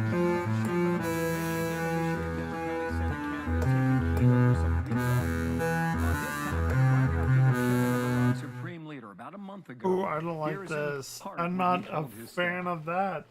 I also want to remind you guys that there are a lot of people in Dearborn who are silent. So, like, I just don't want to comment on the money I don't think it's worth even. Okay, that candidate is Abdul al-Sayed. He wants to be a senator from Michigan. Not the best. He's my Not the guest best. now, sir. Good morning to you. Thanks for coming on here. I want to give you a chance to hear you out. You know what Iran has done for almost 50 years. Why did the comment come off that way? We don't like that. We are not a We're in the big midst of fan a of war. that. We don't need to be fighting. It's illegal. It's immoral. It's using our tax dollars to raise our gas prices from MAGA-backed movement that told us that they would never get us into another foreign entanglement. And here we are. And I just want to remind you that most people in the city of Dearborn and Dearborn Heights what is are that? not Sorry, Arab-Americans. sorry. They're white. Oh my And God. they're I worried mean, just like I am. They're saddened what is by the that? fact that their Oh, tax we prices got go another up, and they are watching entanglement. their gas prices go up with it, all to fight a war that we shouldn't really be a part of. Yeah, I appreciate the fact that you're against the war. I understand that. But there are more people in Michigan that are going to side with me politically who don't live in Dearborn, Michigan. Would you accept that? And would you also accept the idea that some Arab Americans in Dearborn may see the downfall of this regime is a good thing. You know, Bill, I'll tell you this. There are many people who see the downfall of the regime as a Yeah, we should not have been a part of it, but fair good enough. thing. But the question of whether or not it was pursued legally, that's a different question. Whether or not it's worth $31 billion of our taxes and counting $1 billion a day, that's another thing. Whether or not we should be paying. Chat, he's running for Senate. He's not going to say, like, it's a Muslim man especially who's currently being tagged as a sympathizer. He has to play a very delicate tightrope. Don't be fucking ridiculous. He's not gonna fucking be like, oh, dude, I love. Like, first of all, he shouldn't ever say that. Regardless, he should never say like, oh, I love the Ayatollah. Obviously, if he ever wants to fucking hold office of any sort in the United States of America. But like, he's saying the right thing. Like, my statement in a situation like this, if I was asked about it, would be, it's not up to us. It should be up to the Iranian population. Correct. And there's never been a singular instance where an American bombing campaign, or there's never really been an instance where an aerial bombing campaign has ever actually successfully led to regime change. But there's also never been an instance where American military intervention has left the country better off, right? Since World War II, we have not had a singular W, okay? It's costly for the taxpayers. It's unbelievably deadly and destabilizing for people that are living under these bombing campaigns. And on top of that, it's gross mismanagement of our productive forces, our productive output. Every single dollar that we spend on those bombs, blowing up schools, could have been a dollar that we spent on our schools in our neighborhoods, right? I don't know what it's to play. Immoral, it's morally repugnant, and Awful. a lot of people. He's just playing what I need to play on show, my on guitar. Fox News believed in Donald Trump's message when he said, "We're no longer going to get into foreign entanglements. No more silly, unnecessary Well, wars we of didn't, choice. right? We're not doing We that." got And into guess no what? more wars. We are doing that now, and we're doing that at the behest of Israel, another foreign. Well, we already know. We already know that.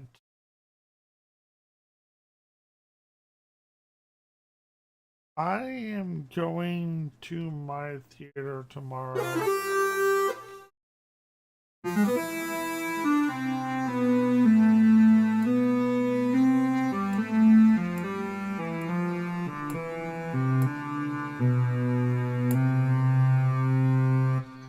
And we ended on a B natural. That's a weird state of inflection here. Let's try to play this. I said,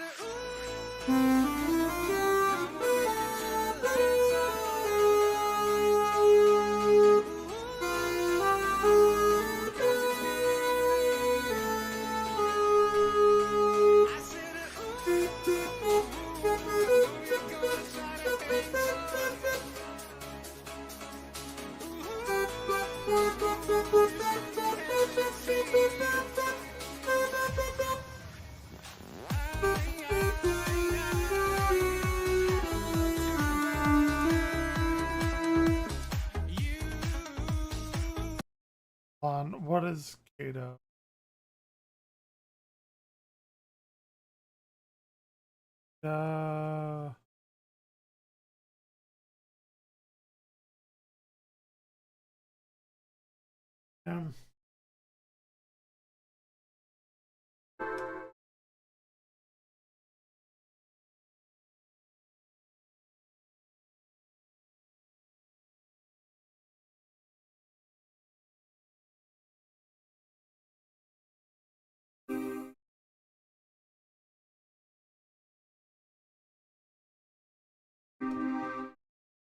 Okay, let's see what he's got. He's got a C sharp A minor.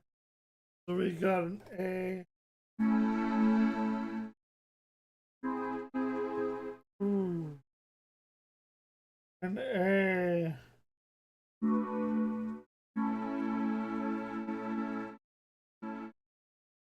A B.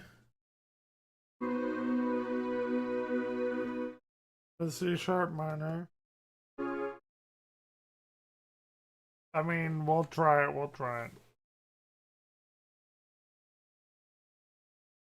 Hold on.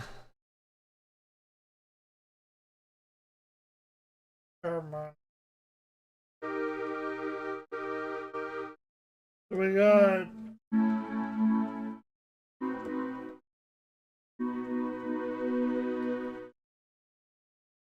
a B.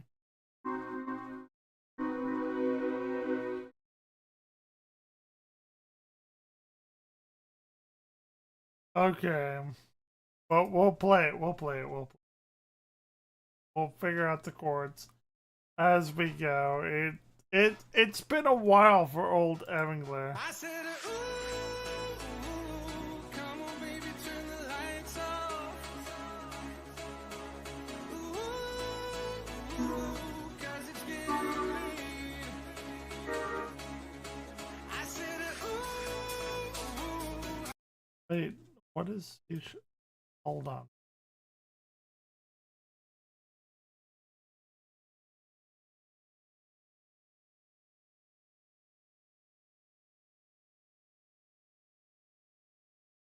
I mean,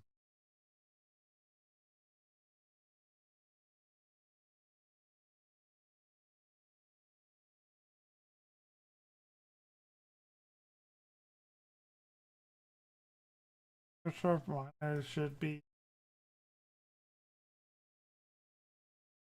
Well, that's what I did.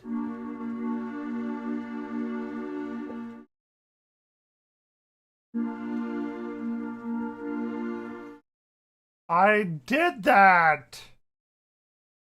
It doesn't.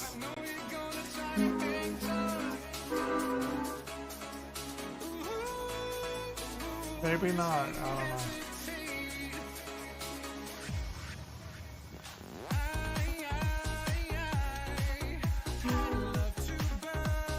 Dude, I don't know this.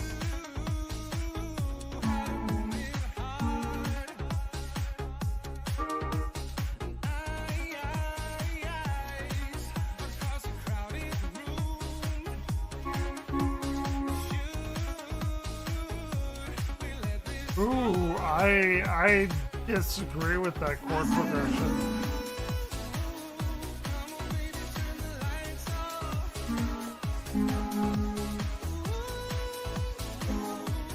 Oh, I just disagree with that wholeheartedly.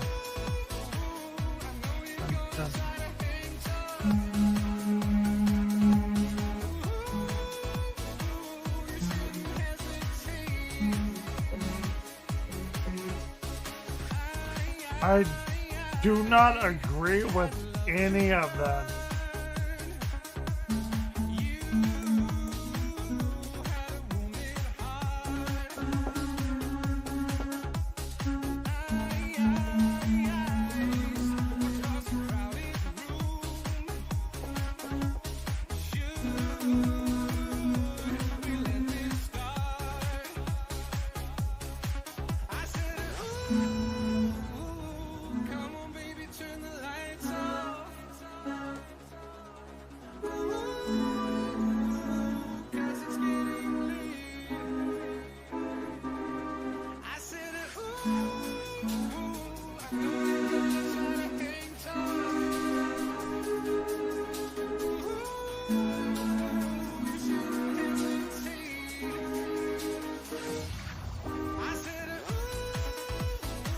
Oh, it's so not a C-sharp minor.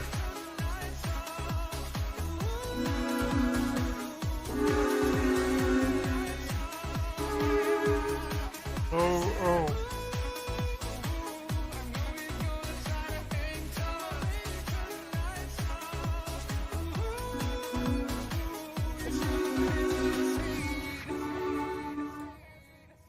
Okay, it is absolutely not that. It's like some sort of diminished chord. So yeah.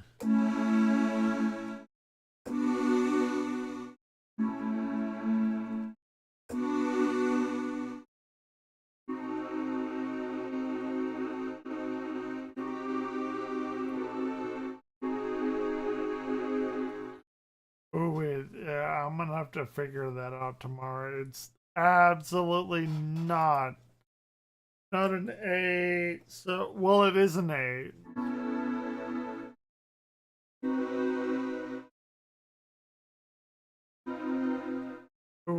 it is not a B chord. Like it's so not.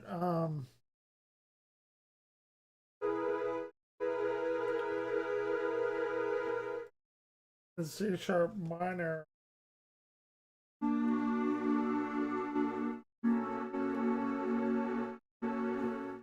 I just genuinely do not believe that is the chord progression. Anyway, actually, you know what? I was going to go away, but I'm not gonna. I'm gonna stay and I'm gonna eat my lunch, which is at midnight.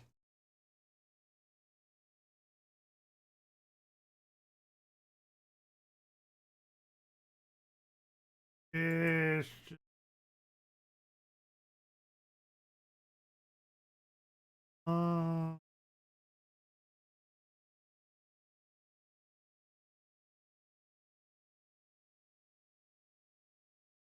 Got a big boy storyteller here. Artemis.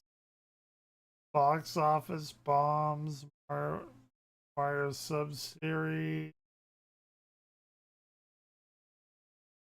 We had 200 people at the Planetarium. So I feel like my... Oh, not that.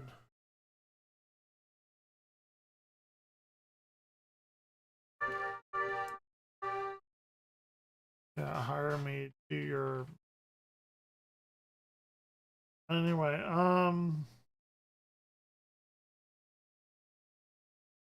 can use AI to do the unthinkable. Oh, we are going to have like a big thunderstorm here any minute. But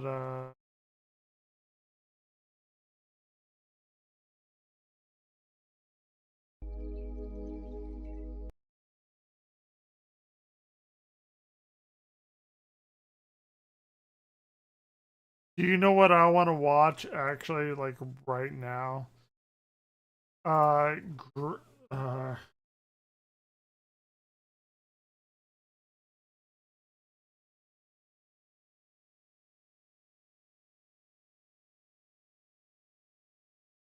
I've been on a Power Ranger kick.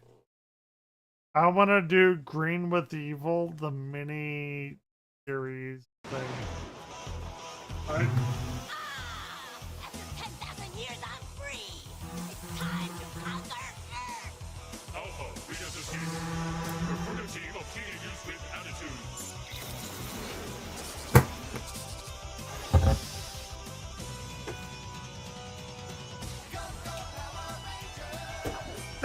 This is what I've been watching at work, actually.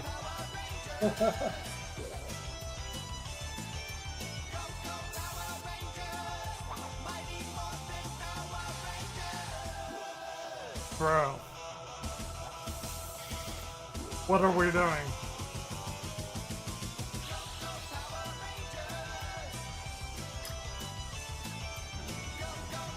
You probably don't belong in this stream if you think this is a boomer stream. Welcome, ladies and gentlemen, to the Angel Grove Martial Arts Expo. I mean, not wrong. Hold on. I gotta go. I haven't eaten dinner today, so... Think positive. Concentrate on your moves. Yeah, focus your mind as well as your body. Thanks, guys, but it looks like I'm gonna need all the help I can get. Man, that dude is pumped. Who is he? I don't know. Probably some new kid in school. He is really cute. Coming up next, a karate competition featuring Angel Grove's finest and a new challenger. Oh, did you see that guy? He'll be a great Green Ranger. Huh?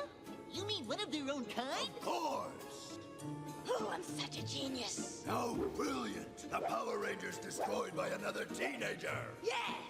Yes. I can't wait to see how Rita's gonna pull this off.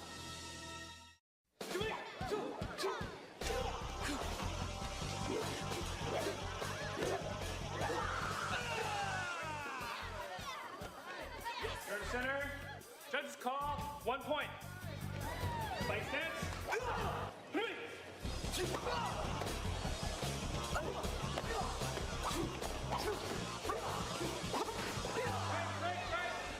center. Judges call. 1 point. Fighting stance.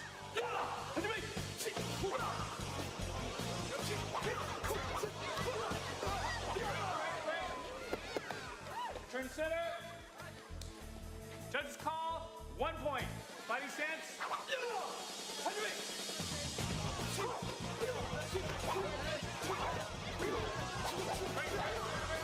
Back to center. Back to center. Judges call. Out of bounds. 41 point. Fighting stance.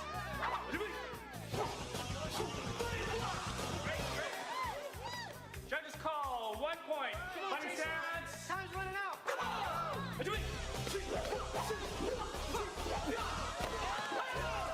Time. Yes. Judges call. It's 1 point. Match ends in a draw. No winner. Foul to me. Foul to each other. Good match, man. You kept me going. Yeah, same here. See you around.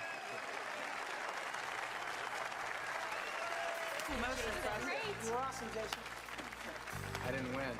Oh, come on, Jason. In karate, it's the dignity and spirit with which you compete that's most important. I know. Listen, I'm gonna catch a shower and I'll meet you guys at the juice bar. Sounds good. Okay. Hey, Kim, are you coming? Yeah, thanks. He's gorgeous, isn't he? Yeah, you can say that again. Maybe you catch him in school tomorrow. Yeah.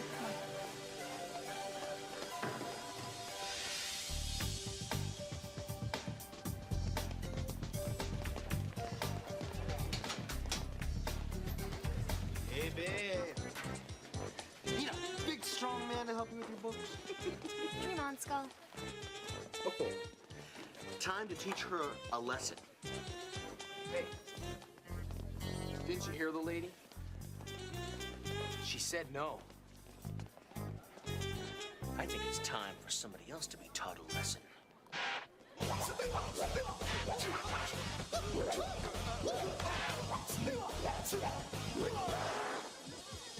Maybe we'll teach you that lesson some other time.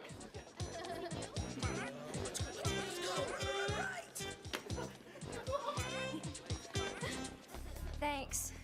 That was really great. Sure. I'll see you later. Hey! I'm Kimberly. You're new around here, aren't you? Yeah, I'm Tommy. Hi. Hi. Listen, do you want to get together with some of us after school? You know, nothing major, just hang out at the youth center? Yeah, that sounds cool. Okay. Well, I'll see you then. Bye. Bye.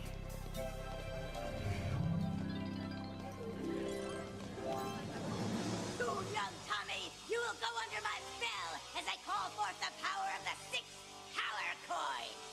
Ooh, Zenlo Soluzana! You will become my evil Green Ranger after you face my putties in a test. Yo Yasha Shabo! Om Shehnazes Bashala! See you later, guys.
one that shall become my evil Green Ranger!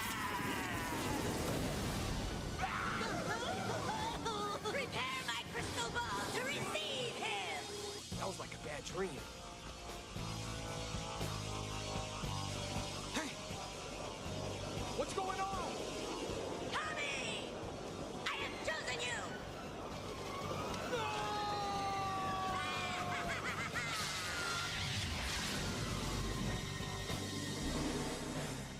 Oh, there you are! You've arrived at last! What do you think? He's perfect, your evilness. Yom Yashar Shava! Receive the power! Om Shesna Hezba! Arise, my Green Ranger!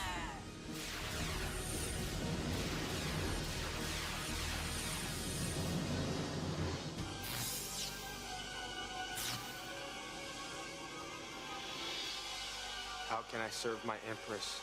As a ranger, you can now enter the command center. There you'll disable Zordon and then destroy the Power Rangers. Jason, the Red Ranger. Zack, the Black Ranger. Kimberly, the Pink Ranger. Billy, the Blue Ranger. And Trini, the Yellow Ranger. Now, prepare to receive the 6th Power Coin and become my Green Ranger! But Zordon, I might miss out. Would you please take this opportunity to recharge while I place myself into a meditative state? Yes, Zordon. You're right, of course. And now, morph into the Green Ranger! To the fall of Zordon and the destruction of the Power Rangers! You know what to do. Your wish is my command, Come Empress. on. Come on. Did YouTube kick me from this? I actually don't know. Sweet dreams, Tin. They may have. How is it possible that you are here? Only one who has a power coin may enter this Oh, fortress undetected. it did.